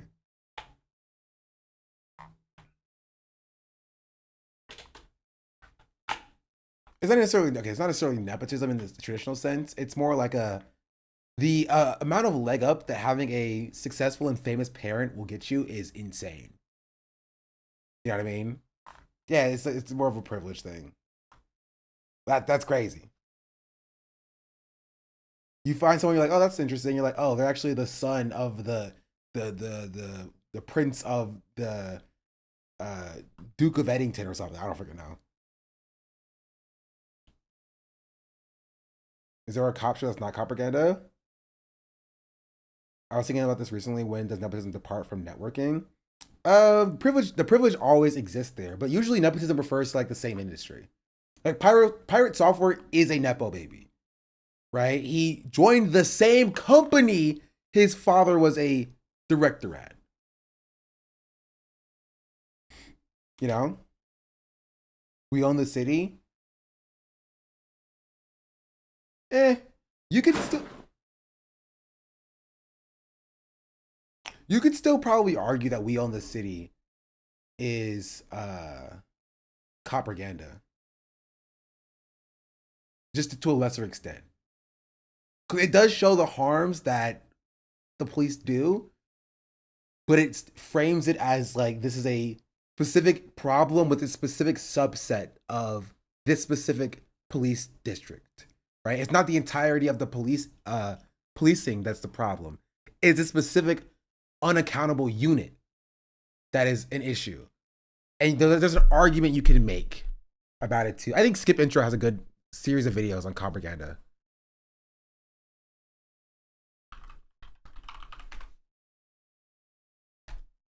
This is what came up. There's 23 videos here. Right, talking about Brooklyn Nine-Nine, The Wire, Lucifer apparently. We Own the City is also in here. Cops, To Catch a Predator, NCIS. That was a good one. That was a really good one. I like that one. That was really good. He has one on The Rookie too. Paw Patrol. No. No. No. No.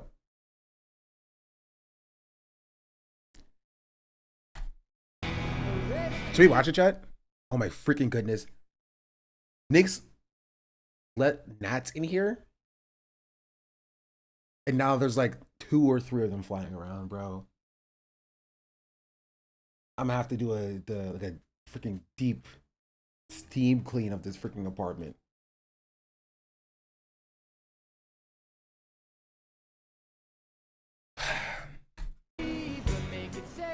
I will say this was a little fun little thingy. They're all actors looking for a gig.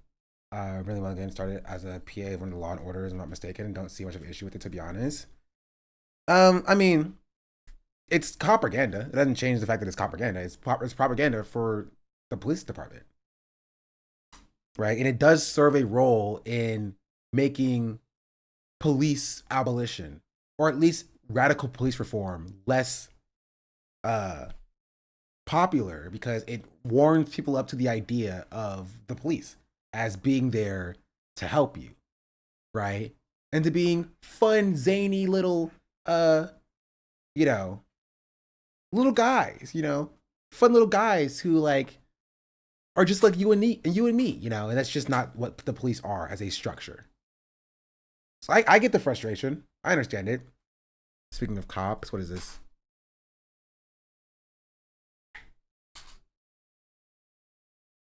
It's a song. Listen to this one first.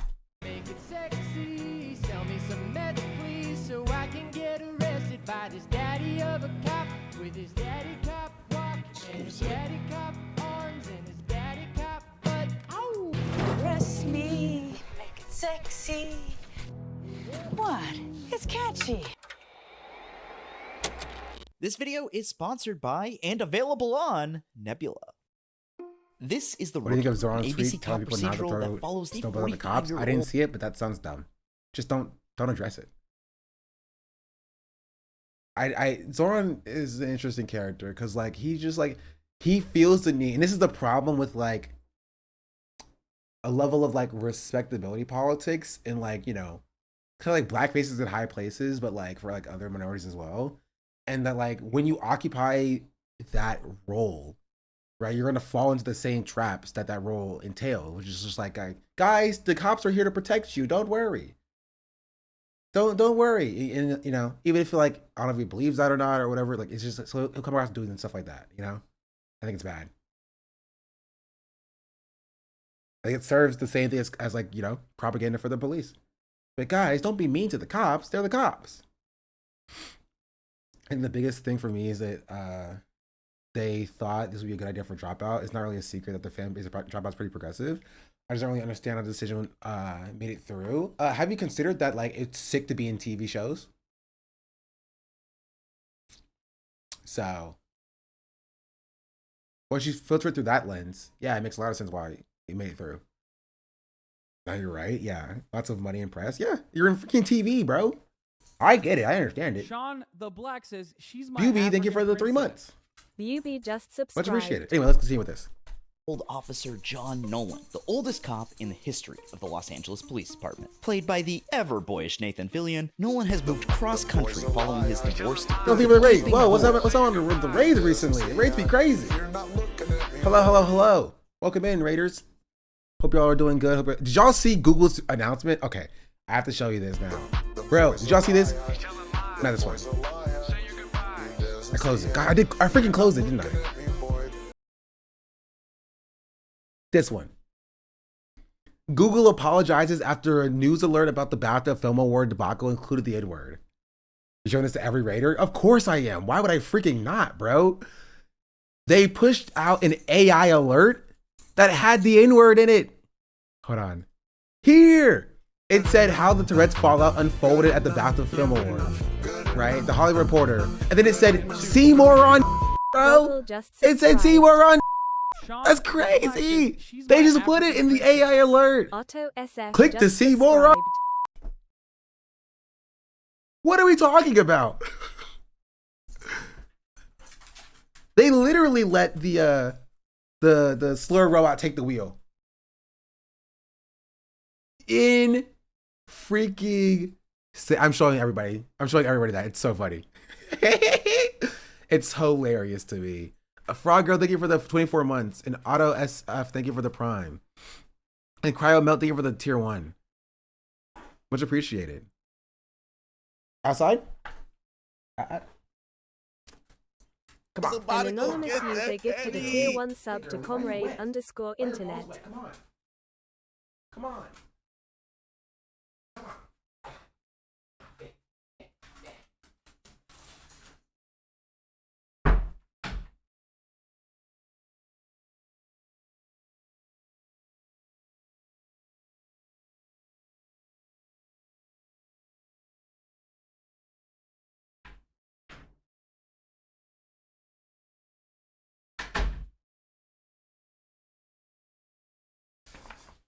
We got so much content on Black History Month. Crowd would be proud, yeah. And it's not even over yet.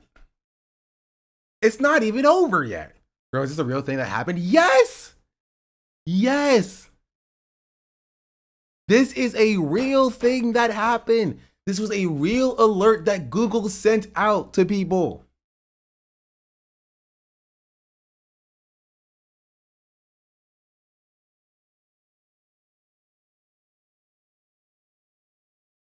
Craziness.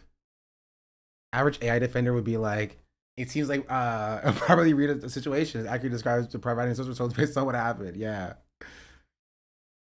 My neighbor can call me the N-word and now my phone can too. What a glorious Black History Month, right? Even your teachers, chat. Okay, did y'all see this one too?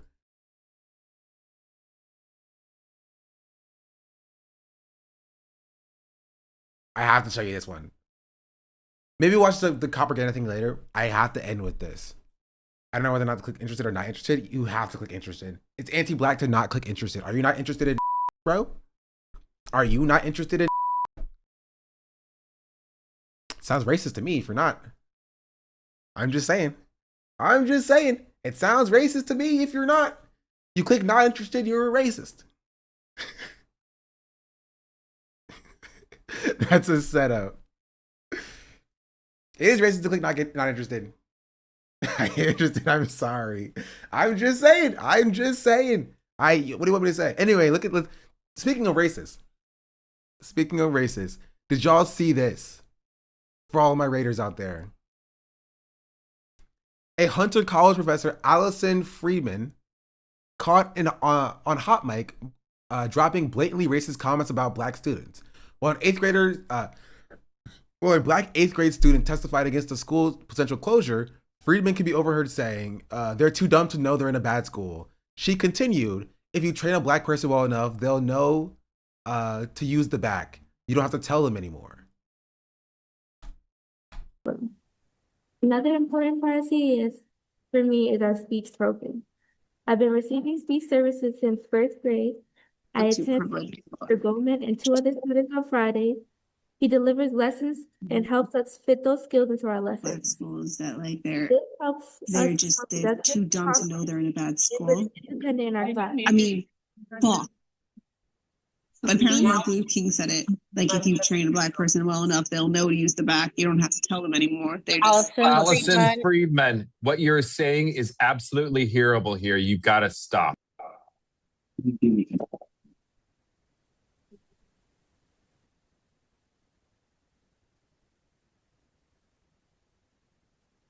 Man, that silence is palpable. That silence is palpable. But a teacher? Yes. Yes. Or to see the unblurred webcam of the races? No. I think the blurring here is the 8th grade student who's speaking, or like one of there are also students on this call, chat. There are students on this call who are trying to tell the district, please don't close our school. We want to be at our school. Please, I beg of you, don't close our school and shove all of us into these other schools to overcrowd them. And she was like, don't these blacks know that she said that they're too stupid to know they're at a bad school, right? And then she said, she was making a reference or a quote or something, saying like, as someone so said, if you train a black person well enough, they'll know to use the back. You don't have to tell them anymore. More evidence that no matter how much education we can get, she's still racist. Yeah. Like she's like very educated. She's like quoted in like a number of different articles and studies, like over a dozen when I looked up her name.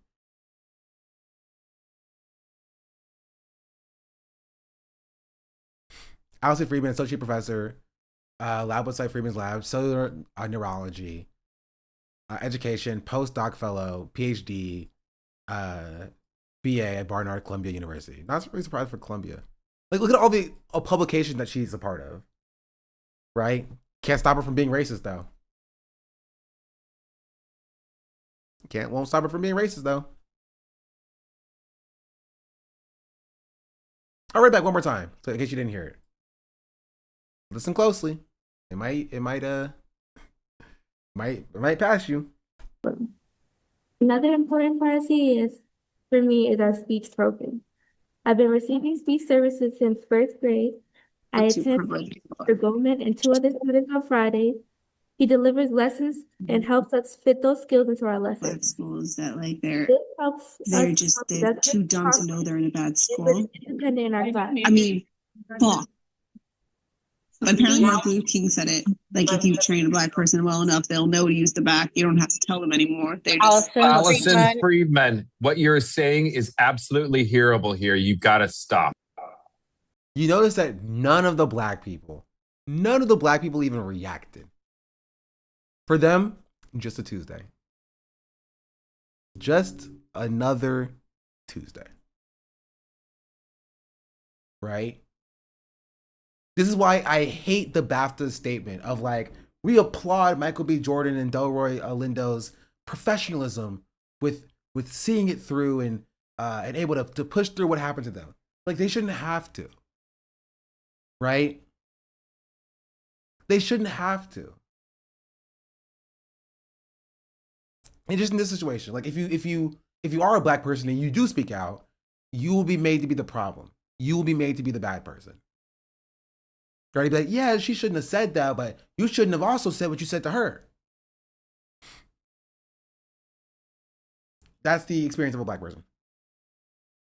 It's never been me in these situations. The Lord's really trying me at this point.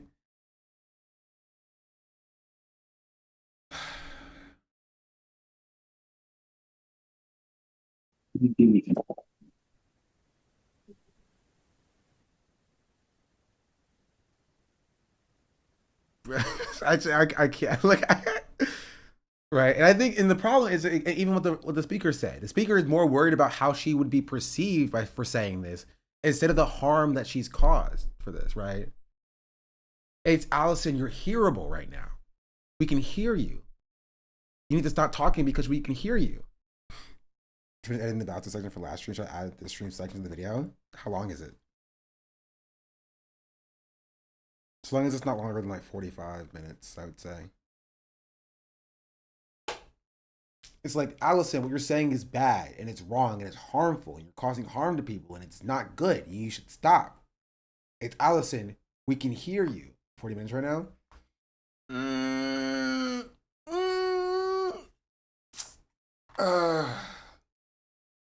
Nah, don't worry about it. There's a story about a soccer player calling a black soccer or something by pulling up his shirt.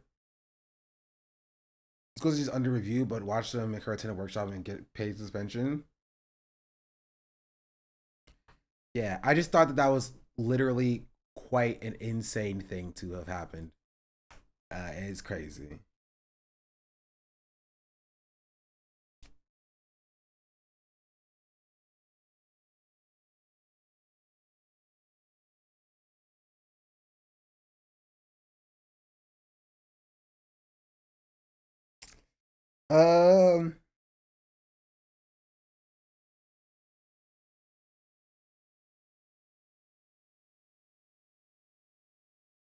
That's so insane.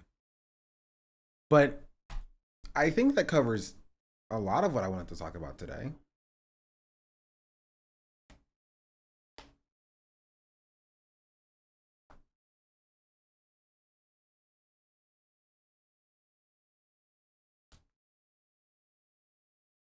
Make sure not anything that I missed.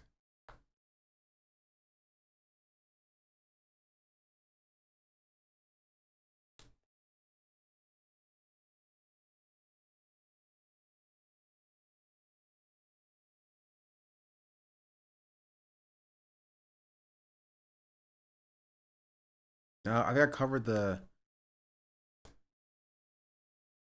Oh, this is the last thing I'll say. If it's emote, it saves me frequently. Back to the comment there is in the chat, I would raise awareness about coming out tomorrow.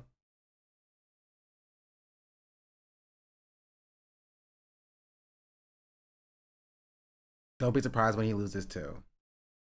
DNC officials are working on a secret report that found that Gaza stands cost Harris voters. I didn't talk about this either today. I'll talk about it tomorrow if I have time. And then I'll finish the Tyler Perry video. Oh my goodness. How was I supposed to know that this would be a full thing? I know Newsom and Tyler immediately cringed.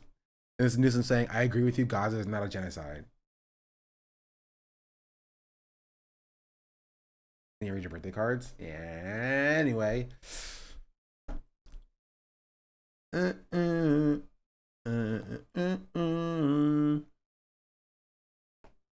glad to sit here for a little bit.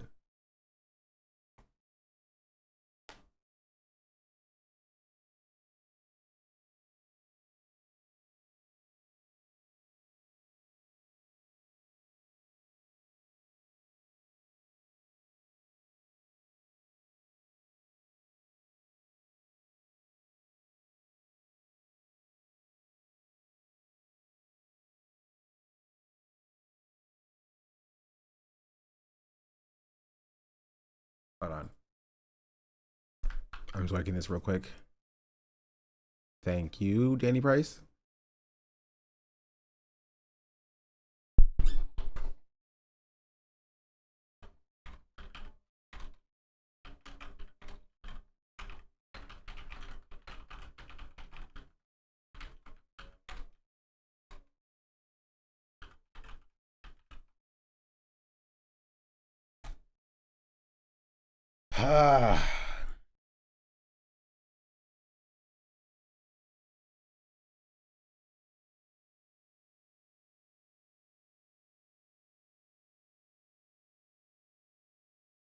Yeah. That's where I'm gonna call it, bro. I just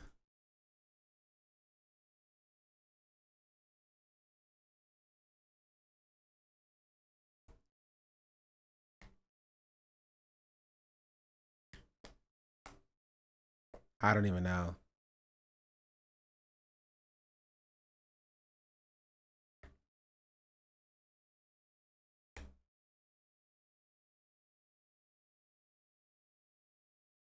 Any final thoughts? Cause actually needs Google, please. I want to buy a bag. Yeah, Google. I got the alert too. Give me $1 million.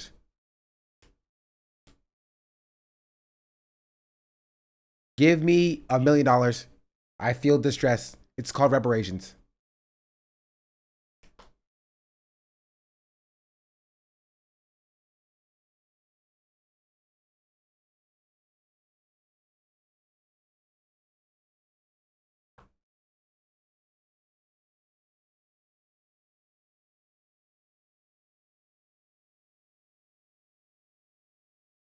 Yeah.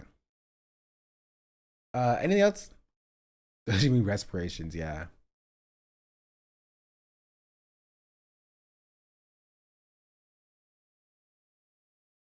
I don't know. I got something for you guys back on my PC. What is it? I'm just going through my bookmark to make sure there's nothing else I want to fully cover.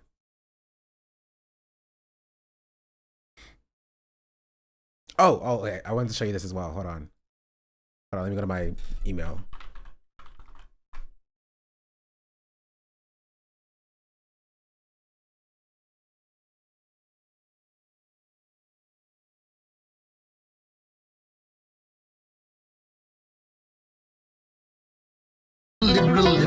Play both.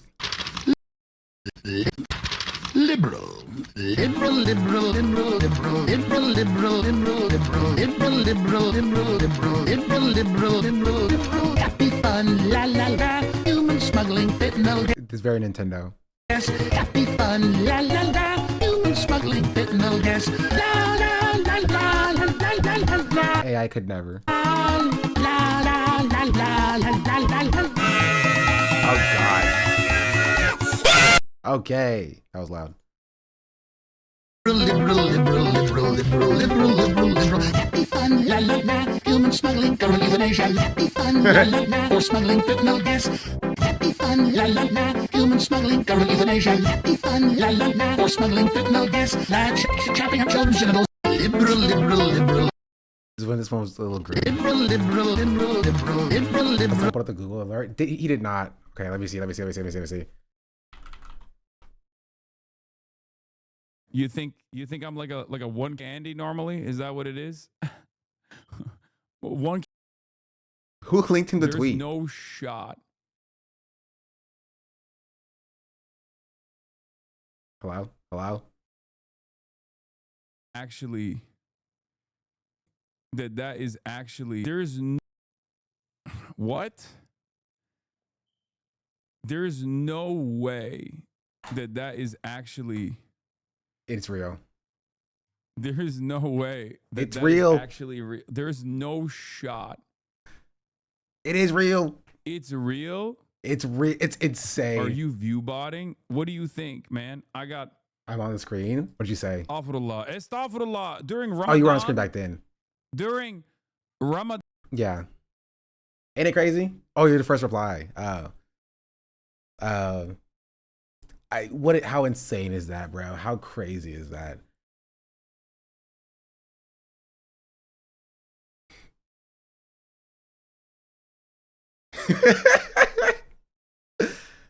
Okay, this is also funny. I'm gonna go soon, I promise. This person said, watching Shaun the Black and he's just showing Raiders all the racism that happened after the BAFTAs. I was doing that. For sure. That's exactly what I was doing. Yep. If I gotta see it in Black History Month, you gotta see it too. You gotta see it too. That's it. That's the take. Spread the love, spread the wealth. You know what I mean? I'm not watching a particular clip. I refuse. I do want to see this rookie video, but it's a little bit long for the stream. I'm getting a little bit tired. Okay, I'll end with the Spider Noir clip. Tell me why. You already know how it ends. Well, then start from the beginning.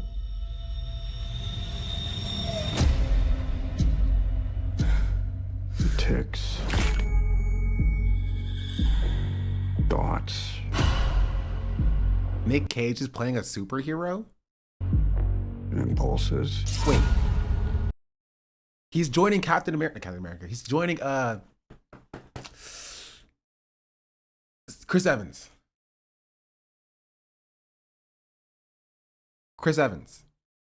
Chris Evans was both the Human Torch and Captain America. Nick Cage is both Ghost Rider and Spider Noir now. I managed. Wait, and he played a fire superhero. That's not Ghost Rider. He was Ghost Rider. And Superman in the Flash, was he?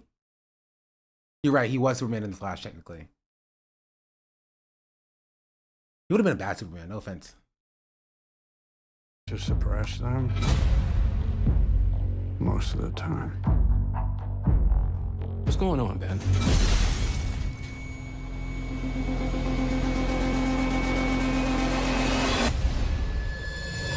Wait. What the hell happened to him? I beat up some guys in a bar. And I got plastered.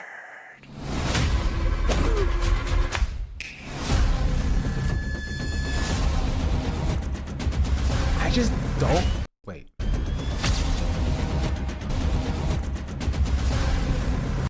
He has no powers?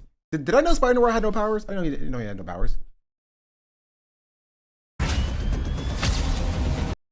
Or it's just this version.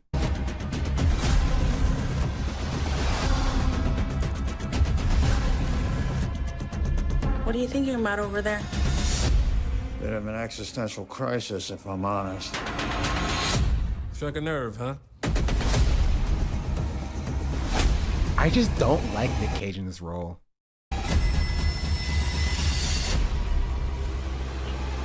But he's swinging.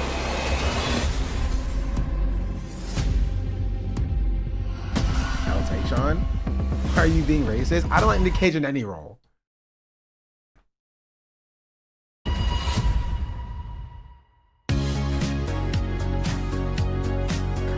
I don't know. He waits him in Spider-Verse? Okay. I think he plays a bad live action Spider Noir. I'm sorry. Not a face-off enjoyer? Not particularly. I think he's fine. He's passable. He's just not my favorite actor.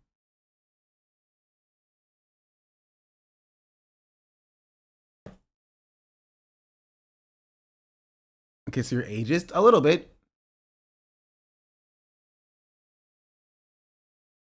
I think he's fine. I think he's okay. He's not my favorite actor.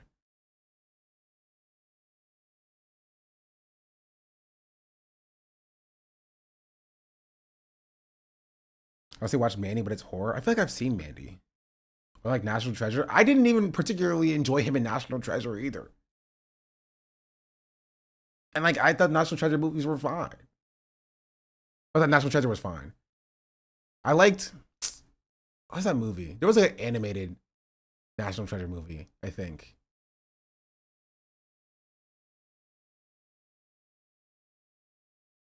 I don't know.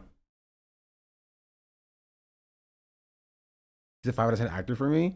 I don't know if I go low as 5 out of 10. He's just not like he's in a lot of things and he's not he was in a movie with, okay, there's a movie that he was in where like all the adults go crazy and try to kill their kids. Right? I think he performed well in that movie. I think Mom and Dad, is that what the movie was called? I think he performed well in that movie. Like, I think he played the role very well. I just don't necessarily like him as an actor. You know, he's not a bad actor. I just don't necessarily like him. Your worst take? It's personal preference. I'm not a fan. I think he can act. I think he's proficient at his craft.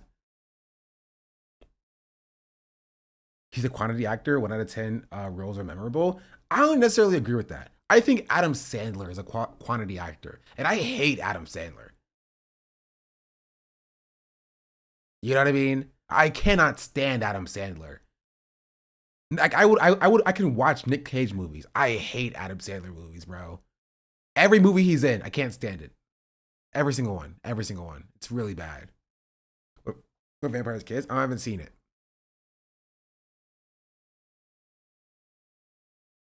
Adam Sandler to me is like white people's Tyler Perry as it pertains to like Medea or Tyler Perry characters. It's like typecasting a little bit.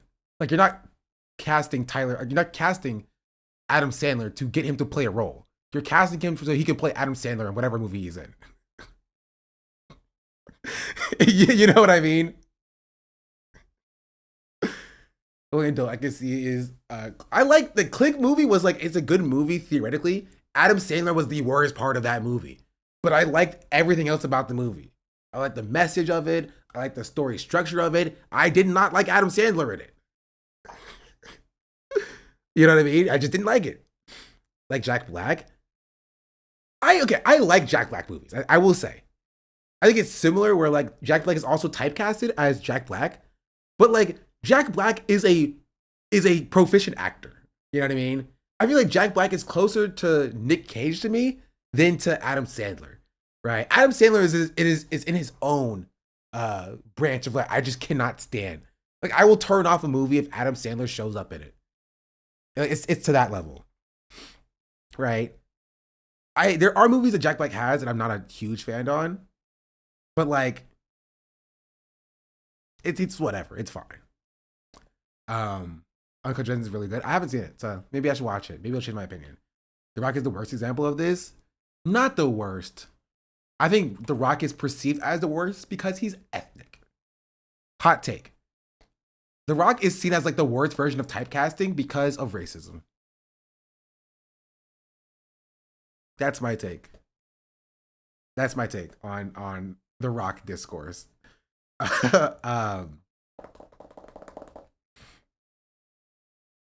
But I love Jumanji.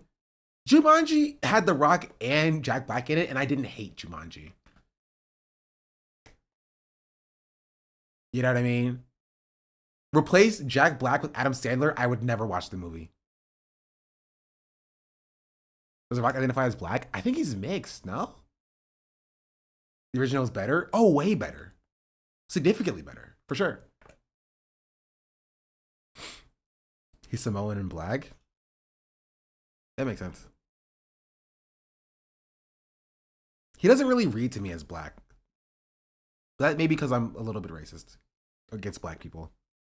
His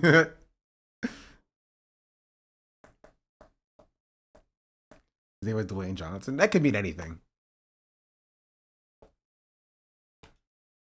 I hated Jumanji. The original? What is wrong with you, Chatter?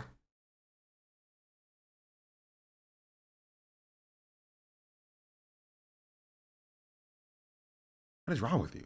Explain. Explain yourself. The original is really good. Fantastic movie. I meant Zathura. Zathura is also really good. It's like the child version of Jumanji, but I would go as far as to say Zathura is scarier than Jumanji is. I watched Jumanji as an adult and Zathura as a kid, but then I watched Zathura again and I was like, dog, Zathura is a scary movie. Like, that is a terrifying prospect. I could survive in the Jumanji world, right? In Zathura, you're cooked. You spin the board one time. You start the game, you're cooked. You're done. Your house is in space, and you need to finish the game to bring your house back down. Immediately, like it's you're significantly in a worse version. You can get a fine spin in Jumanji and be like, okay, I'm done with this for now, actually. You know, I didn't know this was a real thing. I'm going to go ahead and close the box up and put it away, right? In Zathura, you are in space. You literally cannot leave. Yeah, but Robin Williams spent 30 years in there. Yeah, but like, that's an L for him. You know, that sucks to suck for him. You know what I mean? That's rough. The girl lived her entire life and she was fine. You know what I mean? So skill issue, exactly, right? Skill issue. Girl, like literally, she like, well, he's gone now. She closed it up and put it away and left. You feel me? Like, she lived a normal life until the kids brought it back and then started playing the game. You feel me? But You know what I mean? Like, it was fine. You can spin in Jumanji. And honestly, you can get a bad spin in Jumanji. And you would still be okay. You know? In Zathura, chat, you don't understand. If you haven't seen Zathura, you don't understand. As soon as you start the game, Robin Williams was not fine. Okay, that's an L for him. I'm sorry. She went to years of therapy for that. Yeah, but at least she's fucking alive. At least she lived. And she was able to go to therapy. In Zathura, you cannot go to therapy. You're in space. You're in the vacuum of space. You literally cannot leave until the game is over. When you start the game, you cannot leave until the game is over and it returns you back to Earth.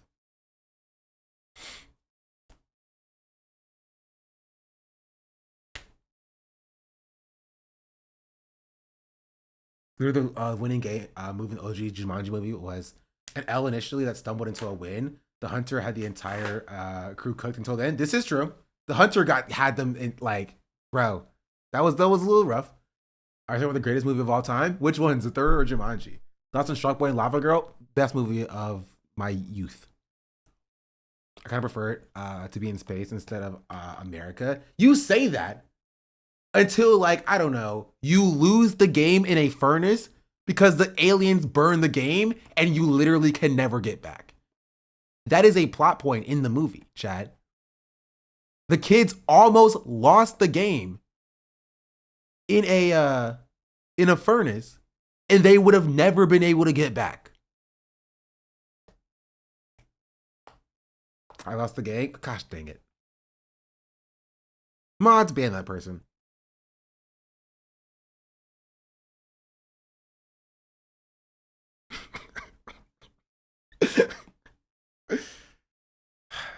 Talking about Robin Williams movies, do you like The Birdcage? I don't know if I've seen The Birdcage.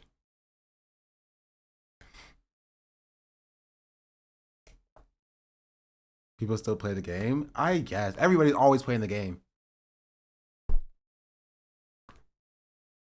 You're always... Shice. Oh, it didn't crack. But High School Superhero is one of my favorite movies. Sky High? Sky High was cool. Even though it was still a worse version stolen from the black version, which is Up and Away. I say that I did not check when they came out. So I could be lying to you.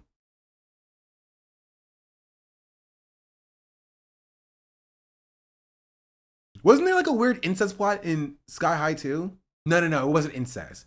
It was an old woman was essentially grooming the main character in Sky High. Have you seen Mean Girls? I've seen Mean Girls. I think parts of it.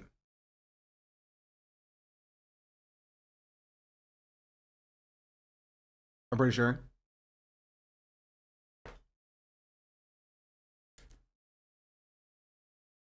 War and Peace was a fire name, though, I will say.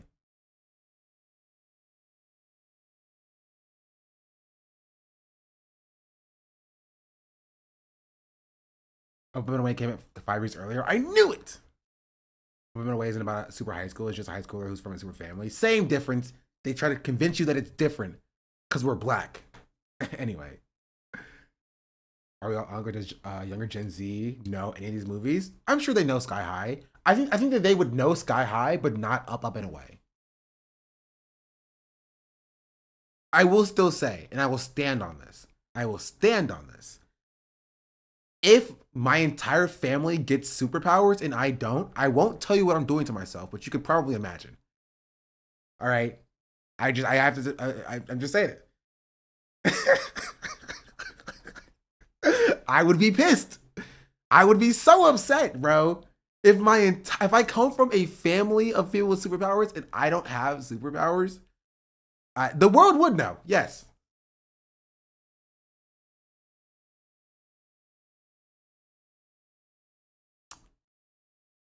They can set up an agency and hire them out as mercs? No, that's lame. I want the powers. Me. I want the powers. Have y'all seen a show called No Ordinary Family? I feel like nobody ever talks about this show, and I feel like I hallucinated it, but I know that it exists.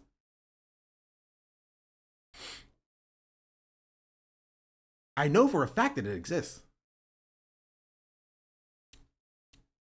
I don't know, look it up. It exists. No Ordinary Family. No Ordinary. Yeah. This is like white people's Up, Up, and Away. There was a family who were on a plane. The plane was struck by lightning and they all got superpowers. No Ordinary Family is American television that was aired on ABC in the United States and CTV in Canada. The 1-hour science fiction comedy drama was produced by ABC Studios.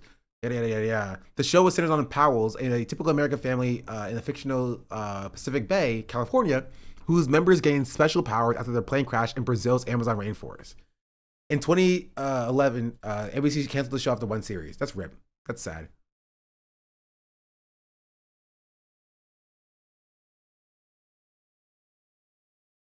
I've never seen this. Really?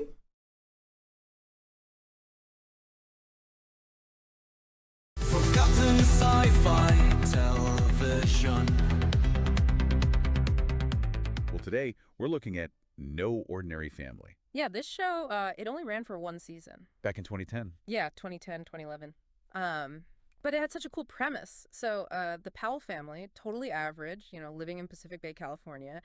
They go on this trip to the Amazon, and after a plane crash, their lives get flipped upside down. They get superpowers. Yeah, they get superpowers. Like, we're talking super strength, super speed, mind reading, like all the classics.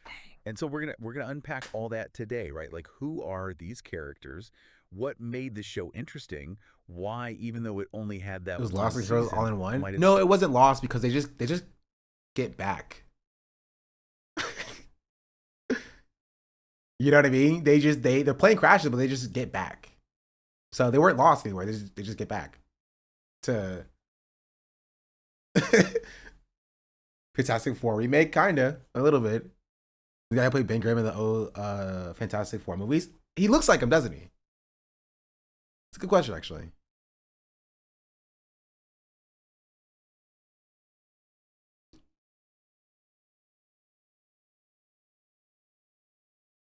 Yeah, he was the Thing. Man, he loves his superpowers. still be worth checking out today. Right. So, I mean, right off the bat, we've got the Powell family, and each of them has their own power set, right? So, Jim, the dad, he gets super strength, right? And he's tough to hurt. He can jump like a quarter mile. But the thing is, he's not that agile, and he's vulnerable to this weird chemical synoxate. It's like his old limitations are still kind of there. Interesting. So, Stephanie, the mom, she's a scientist, and she gets super speed. Like, we're talking 10 miles in under 5 seconds. I couldn't even read that fast. Exactly. Plus, she heals like crazy fast, which is pretty handy. And what's really interesting is her work with this plant from the Amazon, Trilcetum coronis. It's connected to how they all got their powers. There was even this serum that gave her light speed for a little bit and even let her time travel. I'm sorry, that's all. Yeah, that's like a all little I bit could that's- think about. Is this AI? I don't think so. It might just be a small podcast that wants to be successful. You know what I mean?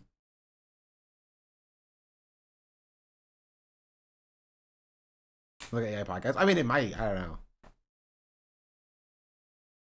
But I don't like throwing around the AI allegations. That without any evidence, personally. I also don't like going off of sound because AI is trained off of human speech.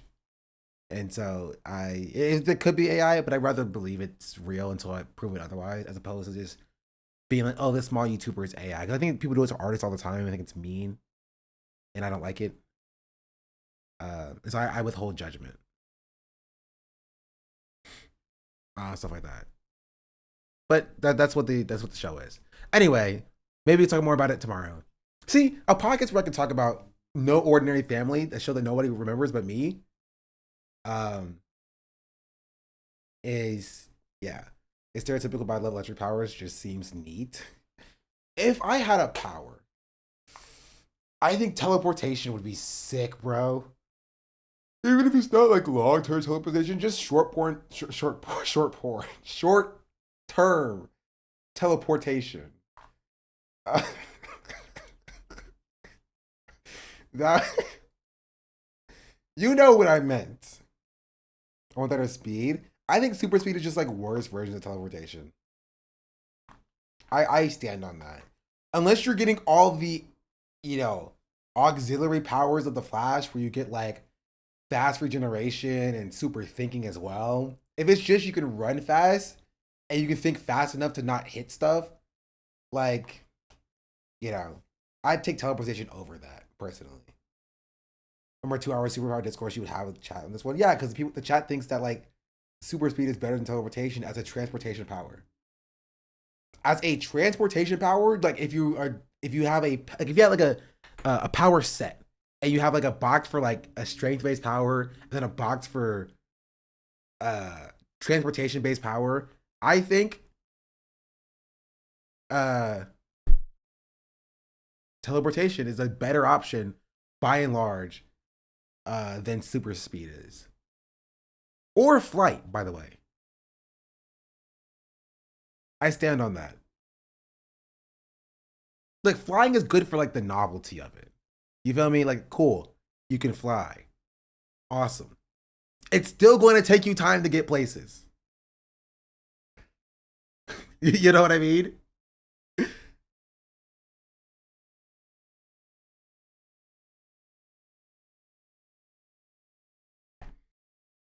About being a train superpower? Just being a train? But to go back in time, I have regrets. I honestly, that's one of the only powers I would never choose. I think being able to jump forward in time and to go back to where I am now would be interesting, just so I can dictate what my life will be from that regard. But I think going back in time is too messy. I think it's too messy. I'm black. I don't want any time powers.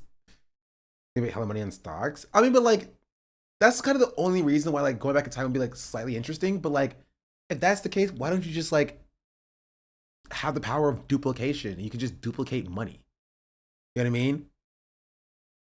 Like, you can just sit in your room for one day, take $1, duplicate it to 100, take that to an ATM, make it $100, go back to your room, duplicate that to 1,000, and then that up into like cases of money. That's illegal? Yeah. So is stock market manipulation. Who cares? You have superpowers. It doesn't matter.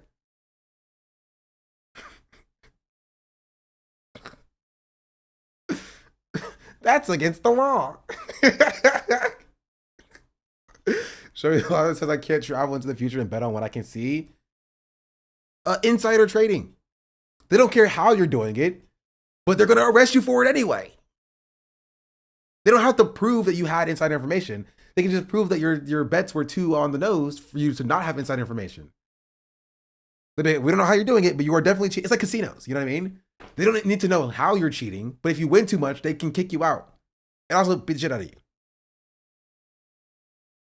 You duplicate gold, don't oversaturate our currency. I think a duplication power would be interesting, just not because duplicating money, that would be cool or awesome, but also just from the avenue of duplicating myself. If I can duplicate anything, I duplicate myself, double my productivity, where a part of me can stream, the other part of me can your mom, got him, you know, and just like, you know, that'd be a nice little thing. Have you seen The Prestige? Is that the movie where the guy travels back in time and sees himself an hour in the past? No. What movie is that? You know what movie I'm talking about? Is that Looper? It's the Magic movie? Then no, I don't think I've seen The Prestige.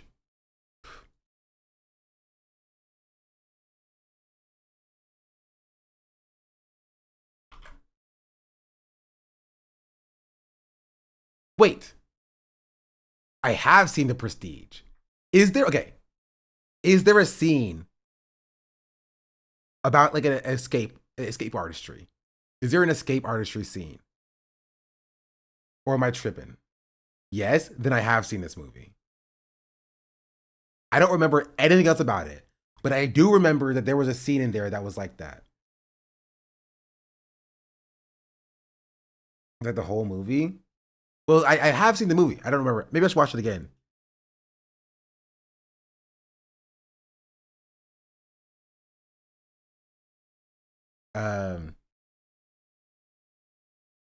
But watch it again. Now You See Me is my favorite superpower movie. Yeah. You see the new one? Have y'all seen the new Now You See Me, chat?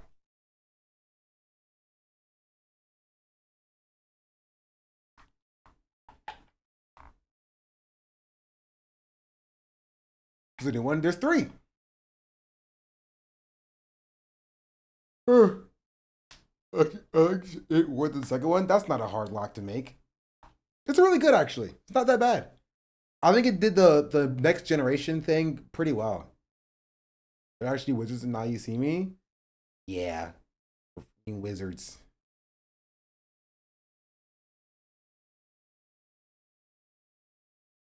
Took 3 movies to do the most obvious title ever, and I'm a hater. Yeah, Now You See Me, normal, right? It should be Now You See Me. The second one should have been called Now You Don't. And the third one should have been called Abracadabra or something like that. You know what I mean? It's Now You See Me and then Now You See Me Too.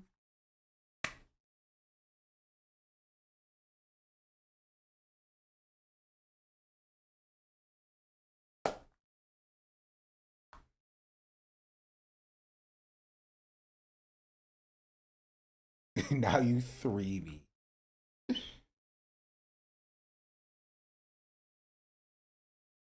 I'm so mad they didn't name it Now You Don't. I know, right? Ugh. They wanted the Now You See Me name in the title. I get it. I understand it. But like you had Fast and Furious, and then you had Too Fast, Too Furious. They cooked with that one, bro. They cooked with that one. They cooked with that one, bro. That was fire. Now see me. Now you see to me. Now to see me. Now to see me. Movie with terrible. Hey, lay off of Too Fast, Too Furious.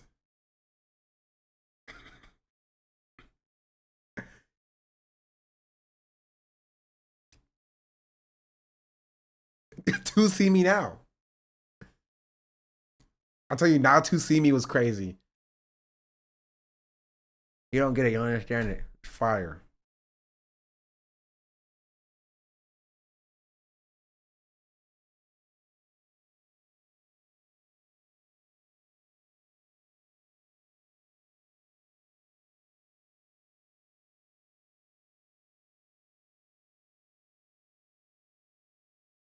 Bro, people keep quote tweeting my tweet about the AI thing. It's so crazy. Okay. All right, chat. I'm out. Oh, I will say that I may or may not have no, I won't leak it. I'll say this. Potential gaming on my second channel collaboration sometime this week or next week. So if you want to see me do a gaming collaboration, then follow my second channel. I probably won't do it on my main channel. Maybe I will. What's your second channel? My second channel is Not the Black. Twitch.tv/Not the Black. Or on my gaming YouTube channel that I'll dual stream it on, which doesn't have a name yet because it doesn't exist. And yeah.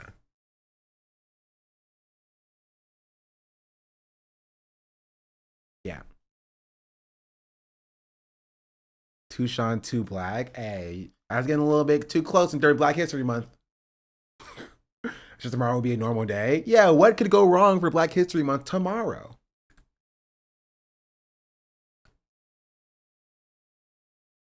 Anyway, I was saying that you might also see some art streams starting tomorrow of me working on my comic book. And we are 10 subscribers away from 1,500 if you want to get me back up there. And I'll also be on my second channel. All of this stuff will be happening on my second channel. So you have to follow my second channel. Follow my second channel. Follow my second channel.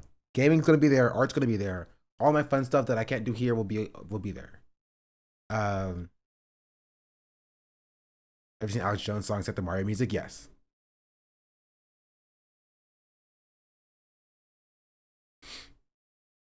Where's a shout out? There are no mods here.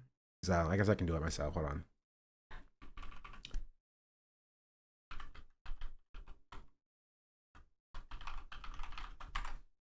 What? There you go. It's not the black. ANOTDABLHE Clay. It's this person right here. Hello. I am both a mod and a mod in this chat. So if you act up, I will mod you. Wow. Anyway, thank y'all for watching. Anonymous get to thank you for the gifted sub 49 minutes ago. Mods, Rianta Hassan. Honestly, it's more likely that the mods just left and said F you. But yeah, that's fine. It's okay. It's not like I paid them. Oh, Katie's a mod here too. Katie will also ban you in this this channel. But that is my take. That is it. That is all. Thank you all for watching. I appreciate you all. You all are the reason why I can do this. Because it's not like anybody will sponsor me. I'm too political for that.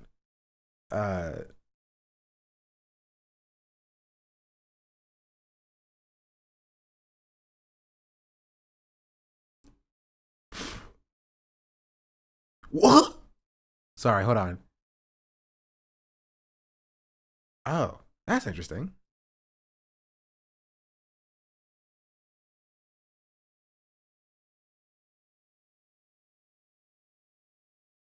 Have you ever heard of God of War Sons of Sparta?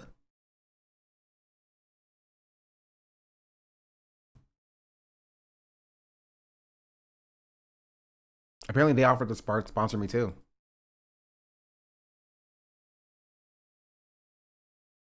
And they offered me a PS5 code. I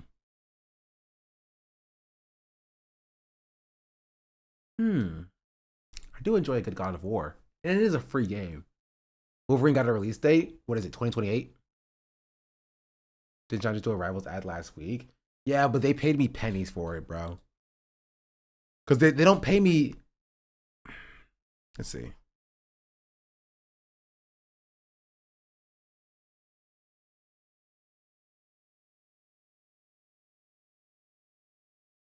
They don't pay me that much money in responding.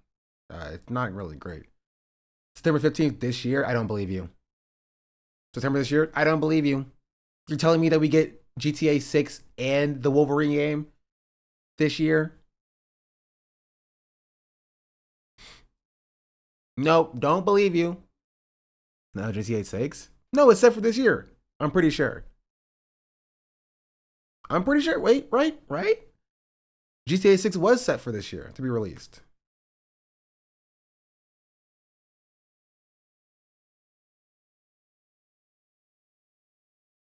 It's not this year anymore. November? Yeah. Did it get delayed, or y'all just saying that it will get delayed? It's gonna change. Marvel Wolverine launches September 15th, 2026.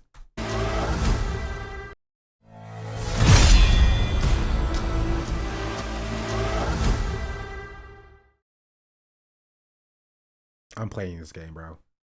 I hope they make Wolverine 4'9", because that's how tall he actually is. The delay is baked in like a chocolate chip. Do you think the Blade game is gonna release? Yo, do you think Blade's gonna get anything released? No. I saw a TikTok that said there's only 7 Blade players in the world right now on Marvel Rivals. And I'm just like, that's crazy, bro. Did y'all see that same TikTok? It was so funny.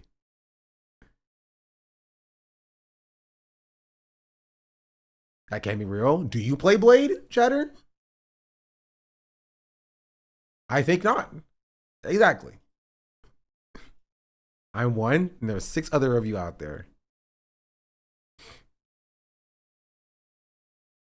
I don't play my Rivals. Exactly. Anyway, I'm putting it off. I gotta go. Bye, YouTube chat. Everybody say bye, YouTube chat. Adios. Your YouTube chat, leave a like real quick before you go. And then goodbye. I will say, YouTube chat is pretty fickle. Is that as soon as I talk about anything that's not my main content or that's in the title, they leave immediately, which is fair. I get that. Twitch chat will at least stay through my ramblings and rants, which I appreciate.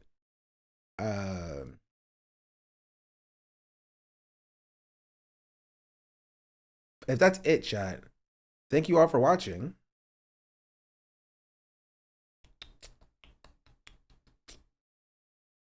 Please stop showing me Hutch. I'm not rating Hutch, Twitch. I'm right.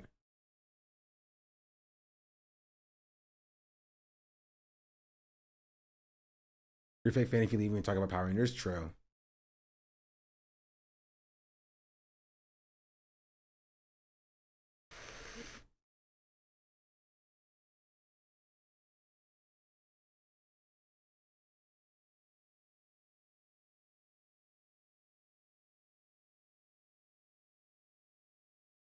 Here, I will.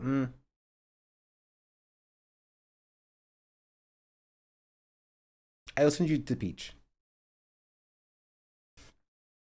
Adios, amigos. Have a good day. I'll be back tomorrow, or the day after that, or the day after that. You never know when I'm going to be back. I'll surprise you. Adios.